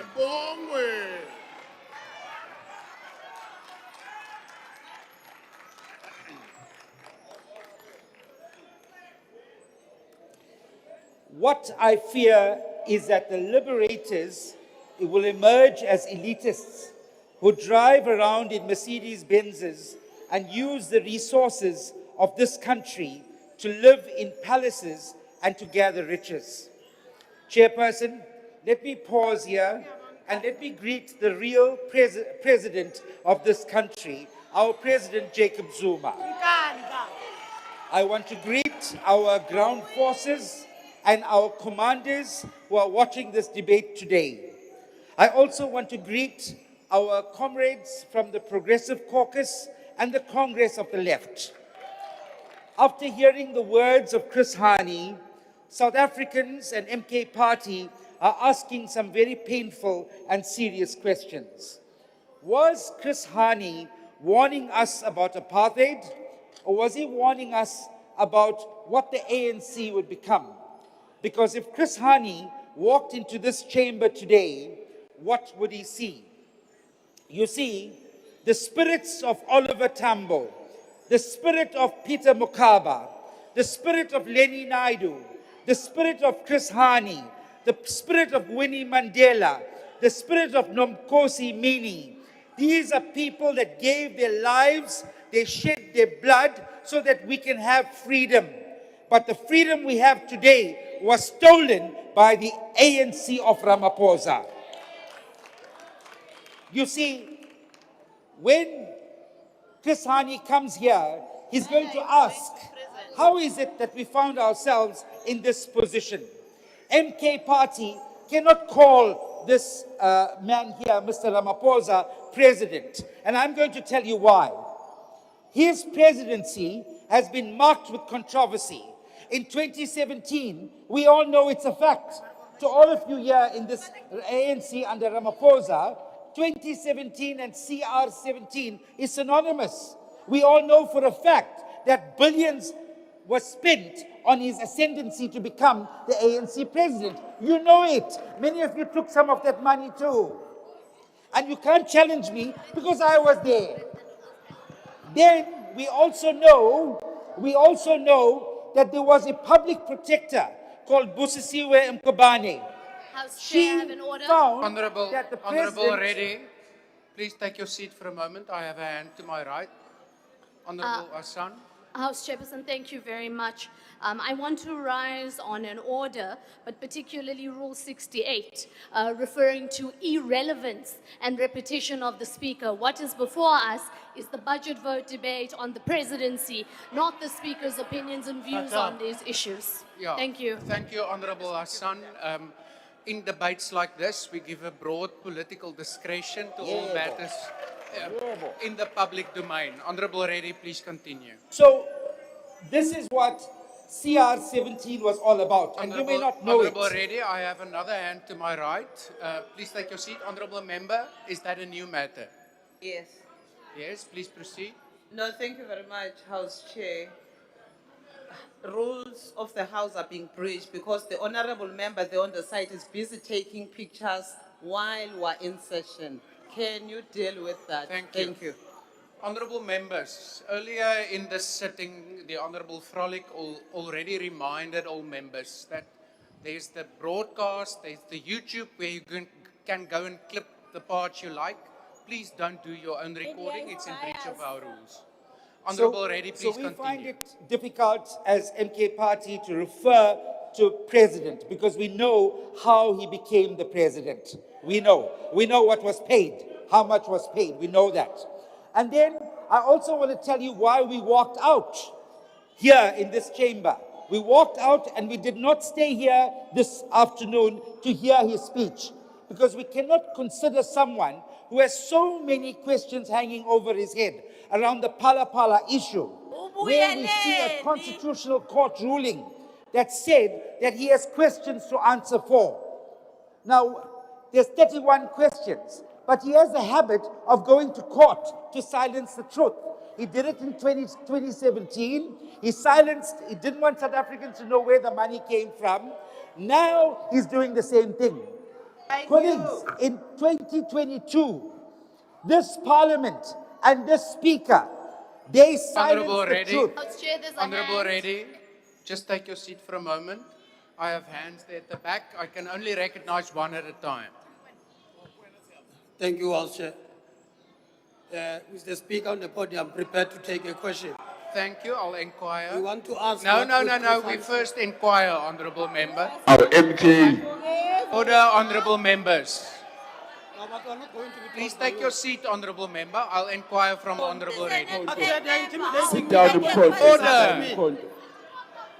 Order, Honorable Members. Honorable Reddy, are you prepared to take a question?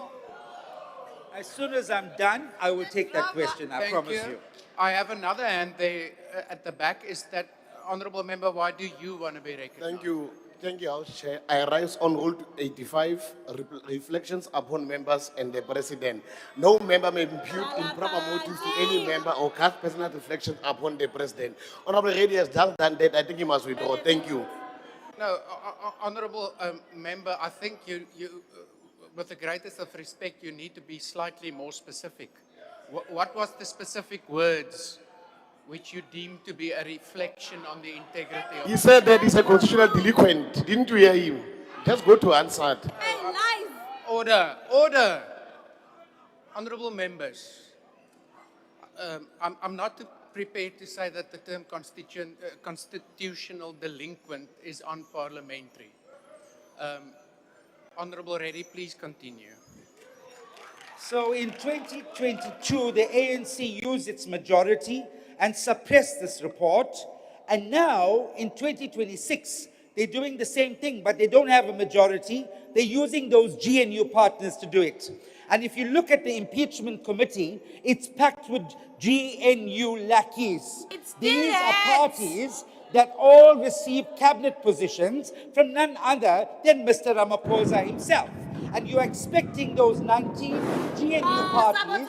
Honorable Reddy, Honorable Reddy, just take your seat for a moment. Honorable Hassan, you just unmuted and then blew into the microphone.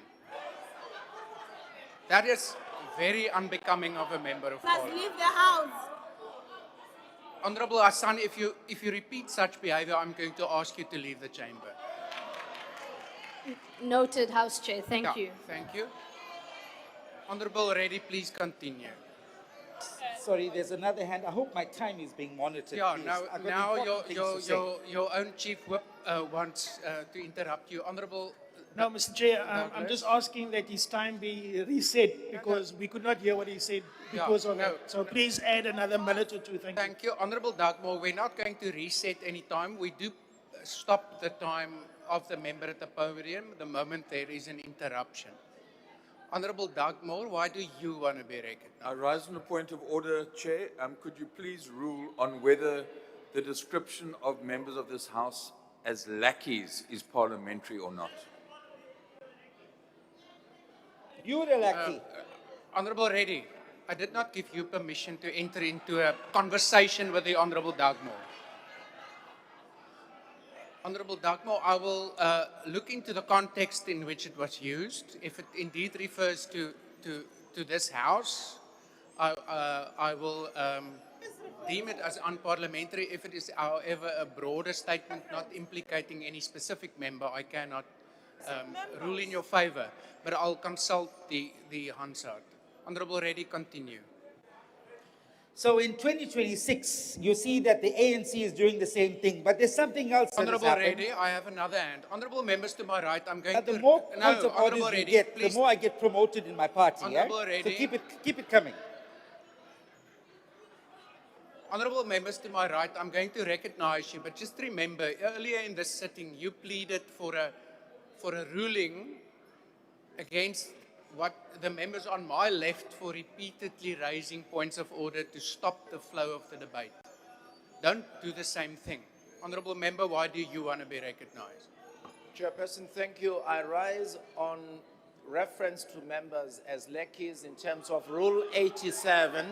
Rule 87, Chairperson reads. Honorable member, I don't know whether you maybe was distracted.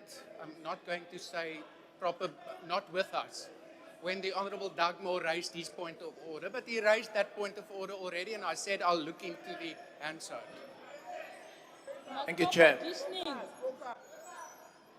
Okay, Honorable Reddy, please continue. So now we have a speaker who is also finding herself in trouble with the law. You have a constitutional judgment that says the Section 89 report has to be handed to the impeachment committee. Yesterday, the impeachment committee sat and no report. And we also read in the media that the speaker met with Honorable Reddy, just take your seat. Honorable Skosana, why do you want to be recognized? No, thank you very much, Honorable Chair. I'm rising on Rule 85. Honorable Reddy is casting aspersion to the Honorable Speaker. He says the Speaker is in trouble with the law. Can you rule on that, Honorable Chair, please? Yeah, thanks. Honorable Skosana, I understand the context in which that specific phrase was used to have been unpacked when he then talked about the way in which the Speaker has implemented the judgment of the Constitutional Court. So rules are order. in context I'm now. on the floor. So in the context, there is not a specific inference to the fact that the speaker has already been found to have broken the law. It's an argument. Therefore, it's permissible. Honorable Reddy, please continue. So the speaker then has not produced that report, which is a requirement by the judgment, Honorable Skosana. She hasn't done that. Now, what is happening? We're seeing a repeat of what happened in 2022, where this parliament and this Ramaphosa ANC is once again closing ranks around the president. Honorable Reddy, I have another hand there at the back. Honorable, Thank you. Keep it coming. I'm going higher up. Honorable Reddy, work with me. Please just take your seat. House Chair, I rise in terms of Rule 84. Yes. The Honorable. Order, honorable members. I want to hear the point of order. House Chair, I rise in terms of Rule 84. Sit down, Mkondo. Sit down, Mkondo. The toy soldiers there, they are making unacceptable gestures, which suggest that they are going to beat up people. They are doing this in the house. Honorable member. I've already asked that we allow the debate to continue by not repeatedly raising frivolous points of order. I have not seen any threatening gestures. Honorable member, order. Order. Honorable member, this is now a further opportunity where you've raised a point of order solely aimed at interrupting the Honorable Reddy. The next time it happens, I'm going to rule that you are acting in a grossly disorderly manner. Honorable Douglas, Honorable Reddy, not yet you. Honorable Douglas. Thank you, Honorable Speaker.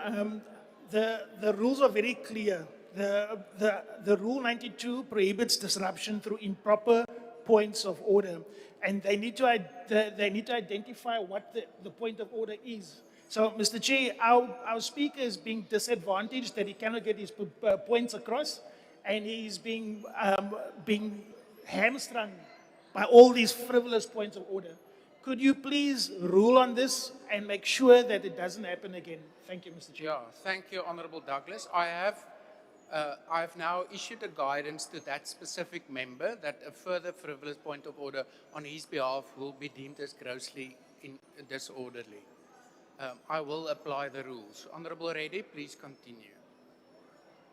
The truth hurts, honorable members, and you can see it's hurting very hard. It's cutting very deep. And let's cut a little bit deeper now, and let's call a spade a spade. Mr. Ramaphosa, it's time you resign. Save the country and save whatever is left of the ANC. Let me speak to the ANC today.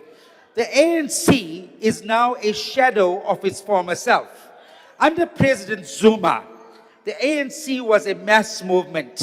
In 2009, the ANC had nearly 66%. In 2014, 62%. And under this leadership, it's 57% in 2019. And in 2014, you're now 40%. You're going cap in hand to a party like the DA. Honorable Reddy, please take your seat. Honorable Minister of Mineral and Petroleum Resources. Honorable Speaker, it is incorrect to... What rule? Which rule? No, Honorable Minister. Order. Order. It is incorrect. I will deal with the matter. Honorable Speaker, it is incorrect for a member to quote numbers wrongly to make a point. Honorable Minister, that's not a point of order. It's a point of order. No, it's a point of There debate. was no Please take your seat. 66% I can't rule in your favor. 2009. Honorable Minister, please take your seat. The highest point was Honorable in Minister. 2004. Order. Yeah. Honorable Minister, please take your seat. Order. Honorable Reddy, before you continue. Honorable members, please don't interrupt the Honorable Reddy because you want to disagree with the content of your speech. If you have, no, Honorable Minister, I'm not giving you the floor again. if you have something to add to the debate and you're not on the speakers list, give a note to whoever is on the list from your party. Honorable Reddy, please continue. Here's another fact. Under this president, ANC, you lost over 3 million voters. When Honorable Musi Maimani was a leader of the DA, and a few thousand white voters left the DA because he was a black leader, they fired him. 3 million of your voters left you, and you're still keeping this man. Don't you think it's time that he resigned, or you took him out to save the ANC and save the country? Honorable Reddy, please take your seat. I have a hand to my right. Honorable Deputy Minister, why do you want to be recognized? No, thank you so much, Chairperson of the House. I'm on Rule 85. And on Rule 85, Chair, the Speaker on the floor, with respect to Rule 85, 1 and 2, he has continuously not called His Excellency the President, referred to him with derogatory terms, to call him this man. But there are also a number of instances, Chair.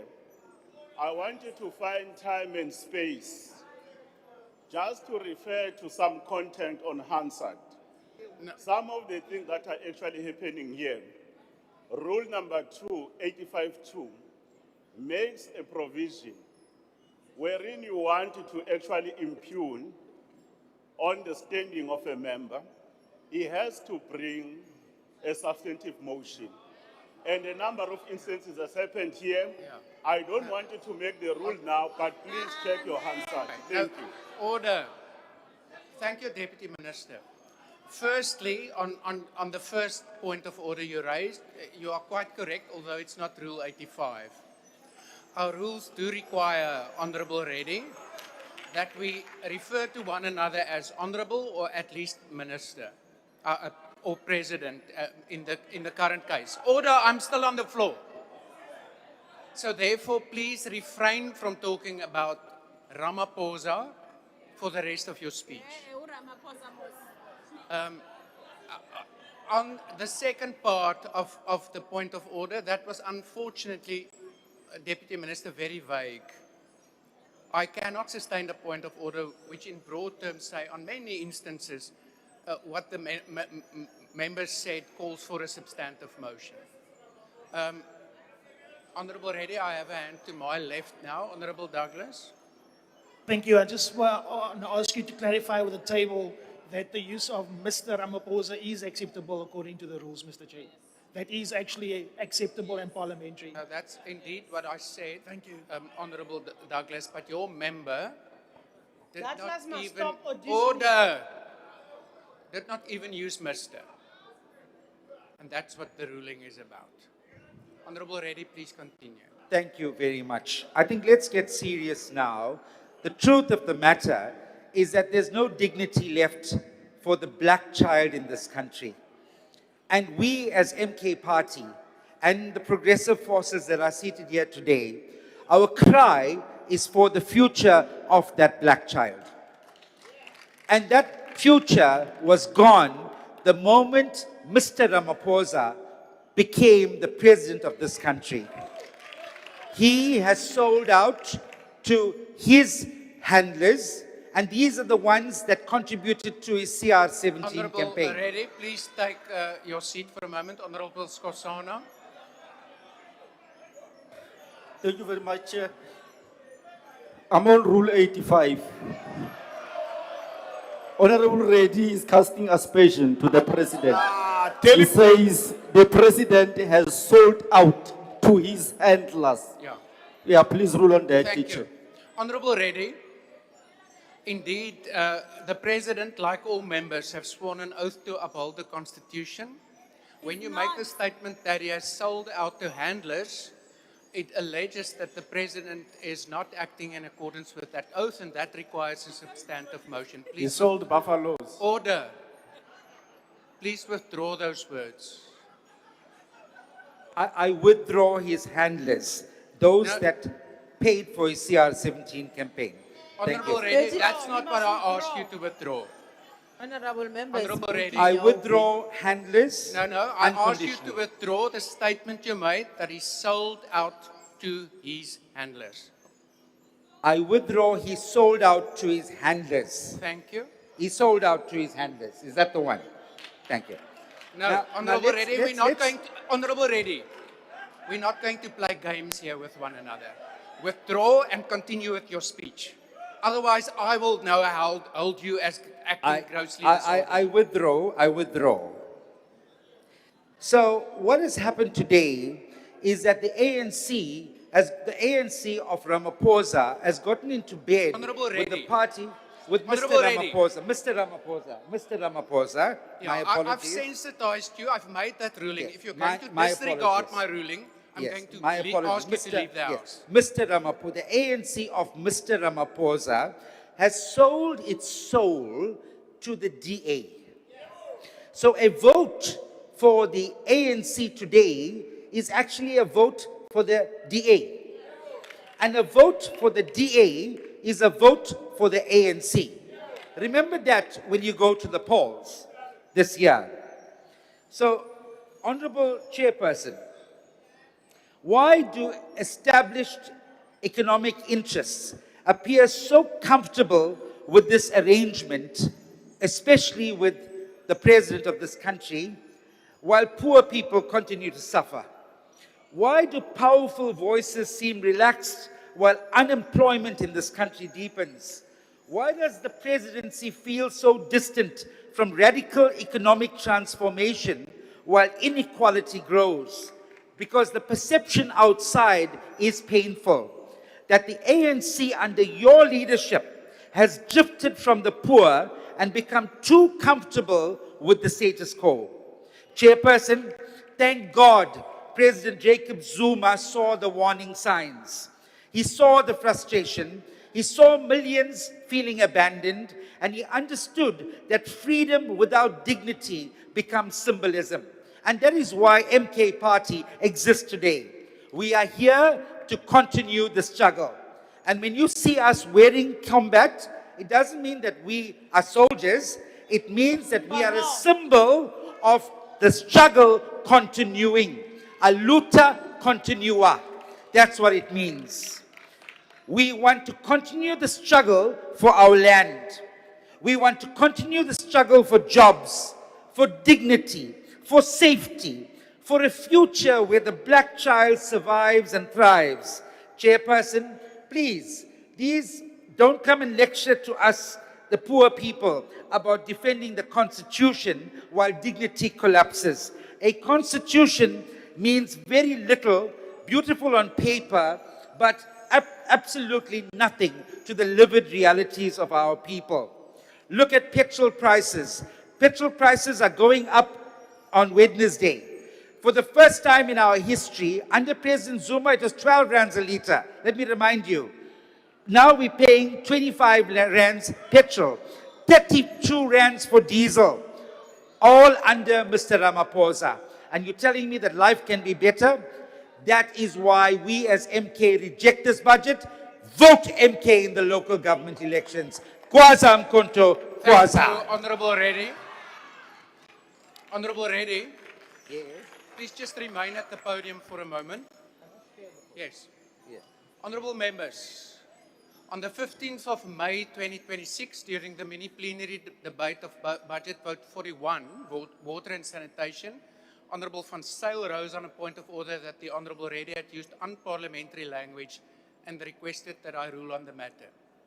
I indicated that I would consider the matter given that the Honorable Reddy, upon inquiry, confirmed using the word, but argued that the word is to be considered acceptable language, amongst others because, according to him, the word is contained in dictionaries.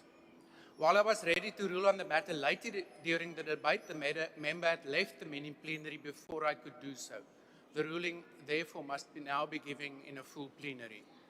Rule 84 provides that, and I quote, no member may use offensive, abusive, insulting, disrespectful, unbecoming or unparliamentary words or language, nor offensive, unbecoming or threatening gestures, end of quote. On examining the unrevised Hansard, The repeated use of the word was confirmed. It was also confirmed that the term is contained in the online dictionary, Wiktionary, which is a crowdsourced dictionary which includes, amongst others, slang and other neologisms. However, importantly, Wiktionary identifies the term as being vulgar in nature.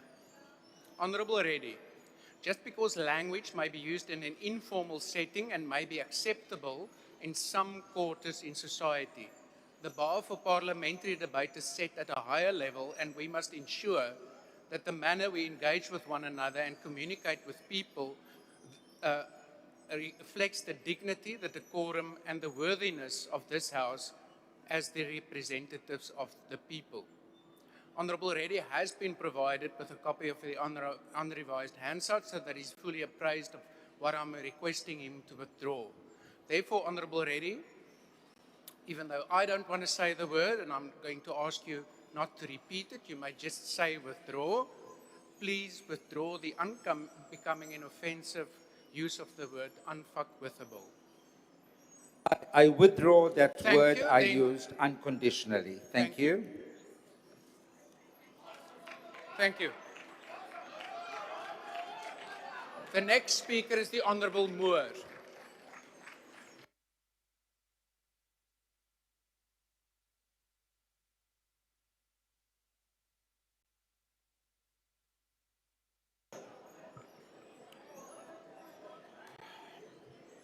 Thank you, Honourable House Chairperson. As we debate the Presidency's budget allocation, I want to today speak on the President's leadership in one of our gravest crises as South Africans, the national water crisis. In February, the President acknowledged what residents already knew from their empty taps. Water had become an issue of utmost national importance. He promised us a National Water Crisis Committee. He promised a focused national response, and we were told that a water action plan would be ready by March. It is now June. South Africans are still waiting. I submitted a PIA request to the Presidency to obtain this plan, to see what commitments had been made, what interventions were approved, what timelines were set, and how government intended to turn promises into water in people's taps. Instead of urgency, the Presidency asked for more time, another month. That means that instead of an urgent plan in February, we are now in June with no public plan, no clear measurable targets, and no confidence that the Presidency is treating this crisis with the seriousness it deserves. Honourable House Chairperson, South Africans do not live on promises. They live in homes where taps run dry. I come from Johannesburg, so I know very well that budgets on paper do not mean service delivery on the ground. A budget line does not repair a leaking pipe. A strategy document does not fill a reservoir. A press conference does not bring water to a mother who needs to bathe her child, cook food, flush a toilet, or care for a sick relative. This past weekend, after routine maintenance by Rand Water, suburbs across Gauteng were again left without water. From Atteridgeville and Olivenhoutbush in Tshwane, to Palm Ridge and Katlehong in Ekurhuleni, to South Hills, Deep Sloot and Brixton in Johannesburg. Black, white, Indian, colored, rich and poor, township, suburb, informal settlement and inner city. This crisis does not only affect one community, it affects South Africans. And while planned maintenance is necessary, a resilient system should be able to absorb routine maintenance without leaving communities desperate. That, colleagues, is the problem. Our systems have become so weak, so under-maintained, and so poorly managed that ordinary maintenance can push communities into crisis. And this crisis abounds across the country. In Palabora right now, residents have had no water for days because of the failure of a single pump. Families are suffering. Businesses are suffering. Public services are placed at risk, and the question must be asked, how were the rights of an entire community left to hang on a single dilapidated piece of infrastructure? Honourable House Chair, I speak today not only as a Member of Parliament, I speak as a husband and a father. I have a 2-year-old daughter. My mother-in-law is currently staying with us after major surgery. When there is no water, it is not a minor inconvenience. It affects hygiene, it affects health, it affects dignity. And for poorer residents, elderly residents, and for people who cannot buy bottled water or install tanks, the impact is far worse. South Africans understand how serious load shedding was. The water crisis is as serious, and colleagues, in some places, worse. But there is no single ESCOM to blame. Instead, there are over 100 failing water service authorities, municipal managers who did not maintain systems, mayors who did not prioritize infrastructure, water boards under pressure, pipes vandalized, pump stations neglected, reservoirs left to fail, and communities left to suffer. That is precisely why presidential leadership is required. The presidency exists to set national priorities. The presidency exists to coordinate government. The presidency exists to unlock blockages when departments, municipalities, and entities fail to act with the speed required. This budget vote must not be about more speeches and more promises. It must be an action budget. It must support real interventions when municipalities fail. It must demand measurable targets for reducing water losses, repairing infrastructure, restoring wastewater systems, and ending the indignity of water tanker dependency. Business as usual, Mr. President, continues to fail. Last year, 105 water service authorities were in distress. Now, there are 109 out of 144. Things are getting worse, not better. Stitching together old plans and calling them a crisis response is not enough. South Africans need a real plan, a plan with names, dates, budgets, targets, and colleagues, it requires consequences. Mr. President, if the National Water Crisis Action Plan exists, please release it. If it is already being actioned, prove it. Show South Africans that this government understands the scale of the crisis. Show residents from Katlehong to Palabora, from Deep Sloot to Atteridgeville, from rural villages to major metros, that they do not have to live without reliable water. South Africa does not need more excuses. South Africa needs action now. Service delivery now. Water now. I thank you. Thank you. The next speaker is the Honourable Zungula.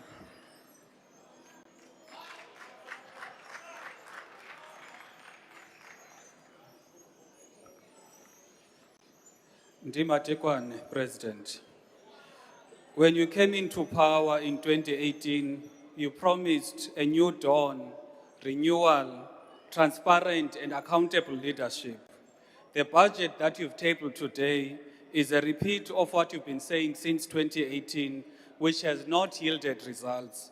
Instead, the country is worse off when it comes to unemployment, crime, economic growth, and other indicators. For instance, the price of petrol was 13 rands in 2018. Now it is 28 rands. You turn a blind eye on the oligopolies that constrain job creation, keep the economy in white minority hands. Critically, where you have control in government spending, you still spend over 80% on big white companies, and SMMEs that are black-owned get less than 20%. Even with the PIC, which manages assets worth 4 trillion rands, yet less than 200 billion is invested in majority black-owned companies. There can be no meaningful job creation without a local manufacturing drive. Why is the government allowing the destruction of local industries and destroying jobs in the process? Black South Africans are kept out of the informal sector, entry-level jobs, government contracts, and big industries. It appears as if there's an evil ploy to keep Black South Africans poor, unemployed, and out of economic activity. And you, as a president, are not confronting this evil. Minister Nchaveni, deportations are meaningless if there's no physical infrastructure to protect the borders, and there are no mechanisms to track and trace foreign nationals that have overstayed their visas. Until you prosecute the companies that enable illegal immigration by employing the illegal foreigners, the problem will not be solved. Lastly, it would be amiss of me not to talk about the elephant in the room. You claim to be innocent on Palapala, yet you don't want an inquiry where you can clear your name with evidence. Mr. President, you've always said you are a student of the great Tatu Mandela. Umadiba subjected himself to the processes where he could be held accountable. He did not fight against accountability. The Palapala scandal broke out in 2022, and it was not by your doing. It took a whistleblower to inform the South African citizens about what transpired. From 2022 up until now, there are more questions than answers. Surely, Mr. President, you owe the people of South Africa answers. Let me tell you why we want the truth and answers on Palapala. You are the head of state with powers over the entire state. Whatever bills that are passed in Parliament need your signature to be law. You appoint judges that adjudicate on judicial matters concerning the people. You appoint ministers that preside over the affairs of the people. You represent the country in international engagements. If enemies attack South Africa, you are the only person that can declare war on those enemies. We want to satisfy ourselves that as you hold that powerful office of being head of state, you are not under any foreign, corrupt, or criminal network influence. We want to be certain that the president of the country only advances the national interests and aspirations of South Africans. Having undeclared foreign currency to the tune of millions for buffaloes that were never collected, and having a wrong investigation when those dollars are stolen raises questions which have never been answered. Mr. President, we will hold you accountable because of the power you have over South Africans. Thank you. The Honorable Ismail Musa.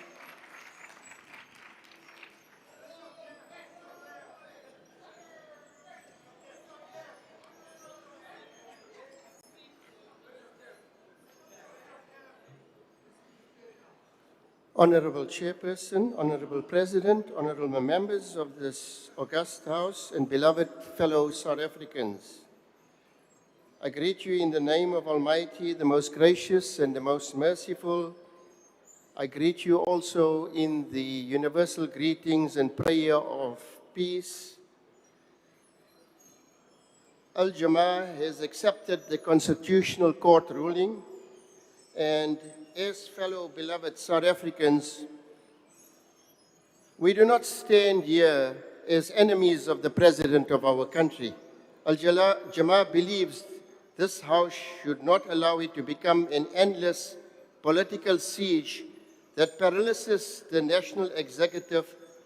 Our debates and inquiry must not consume the oxygen of Parliament to the detriment of the real work that our people on the ground are waiting for us to do.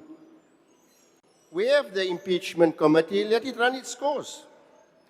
The presidency remains a vital institution in our constitutional democracy, entrusted with providing leadership, strategic direction, and coordination across government. As we consider vote number 1, Al-Jamaa recognizes the significant responsibilities placed upon the presidency during a period marked by economic pressures, unemployment, global uncertainty, and the legitimate expectations of our people for a better quality of life.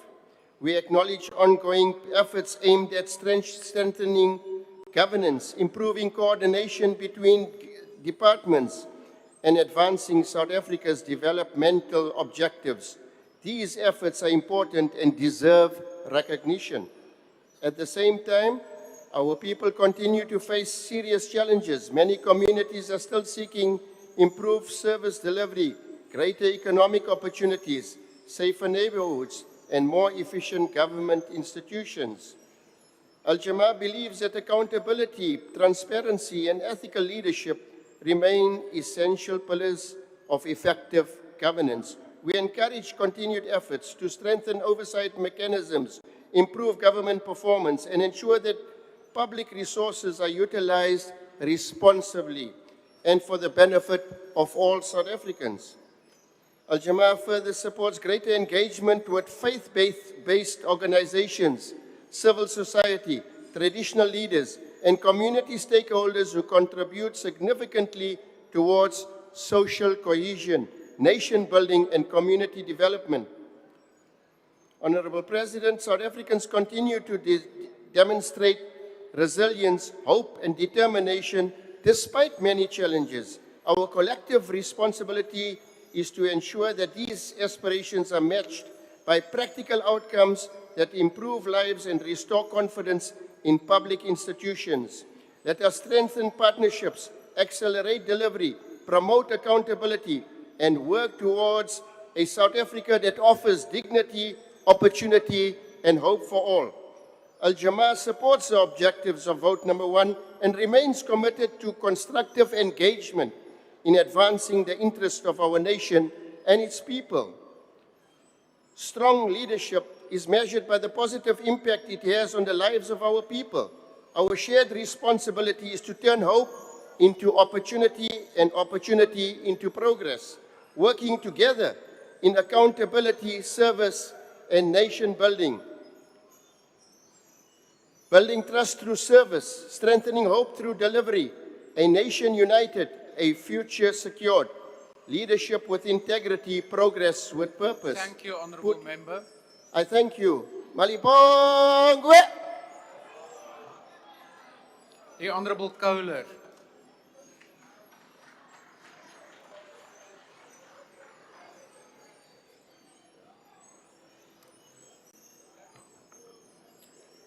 There are those who believe the mafia was a Hollywood Godfather-style construct, irrelevant in 2026.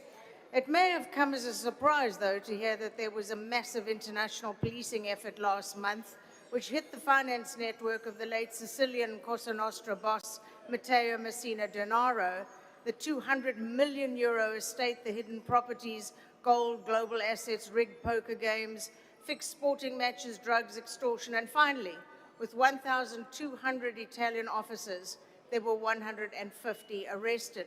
The relevance to South Africa is absolute. How many South Africans behave exactly like Al Capone did in 1925? He was America's most infamous Prohibition-era gangster, the king of gambling, prostitution, bootlegging, running an empire with a turnover of $100 million annually. The public-facing war could have been that of so many South Africans today. Before the media, there was a cultivated image of a benevolent businessman. There he was, opening soup kitchens during the Great Depression and attending baseball games to show what a regular guy he was. On the flip side, the side the public were universally unaware of, was a morass of executions of rival gang members. He was seen as an upstanding member of the community until he wasn't. The St. Valentine's Day massacre revealed it all, but was he jailed for the dozens of particularly bloody murders? No. The police just could not succeed in making those crime charges stick. No. He was jailed for tax evasion, sent to Alcatraz, and died of syphilis. Now, it's ironic that here in South Africa, it seems the average person learns little from such history.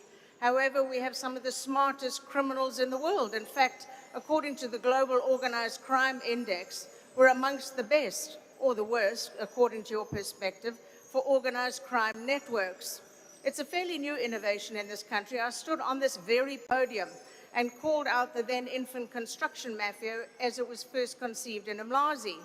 The warning was ignored. The so-called business forum soon spread to the Eastern Cape, to Gauteng, and we saw those networks threatening infrastructure, business operations with violence, with political and police enablers. And here we are, with every conceivable variation on the mafia theme. as the vast criminal network that's run amok for 30 years finally today sees police and politicians arrested in near equal numbers, civilians are beginning to understand the magnitude of the problem. The construction mafia started with demands of 30% of the work, which soon turned to 30% of the contract value to out-and-out protection fees. The taxi mafia is a highly lethal network governing the minibus taxis with heavily armed hitmen enforcing route monopolies. Any competition is simply Al Capone. They're using alternative transport or hauled out of vehicles as they attempt to go to work or school. And then as metros like eThekwini and Tshwane finally collapse in on themselves, up pops the water mafia. It goes like this. First, ensure the water reticulation system simply stops. No water in the taps. Secondly, spend billions on water tankers, often apparently owned by politicians. Finally, charge desperate citizens per bucket for what was free water. And if the driver won't oblige in terms of the extortion, simply remove him in the same way that whistleblowers are removed here today.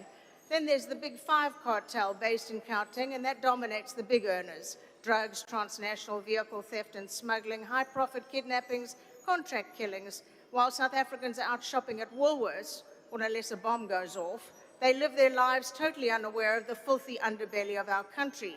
There are the transnational scams, the cyber mafias, the copper and rail mafia that strips Eskom, Transnet and PRASA, extortion, rackets that demand protection money from spaza shops to multi-million rand developments. These mafias cost us billions. In eThekwini, I know of 11 businesses that have been simply closing their doors after endless harassment by groups demanding details of their staff or protection money. The owners just walked away. The result, massive unemployment, service stripped to the absolute bare minimum, salaries unpaid, potholes unfilled, sewage in our streets, electricity wires killing our children. Question is, where's our intelligence cluster? Billions have been spent on them. Apparently, as we heard during the Zondo Commission, much of it's stolen, and expertise is flooding out the doors. We have inside the State Security Agency brilliant men and women who finally succeeded in getting us off the grey list. But who asks how we got there in the first place? I only have time to scratch the surface, but to trust a tubby, balding politician or police officer thinking he looks like your grandfather, perhaps it might be wise to picture the man who looked exactly as inoffensive when he ordered his underlings to commit murders that launched a generation of horror movies. We have to go to war with these mafias, and the Italians can do it. Well, if they can do it, so can we. Indeed, the Democratic Alliance ministers are cleaning out the rot in their ministries, cancelling the crooked contracts. I see the Minister of Public Works demanding answers about the PMTE's 70 million rand lease for a building that sits empty in Pretoria. Last week, the Border Management Authority, led by Minister Schreiber, seized a massive 1 billion rand drug consignment. Still, these ministers tracking down the countless ghost employees being paid exorbitant salaries and suspending crooked staff. However, until such catalytic moves are taken across every ministry in this country, the situation will not improve and our lives will be no better, no safer. Waging a war against these mafias should entail lifestyle audits published quarterly, asset forfeiture units funded like specialized forces, and whistleblowers given new identities, not the condolence speeches given to Babita Dokaran and Charles Kinnear. It looks like a police station where the station commander cannot be bought for the price of a second-hand SUV. The Italians didn't pray the mafia away. They passed legislation that made it impossible to hide wealth. They protected the judges. They jailed the mayors. We can do that, but first, we must want to, more than we want the convenience of looking away. It's up to South Africa to determine whether this is a Sisyphean task, endless, laborious, and ultimately futile or not. That's up to us. I thank you. The next speaker is the Honourable the Deputy Minister in the Presidency, the Honourable Mklaule.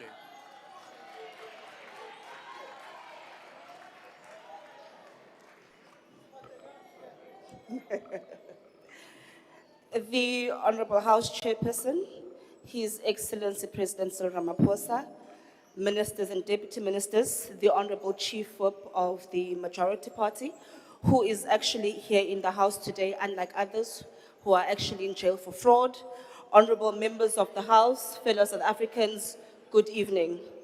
I rise in support of Budget Vote 1, the Presidency, I do so with a clear understanding of the moment that we find ourselves in as a country. South Africans are not asking for more slogans. They are asking for government that is at work, that can be seen, that can be felt, and most importantly, a government that can be trusted. They are asking for a government that delivers on its promises, a government that does not work in fragments, and a government that is able to move from planning to delivery with urgency and delivery. Essentially, South Africans want a government that works for all, especially the young people of this country who constitute 59% of our country's population. The youth of this country have, for the past 50 years, since June 16, 1976 and beyond, demonstrated that they do not lack ideas, talent, and courage to stand up for their future. What they lack is access. Through the Presidential Youth Employment Intervention, which is the PYEI, launched by the President in 2020, we are actively expanding that door to access. The recently released Q3 results of the PYEI demonstrate real, quantifiable momentum in driving our transition, in transitioning young people from learning opportunities to earning opportunities.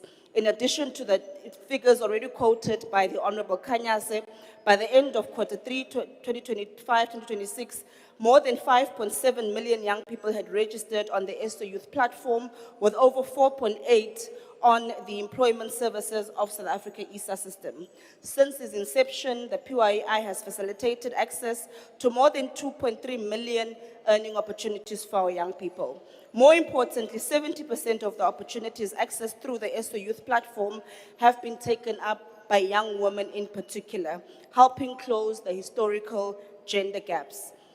The Jobs Boost Outcomes Fund exceeded in its targets for this quarter, enrolling over 1.9 thousand young people, successfully placing 7.2 of those into sustainable employment. This is funding real outcomes. The revitalized National Youth Service continues its rapid expansion with an additional 100,000 opportunities currently available on estouth.mobi. And we therefore call upon young people who are currently sitting at home to register on the site and actually apply for these 100,000 opportunities that have just been advertised, and the closing date is September later this year.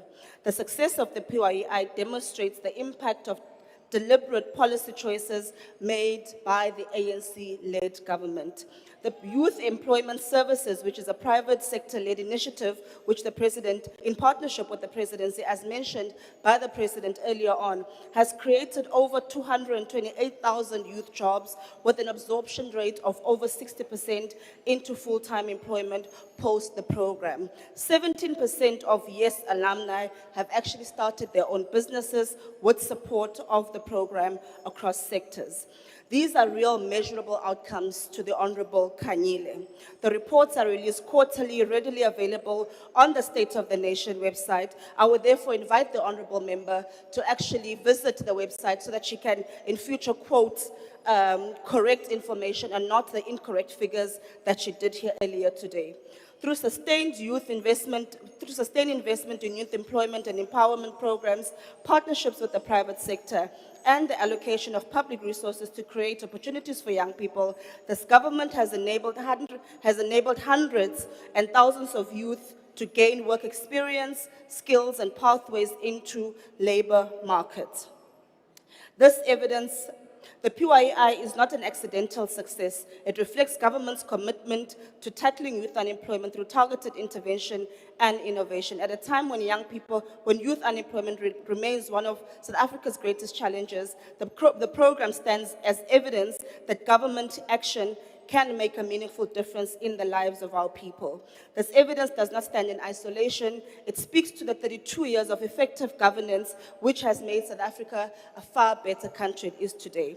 The propagandists want us to believe that this country has gone backwards, but in actual fact, the numbers as released by Stats South Africa in the General Household Survey last week tells a different story.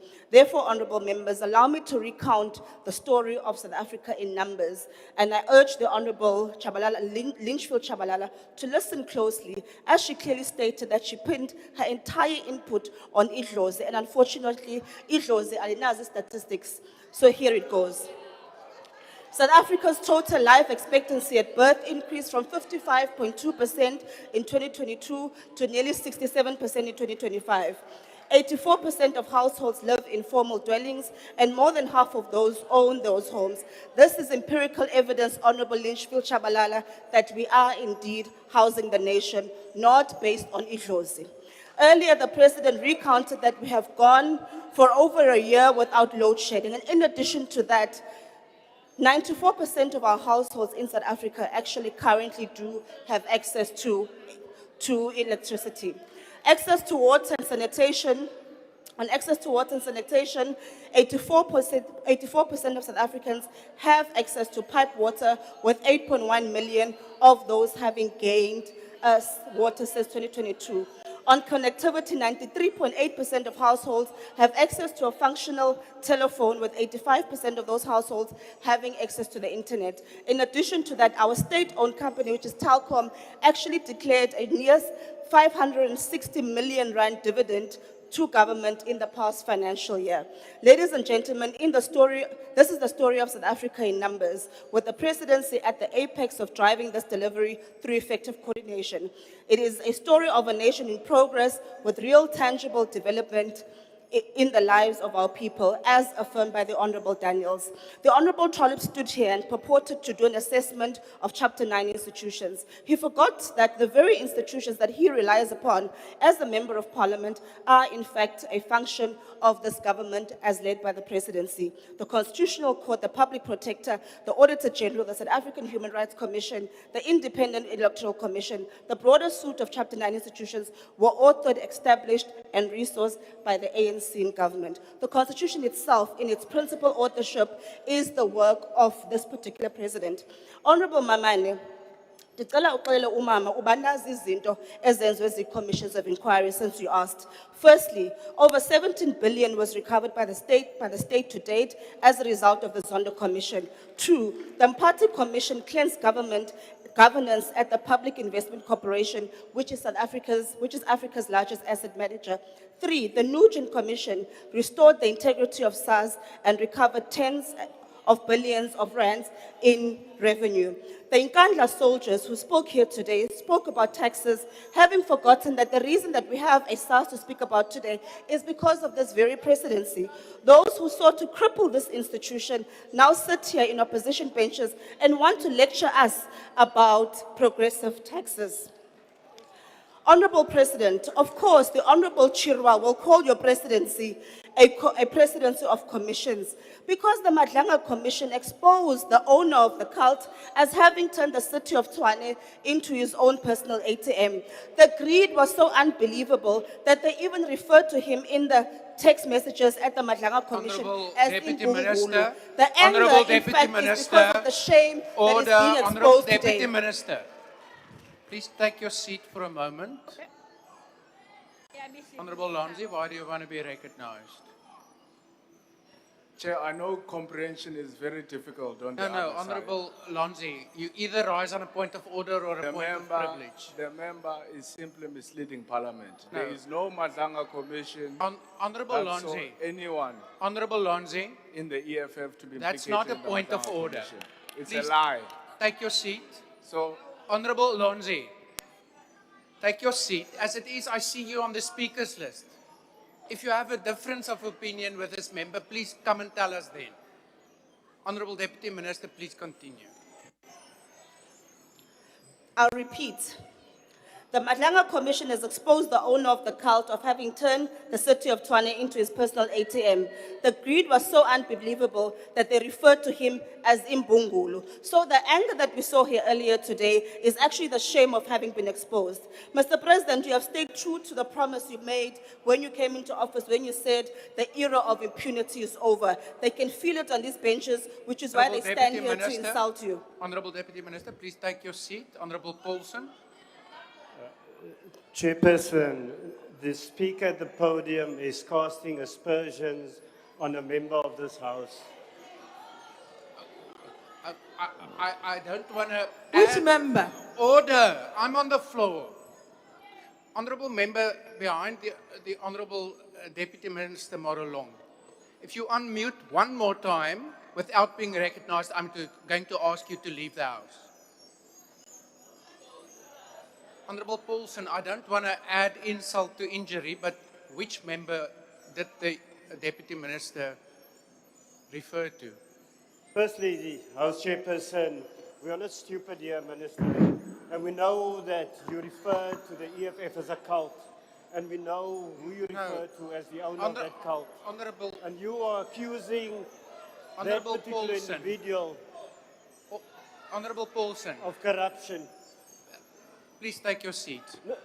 Chairperson, she can't hide behind innuendos all the time. You and can't. you allow her to Order, get away. We are Honorable not stupid Chairperson. here. Honorable Paulson, this Deputy Minister did not mention a party's name. No, I'm not going to debate this ruling with you. Chairperson, you can't pretend that you don't know what she's referring to. And we are not stupid. And she's such a coward. Order. She hides behind Honorable innuendo. Paulson. And you allow her to get Honorable away Paulson, I've made my ruling. The ruling has been made. We're moving on. If you are aggrieved with the ruling, deal with it in terms of the rules. Honorable Deputy Minister, I have a hand there. At the, please take your seat again, Honorable Deputy Minister. Honorable Member at the back, why do you want to be recognized? Chairperson, you have been threatening to remove us for frivolous points of order. You are not saying anything when the Red Berets, they are doing the same thing. Can you also threaten that they must be you will take them outside? Honorable Member, I will apply the rules as I see fit. In the bigger scheme of things, this was only the second interruption. I've made my ruling. Deputy Minister, please continue.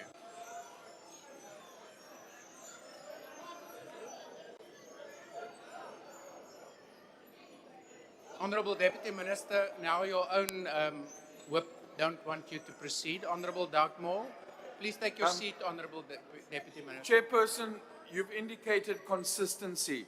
The honourable member there made the statement in response to Honourable Deputy Minister that you lied. But we all noticed that you didn't say anything about the fact that he said that the Deputy Minister is lying. That is not consistent, and I appeal to you to be consistent. Yeah, thank you. I've ruled his point out of order. Deputy Minister, please continue. President, your presidency has in truth been characterized by the fact that no one is above the law, including the cult leader who's currently a convict, and that is why he's not in the House today. To the Honorable Misha, there is no crisis. The instruments of accountability by this government shall continue to work. Please take your seat. I have a hand at the back. Thank you, Chair. Besicela usicela uDP ukuthi angasicelela ubaba Ramaphosa ukuthi angalali emsebenzini and asivulele istatement sakhe sasebhank. Siyabonga. No, Honorable Member, that's not a point of order. Please, let's continue with the debate. Honorable Deputy Minister, please continue.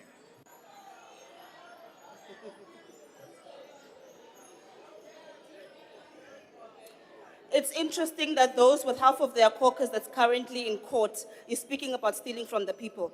Honorable members, South Africans will judge the presidency by the number, not by the number of meetings convened. They will judge this presidency by where the government works better when it matters the most.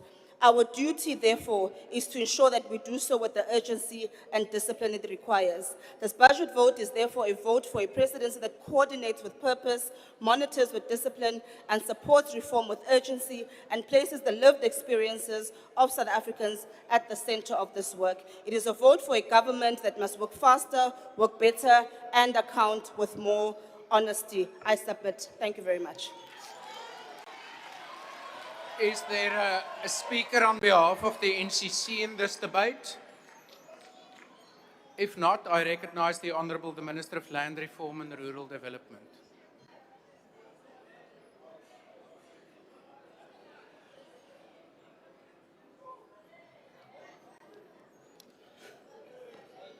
House Chairperson, His Excellency the President, honorable members, From the outset, the Pan-Africanist Congress of Azania declares its support for the budget vote 1. As Africanists and Pan-Africanists, our politics is not driven by blind opposition, but by a deep commitment to our people and a structural understanding of the state. We view this budget not simply as a set of figures, but as an instrument for advancing the transformation, security, socio-economic renewal of our country. Mr. President, as directed by you, siyavuma ukuba zikhona as 2.5 million hectares of land, and we are going to fast-track i-transfer yazo and convert those lease agreements into title deeds. We are ready, and the list is ready. House Chairperson, the PAC proudly acknowledges the heightened international profile of our country, driven largely by the initiatives of the Presidency. This includes South Africa's uncompromising firmness on the global stage regarding human rights and championing of self-determination and dignity of oppressed peoples worldwide. Furthermore, we welcome the aggressive drive for South Africa's exports, which must serve to give greater impetus to the industrialization of our economy and creation of local jobs. However, external development is meaningless without internal fortification. This budget must actively protect women, youth, and people living with disability. The youth, whom we all agree are the future of our country, are presently besieged by structural unemployment. We add our voice to the call for the call to wage uncompromising war against gender-based violence, which, as we all agree, is a national emergency. However, we cannot cure the symptom while ignoring the disease.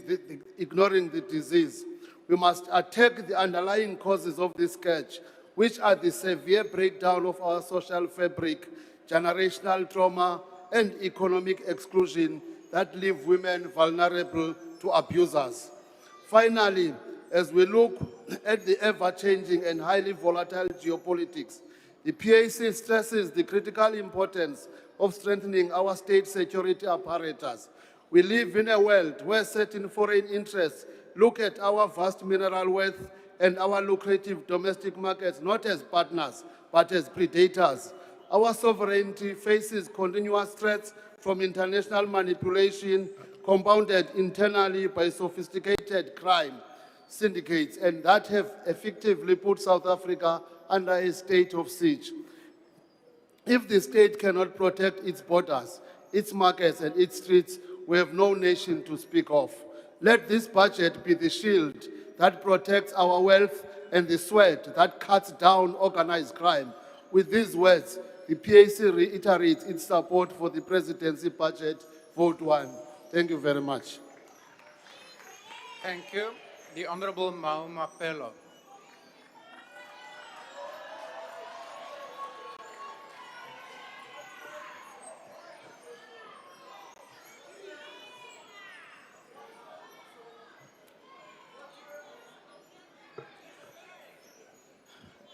Motlotlegi Tautona, ne ke re ke tse tšhono ke go dumedise. Re dumedisa le matona a leng ka kwano mo letsatsi la gompieno le batlotlegi botlhe ba kgotlateo molao ya bosetšhaba. Honorable members, the Bureau for Economic Research has developed a scenario for GDP in South Africa, and they call it the African fish scenario. In that scenario, the Bureau for Economic Research projects that South Africa's economy by 2030 will hover around 2% growth. Our National Treasury does the same projection to say that by 2030, our GDP will be hovering around 2%. The World Bank makes the same assertion that around 2030, South Africa's economy, in terms of growth, it will be hovering around 2.3%. Now, I'm giving you these figures, honorable members, because when we talk about the challenges of geopolitics and how those challenges impact on South Africa's economy, we must be scientific in approach.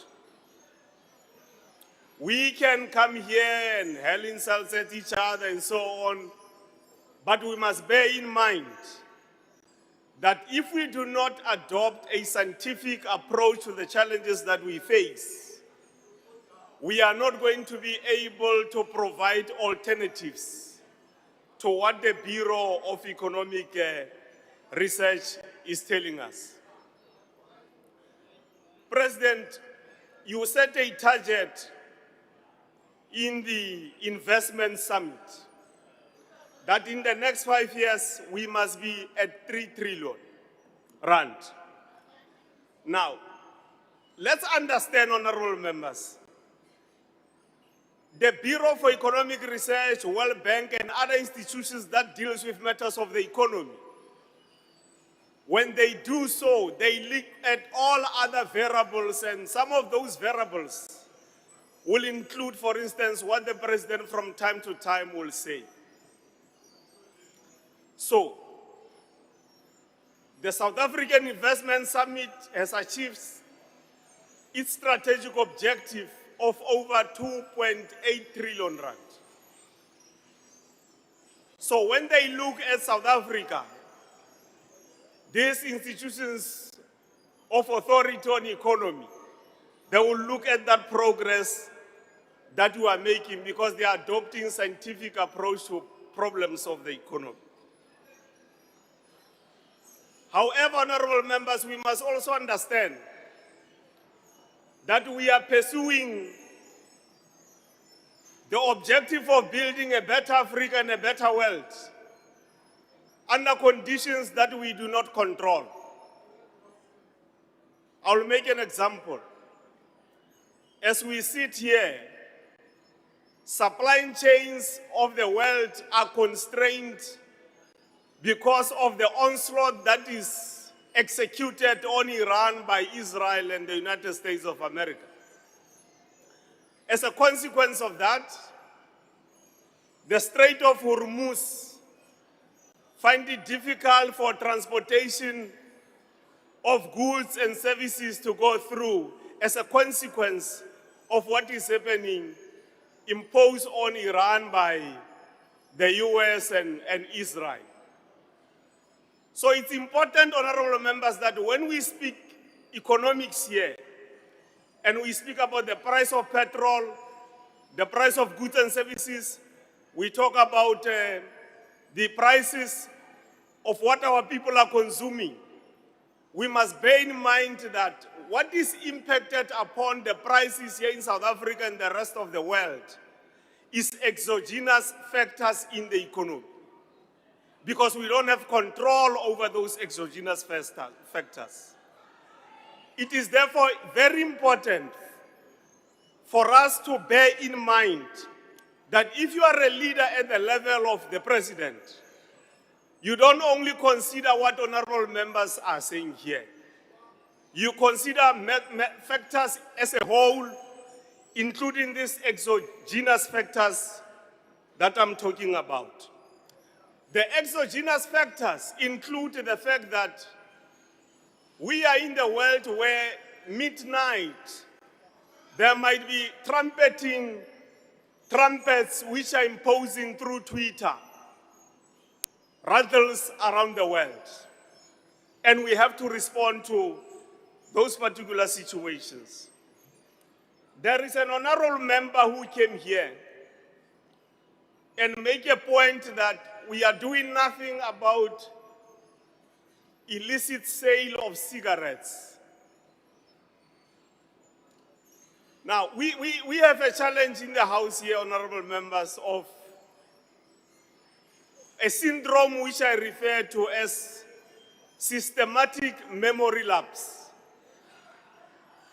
Now, if you don't have systematic memory lapse, you will remember that on this platform here, Honorable Minister of Finance, Honorable Godongwan, indicated that we are losing around 70% of tax revenue as a consequence of illicit cigarettes.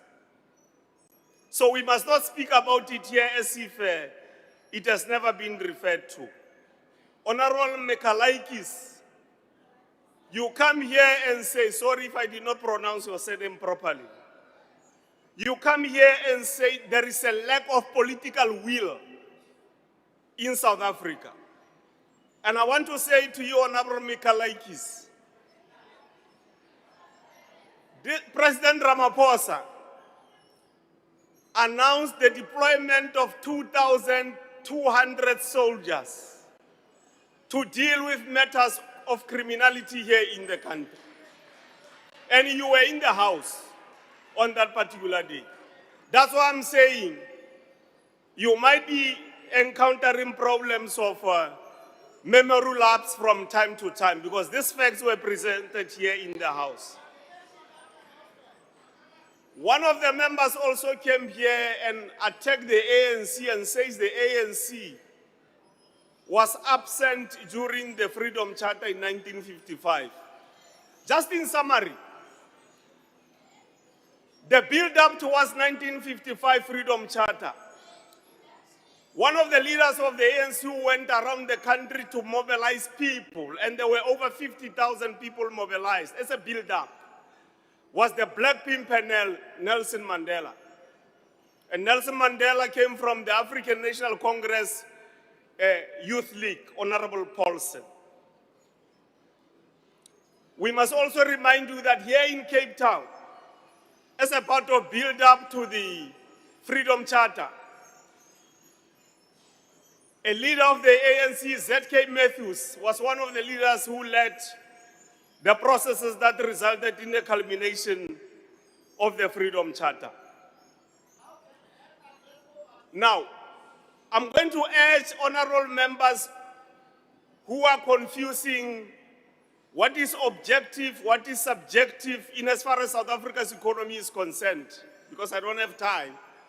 Please look at what China has done based on Deng Xiaoping's philosophy of opening up the market of China, therefore fusing in the variables of China's economy matters of marketism.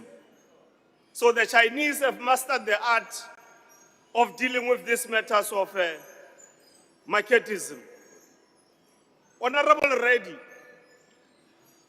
when you go to a meeting for the first time as a committee of parliament, one of the first things that you do there is not to study a report.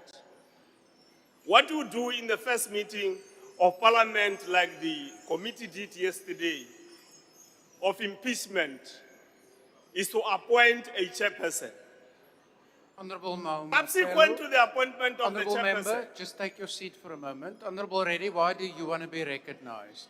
Thank you, House Chair. Is the honourable member prepared to take a question? I will inquire from him.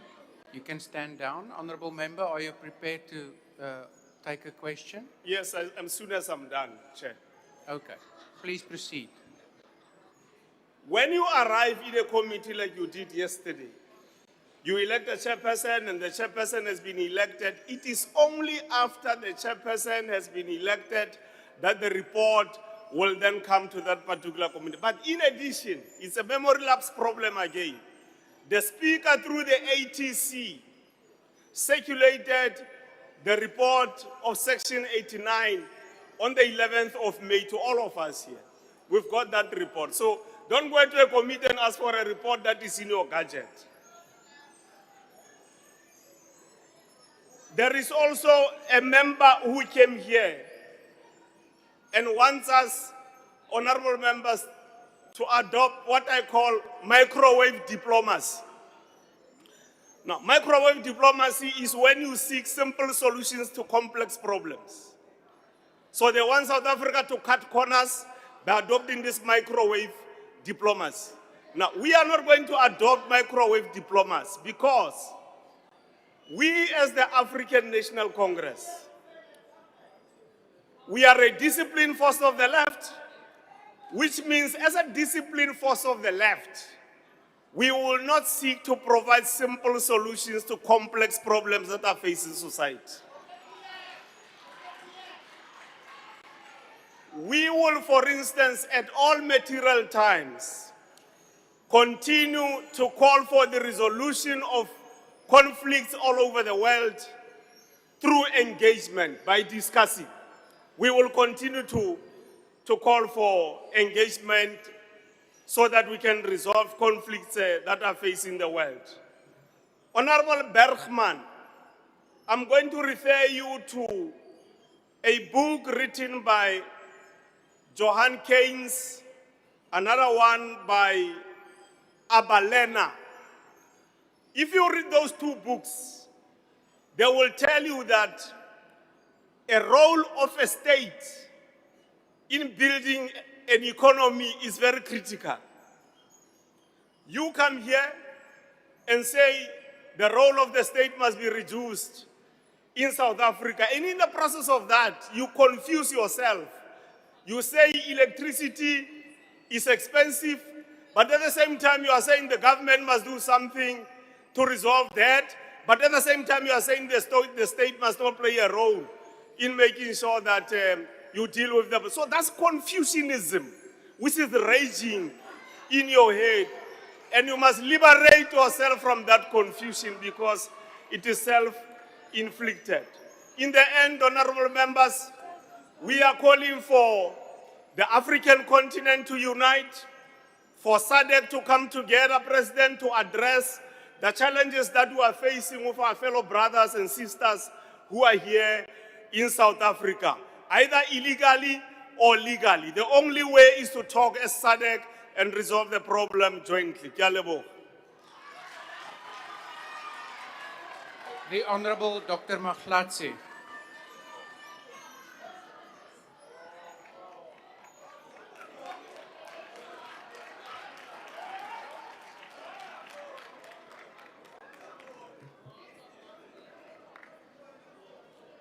Thank you, Chairperson. Rotom Africa.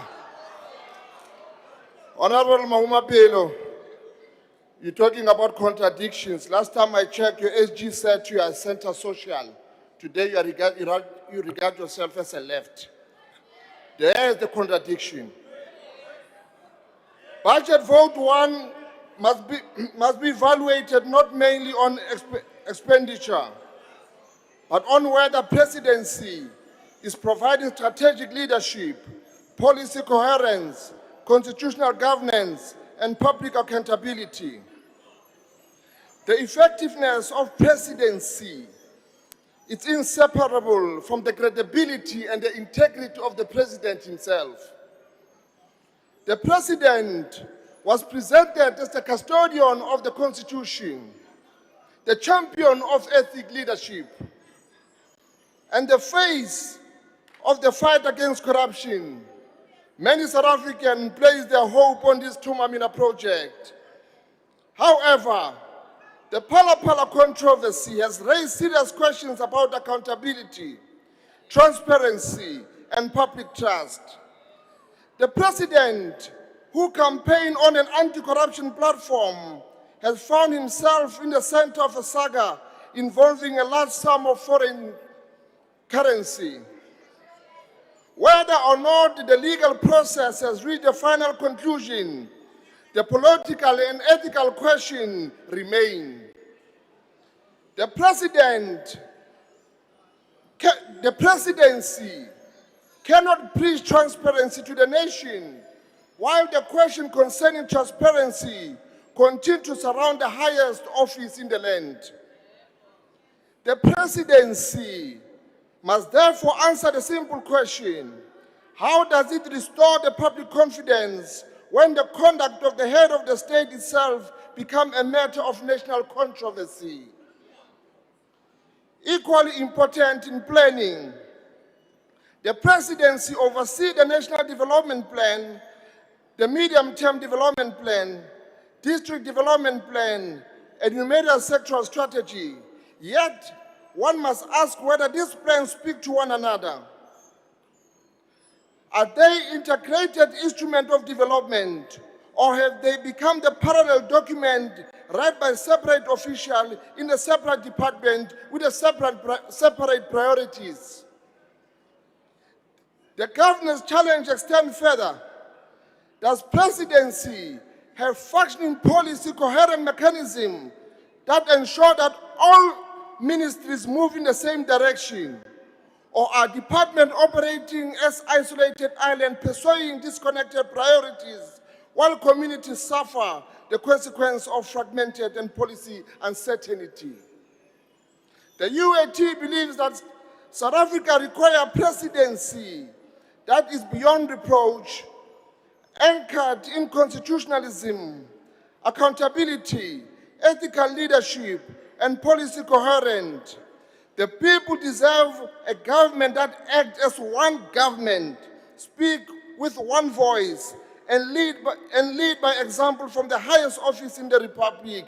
The UAT reject vote 1. Is there a speaker on behalf of the Good Party? If not, I recognize the Honourable Lonzi.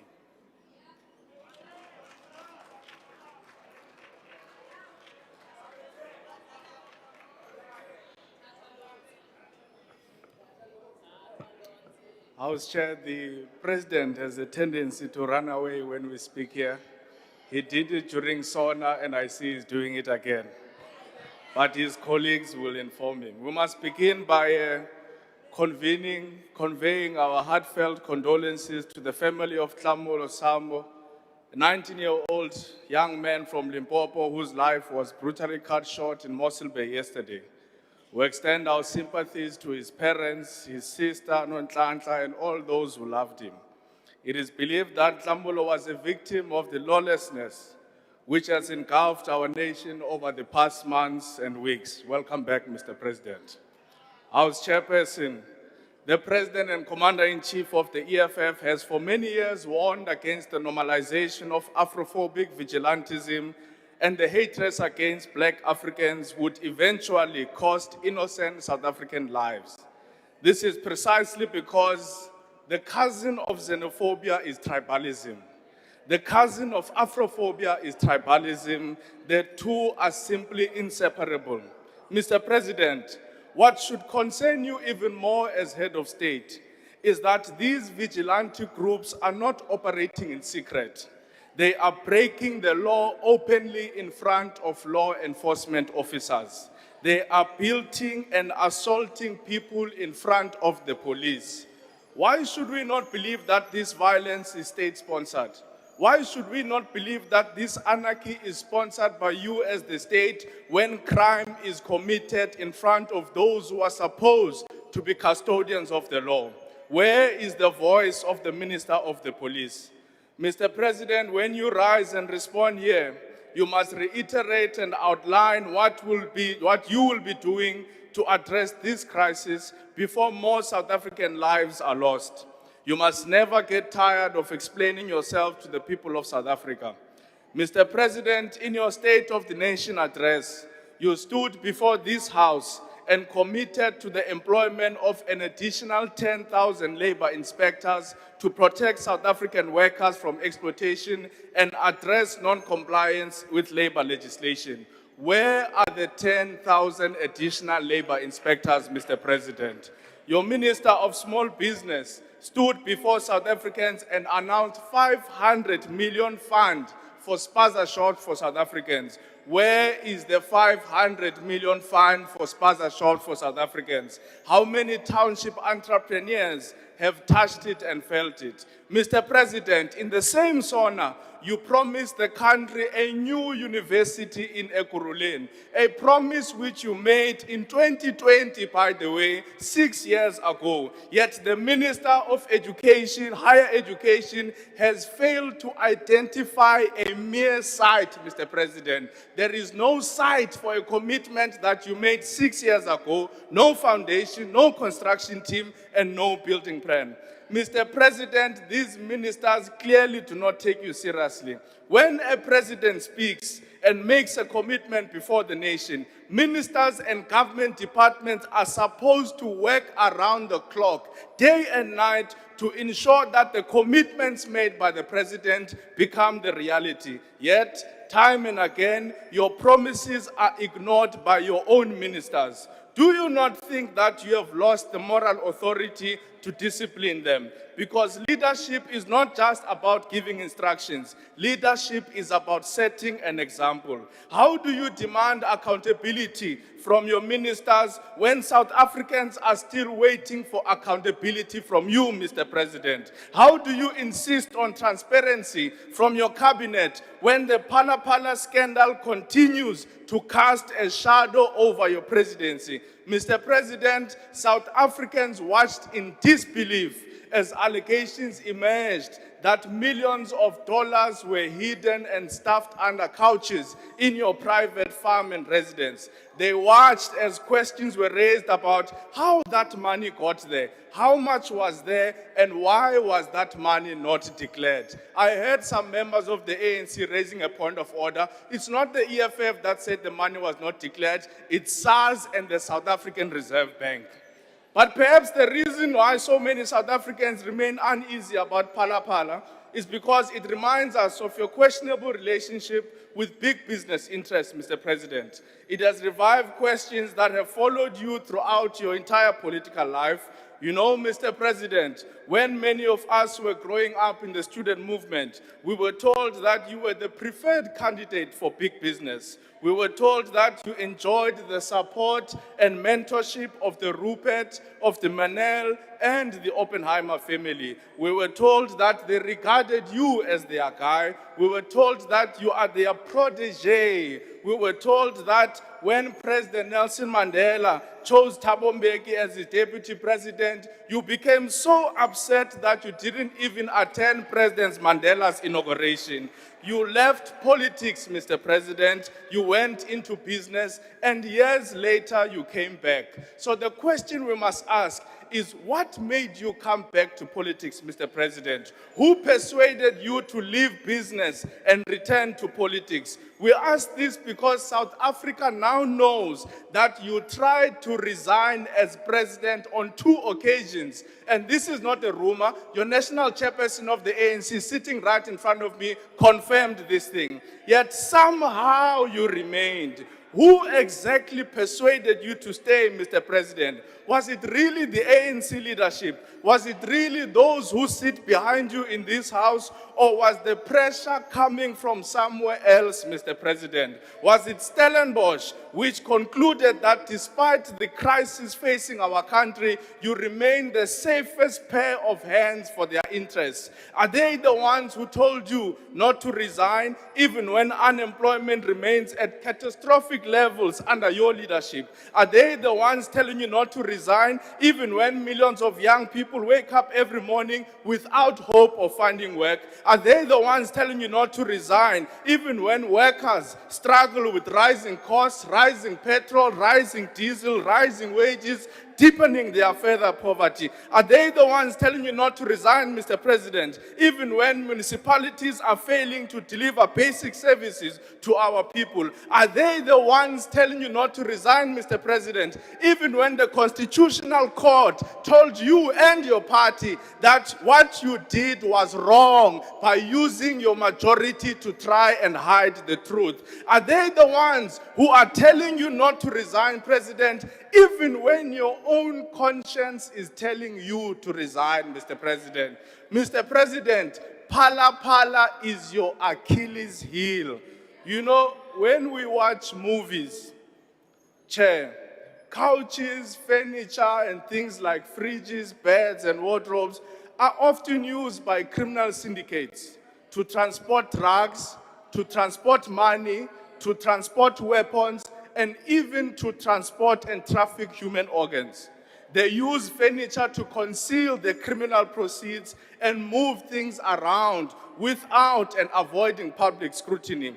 This is why many South Africans will struggle, Mr. President, to accept the explanation that this money just found its way into your couch. Because when you hide money into the couch, you must first damage the couch. You must cut the couch. You must create a hole in the couch to stuff that money in. So what exactly happened in your Phala Phala farm, Mr. President? When people hear that millions of dollars were discovered inside furniture, they do not think about your ordinary farming operations. They think about the methods which are used all over the world by criminal cartels to hide things that cannot withstand public scrutiny. This is why you fear the impeachment committee. This is why the ANC fears the impeachment committee. We know that you don't care about the vote that will come at the end. What you are scared of is the scrutiny when we continue to dig deeper into what happened in the Phala Phala farm, Mr. President. And when that moment comes, you will sit alone on that chair. No network of powerful friends will be with you. No proximity to wealth and business elites will be able to shield you from the truth that will be placed on the records. Not the Ruperts, not the Oppenheimers, not Stellenbosch, not the Manels, and not even your own caucus of the ANC. Mr. President, presidents and prime ministers across the world have actually resigned for far lesser things. They've resigned for simple lies. They've resigned for simple scandals. But even when the Constitutional Court says to you, you are wrong, you are insisting on digging your heels in. Mr. President, history will not remember you for Phala Phala alone. History will remember you for refusing an opportunity to resign, even when the people of South Africa wanted to give you a dignified and honorable exit. Do the honorable thing, Mr. President, and resign.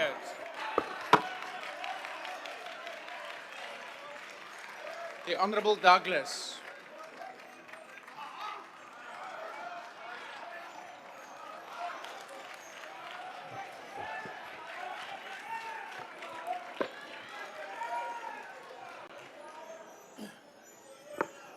Thank you, Honorable Chairperson, Honorable Members, people of South Africa. I greet you all in the name of my Lord and Savior Jesus Christ and in the language of the Khoi and San people, Kaites. As MKP, we reject vote 1 of the presidency. There is an African proverb which teaches us that the fish rots from the head first because leadership matters. The character, integrity, courage, and moral example of those who govern determine the destiny of a nation.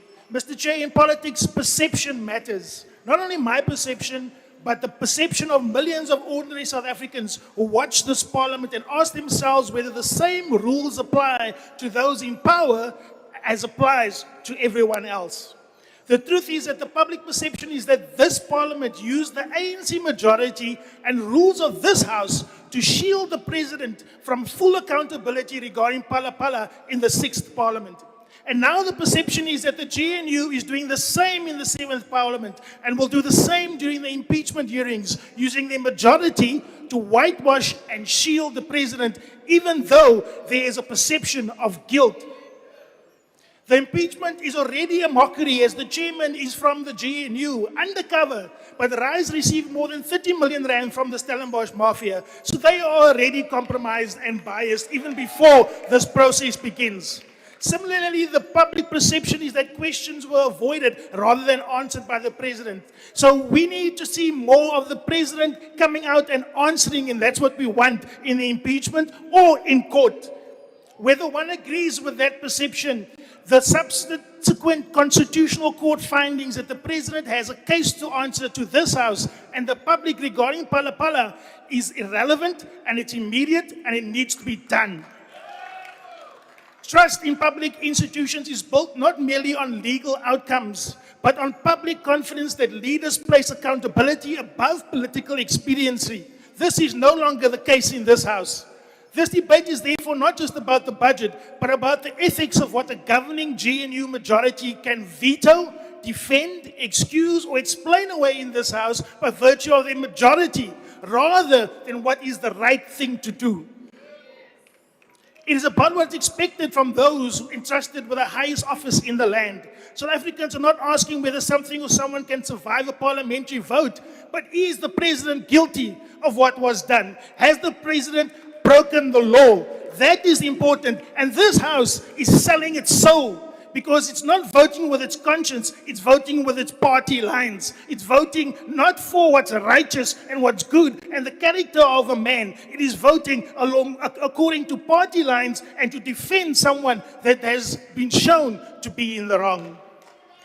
One of the most troubling developments under this budget has been the growing concentration of state power within the presidency itself. Today, the presidency exercises unprecedented influence over intelligence coordination, national security structures, key law enforcement appointments, military deployments, and strategic state decision-making, including the appointment of judiciary-like constitutional court judges. Through the National Security Council intelligence reforms, presidency-based coordination structures, and direct oversight mechanisms, more and more authority has been concentrated in the union buildings. Yet all that intelligence did not lead to uncovering corruption at the highest level. It took the bravery of General Mkhwanazi to reveal the truth, despite the president having all the power and knowledge at his fingertips. Yet despite this concentration of power, South Africa has not seen accountability. Increasingly, citizens perceive a state that acts swiftly and publicly against political opponents, like arresting MKP MPs, whips, and even illegally incarcerating President Zuma without a trial. Yet the same cannot be said about DA and insiders and ANC insiders found guilty of crimes. They are protected by this president. They are protected by this House. They are protected by the rules of Parliament. How much of the rest of our members are genuine and how much is political persecution? How much is the president and others wielding the state influence, the state power to stop the rise of the people through MKP and through EFF and through other progressive parties? No, Mr. Chair, this is unjust. And where there is a perception of injustice, the people on the ground will take their anger to the street. And if they cannot get help from the politicians, they will take law into their own hands. And this is what has happened with March and March. And we as MK, we will support the people to rise up and to say no more. No more corruption. No more of hiding what should be out and be exposed. We need to see people held accountable. We need to see the president held accountable. Mr. Chair, the presidency has failed to address the most pressing issues of our generations. Honourable Douglas, just take your seat for a moment. I have a hand at the back. Why do you want to be recognised, Honourable? House Chair, but these people are not debating a vote one. They are not relevant to the debate that is in the table. Honourable Member. They are speaking their own issues. Hey, Oros from Temo. Oros from Temo. Oros. Honourable Member. Please, honourable members to my left, don't unmute. I'm able to deal with this. Honourable member, I have previously dealt with this matter and clarified that this is a political debate. No member has strictly limited themselves only to the budget at hand. Furthermore, I have warned you before that if you raise another frivolous point of order, I'm going to ask you to leave the chamber. Therefore, you must now please leave the chamber. Honourable member, please leave the chamber. Order, honourable members. Honourable member, I've made my ruling. Do you need assistance to leave the chamber?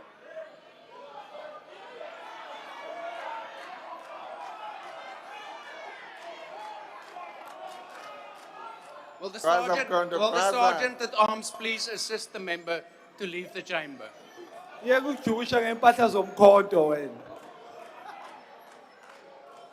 I can only recognize one hand at a time. I'm going to the whips. Honourable Sosana. Yeah, no, thank you very much, Honourable Chair. No, Chair, we respect your ruling. However, I want to check because now it's a different speaker. It's not raising a point of order on the same speaker that he was raising before. It's a totally different speaker, Chair. No, thank you. Even though you say you respect my ruling, you're actually challenging it. My ruling is final. Honourable Douglas, please continue. want to join in. Honorable Douglas, just take your seat. Honorable Deputy Minister, is that a new point, or are you also going to challenge my ruling? Thank you, House Chair, for recognizing me. House Chair, I want to not to challenge your ruling, but to speak to it. No, House but Chair, the that's, honorable there's member no opportunity has to do raised that. Listen to a point. Can I be listened, please? Deputy He Minister. has raised a point in the rules. No. In the rules, Yeah. there's point of debate that Thank must you. be relevant. I've made my ruling. The rules also clearly state that once the ruling has been made, it's final. You can take it But further with the MK has rules. been abusing us the whole day. Yeah. That is unfair. Honorable Douglas, please continue.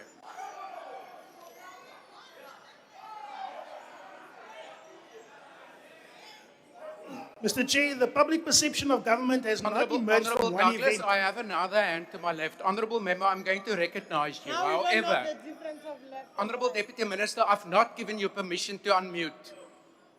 Honorable Member, if it's not anything new, you also now run the risk of being declared as grossly disorderly. Please do not challenge the ruling. You have the floor, but unless you're going to raise something new. When are you taking a break? Thank you very much, Honorable House Chairperson. I rise on a point of privilege. Yes. And I want to address you. You are abusing your power.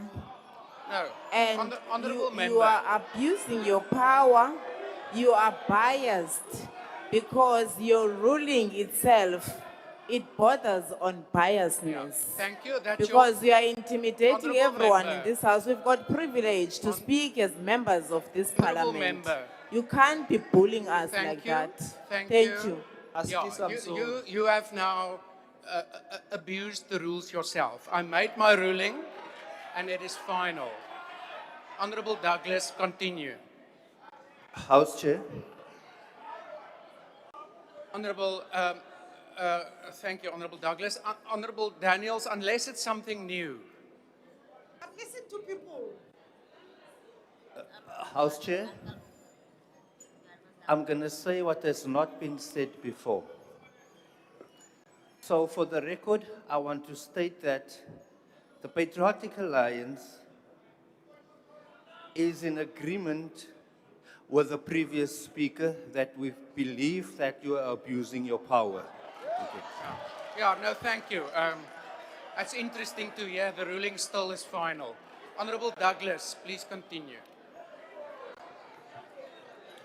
We have seen inquiry after inquiry, promise after promise, yet for South Africans, life continues to get harder. There's more unemployment. The municipalities are running to the ground by this coalition government. Let me remind you that coalition governments are in charge of the municipalities today. They mustn't come make promises in our communities they're going to fix what is broken in communities, because they broke it. They broke the water. They broke the government. They broke the systems. And now they want to come get our sympathy. Mr. President, it all happened under your watch.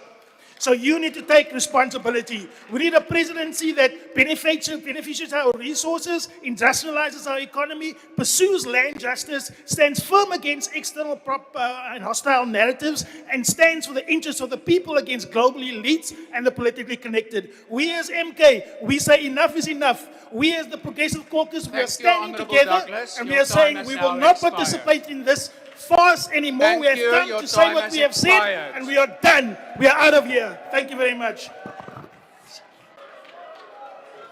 Abahambe. There's no dignity. Order. Honorable members, I'm on the floor. Abahambe. Honorable Abahambe. Lady. Dignity. Order.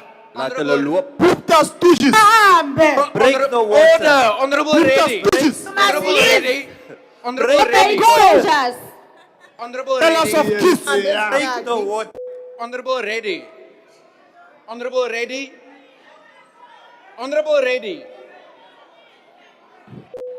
You see, Chair, friends are now Bayaklaya. your own friends, Chair. You've been defending Honorable Reddy. Order. You've been defending MK. Let You them take go. away ANC member. Now you see your people. They don't even learn to listen to yourself. Order, honorable members.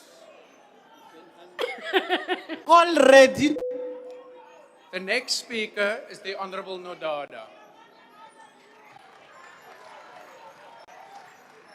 Point, you're not seeing us, Chair. You're ignoring us. We've got our hands up. Thanks, Honorable Nodada. Just take your seat for a moment. Honorable Skosana, why do you want to be recognized? Yeah, Chair, I think this behavior by members who just walked out, it's a grossly disorderly conduct. Because members can't mobilize each other and then stage a walkout like they did, Chair. So can you please make a ruling and if possible refer the matter to the relevant committee, please, Chair. Thank you. I'll take the matter under advisement, and specifically the Honorable Reddy ignoring me while he was still in the chamber, and deal with it. Honorable Nodada.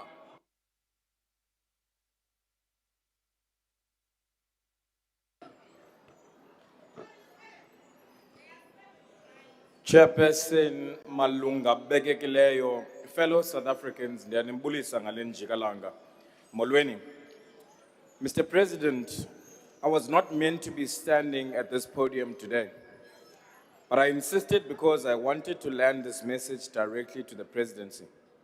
Today, I could have been lying in a hospital bed fighting for my life, or my family could have been preparing my funeral while everyone in this parliament sent their condolences. This weekend, my friend and I were victims of a crime that almost cost us our lives. We were violently attacked. He was stabbed 6 times while I fought for my life against drug-addicted criminals who exploited a dark alleyway to Humid Beach Park, where stolen cables were never repaired, street lights did not work, bush clearing was not done, and there was no security patrol. I was almost a statistic of how the Nelson Mandela Bay municipality fails to keep our streets safe. Another headline, another grieving family. I was fortunate enough to make it out alive. Thousands of South Africans sadly don't. I've spoken many times in this House about combating crime and having functional municipalities to protect communities. However, that has fallen on deaf ears in many instances. I hope that today you will listen to this story and maybe take action in some of the proposals I'll make to you. Crime rips lives and communities apart. I am no exception. Thousands of families are victims of failing municipalities and unsafe streets. This weekend, I came closer to it, more than anyone ever wants to or deserves to. Had we not fought, had the response time been slower, the same fate suffered by countless victims of violent crime would be ours. We would be dead. Thanks to the Mount Road men and women in blue and the St. George's Hospital, we are now on our road to recovery. But gratitude alone cannot fix a broken system.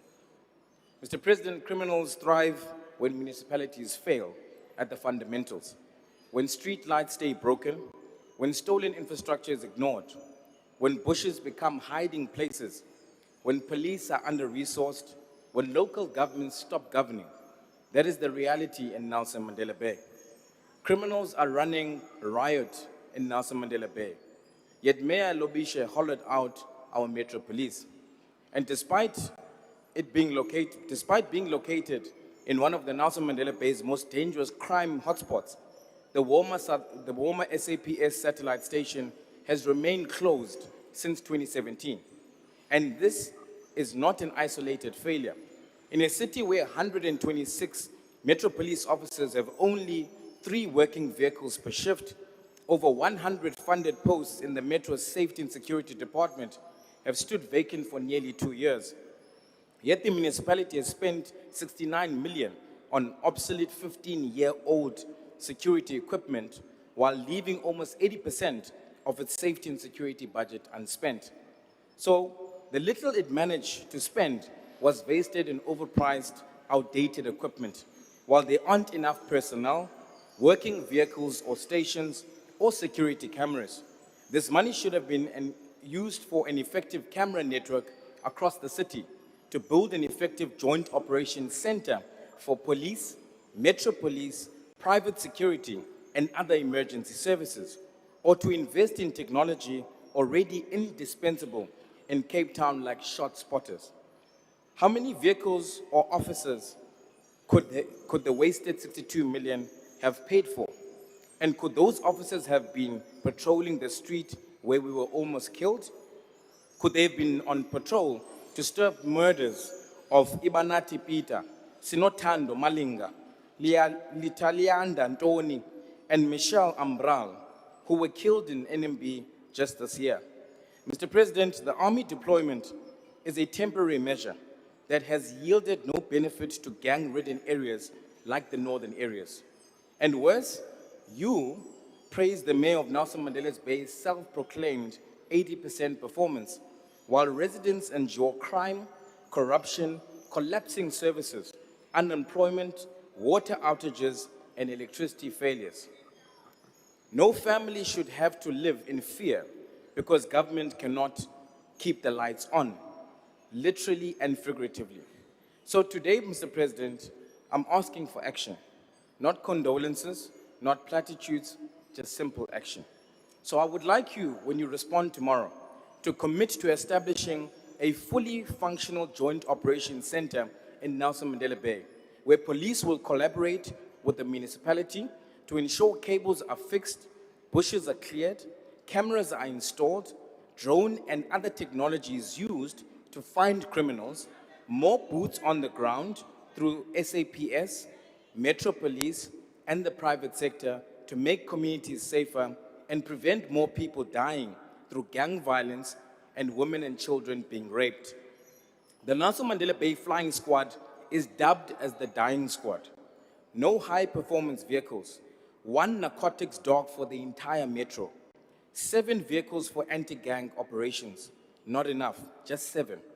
No wonder Eastern Cape, and particularly Nelson Mandela Bay, continue to rank among the country's leaders in murder and rape. But 80 kilometers away lies a different reality. In the Run Gocha municipality, where they have invested in a 24-hour joint operations center, an ever-growing CCTV network, first responder drones, a security app for residents, license plate recognition technology, dash and body cams for the police. Same in the city of Cape Town, where we've got shot spotters. So, Mr. President, these examples prove something simple. Safer communities are anchored by competent and compassionate local governments. The DA will do everything in its power to ensure municipalities can deliver water and electricity, root out corruption, and fight crime to create environments of economic growth where people are lifted out of poverty. South Africans are indeed tired of speeches after funerals, tired of promises after statistics and endless calls for patience while criminals and gangs run their communities. So when you respond tomorrow, do not give us just simply words. Please commit to the action that I've requested today. Commit to actioning a joint operations center with devolved power to fight crime in the country's murder capital, Nelson Mandela Bay. Commit to properly resourcing the flying squad to fight gang violence. Mr. President, our lives begin to end the day we remain silent about things that matter. Otherwise, we too will end up in the grave of crime. If we fail to act against crime and local government failure, more South Africans will not merely lose hope, they will lose their lives. I thank you. The Honorable Mahlaule.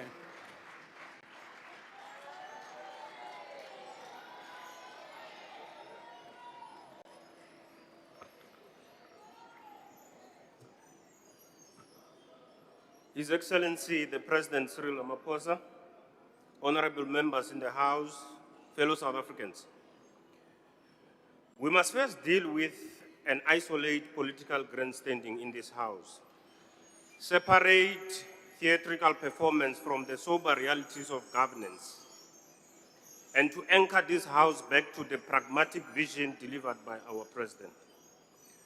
We knew exactly what the opposition would do today, and they did not disappoint.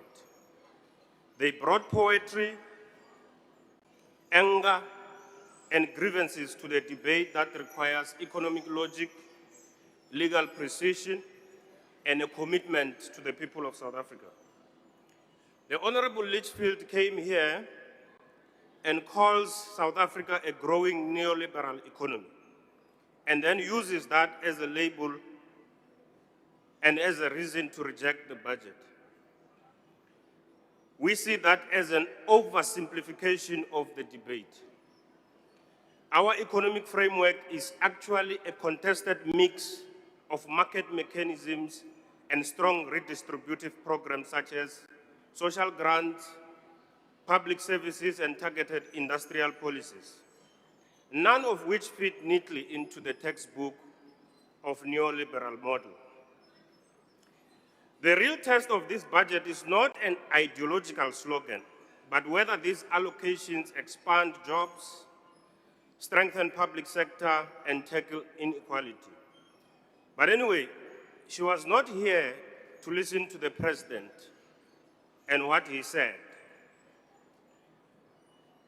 If the member believes that the economy is too market-driven, the logical step was to propose amendments to strengthen public investment and regulation.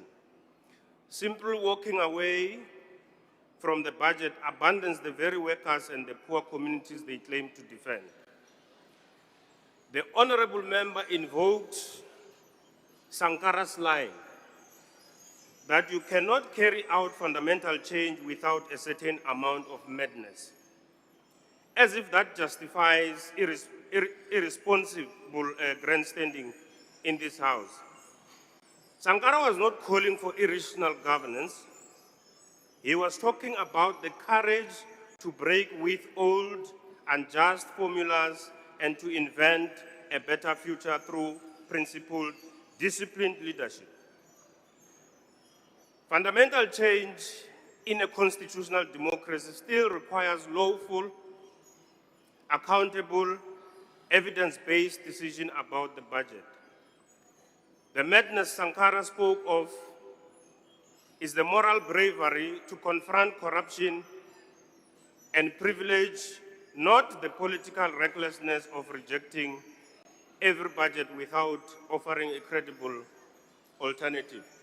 I was going to speak to Honorable Mkhitarama and tell him that I know a man who has used courts since 2005 till today to hide from accountability, and that is not certainly the President Ramaphosa. The courts today are dragging that man that I know and he knows, kicking and screaming to answer for his corruption case in Pietermaritzburg High Court.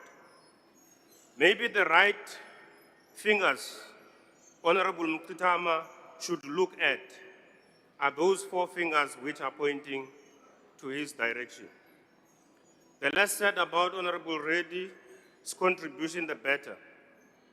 He is a clear testament that the ANC kept crooks and cronies for too long within its ranks, and we can only be happy that they finally left the ANC so that it can renew itself without construction mafias, water tanker mafias, and all forms of criminality. You know, there's a very dangerous slogan which has been adopted by MK Party here. The slogan of Gwaza Mkonto, Gwaza. It has become more dangerous to themselves as opposed to their enemies. Since the beginning of the 7th administration, Bakwazana Botwa, they have been stabbing one another every day, and we can count many bodies who were here in this house and are not here today because of the spear. As we watch this unfold, we must not dare disturb them or even waste our energy on them. They will finish each other themselves with the spear. That spear has just stabbed its own chief whip now. Now that we are seated here, we don't have a chief whip. They don't have a chief whip in the MK. I wanted to speak also to Honorable Zungula, who is my friend, and remind him to go back in time and look at the time his party removed him as a leader of his political party. It was exactly at the time he and his party crossed the line and wanted to be one with MK. The spear, which is wielded by a madman, has hit him as a casualty. It did so because the man behind the spear is exactly how I have characterized him. A madman, and he will finish all his children even before the enemy advances. As we predicted that the EFF, through Honorable Paulsen, will stand here trying to claim a monopoly over the pain of the people of Palestine. The EFF's claim, which reduces the president's legacy to bravery over Israel, and that he has therefore failed, is misleading and politically motivated. Our movement's foreign policy has always balanced principle with prudence. We protect South Africa's national interest, uphold international law, and advance peace and human rights. Reducing complex diplomatic decisions to a single issue ignores achievements in service delivery, economic support programs, and social justice reforms that benefit the very millions that they claim to represent. Well, the very same theatrics were heard from Honorable Chirwa, who also claims that the EFF has monopoly over the pain of the landless in our country. And we do not see the issue of land merely as a political trophy. We understand that if we fail in equitable redistribution, we will deepen inequality and destabilize our democracy. But our approach is sophisticated and careful. Land is the primary economic sector and the geographic competitive advantage of South Africa. We are correcting the special biases of the past by ensuring the equitable distribution of public and private investment directly into rural and township economies. We are turning our townships from labor reservoirs into economic epicenters. And in doing so, we are not leaving our traditional leaders behind. So if the EFF genuinely cared about measurable outcomes that the president has spoken about, it would engage constructively on policy solutions instead of encouraging land grabs everywhere they go. The Honorable Kanyile of the DA's accusation that the presidential youth stimulus does not account for funds is incorrect and misleading.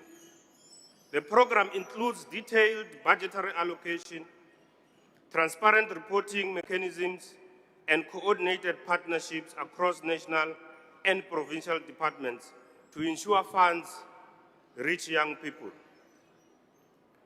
This administration has already dispersed support through targeted grants, training stipends, and enterprise development funds. So instead of spreading unfounded doubt, what the DA should do is spend more time doing what a government is supposed to do, to serve our people fully, instead of pretending to serve our people out there and denounce government when time for accounting in this house comes. You cannot part-time to be in government, unfortunately. It's either you are in or you are out. Honorable Milam, you should spend some time and energy advising the DA on how to build residents in Cape Town City. The residents of Cape Town want to know when will the DA municipality refund their money, which it illegally charged. It charged them, and the court declared that it was unlawful. Don't be like a pot calling a kettle pitch black when they are burnt from the same fire. Isn't it ironic that Honorable Trolley comes here and lectures this house about failures of Nelson Mandela Bay when he was at the center of the coalition that plunged the metro into instability and decline? During his tenure as a mayor, the council became mired in factional battles, motions of no confidence, and government paralysis that directly undermined service delivery and public confidence. So when he now pretends to speak as a clean outsider, South Africans must remember that he helped create the very conditions he condemns today. Honorable Daniels, there are some people that are out here in red overalls. They used to insult Minister Mackenzie and called him a pantiti. Now the tables have turned, and we have a pantiti who is just waiting to change from red to orange overalls. And if the revelations at the Madanga commissions are to go by, we are still to see this pantiti having extended stay in prison. All in all, we have an opposition that offers nothing but grievances, slogans, and attacks our democratic institutions. They want a spectacular crisis because they thrive in chaos. We leave the rhetoric to the benches opposite us, and we take the work to the people of South Africa. I thank you. Thank you. Honourable members, that concludes this budget vote debate. The Honourable President... Malibong, where? Order, please. The Honourable President will have an opportunity tomorrow to reply to the debate. That concludes the business for the day. I request members to stand and remain standing until the presiding officer and the mace have left the chamber. This House is adjourned.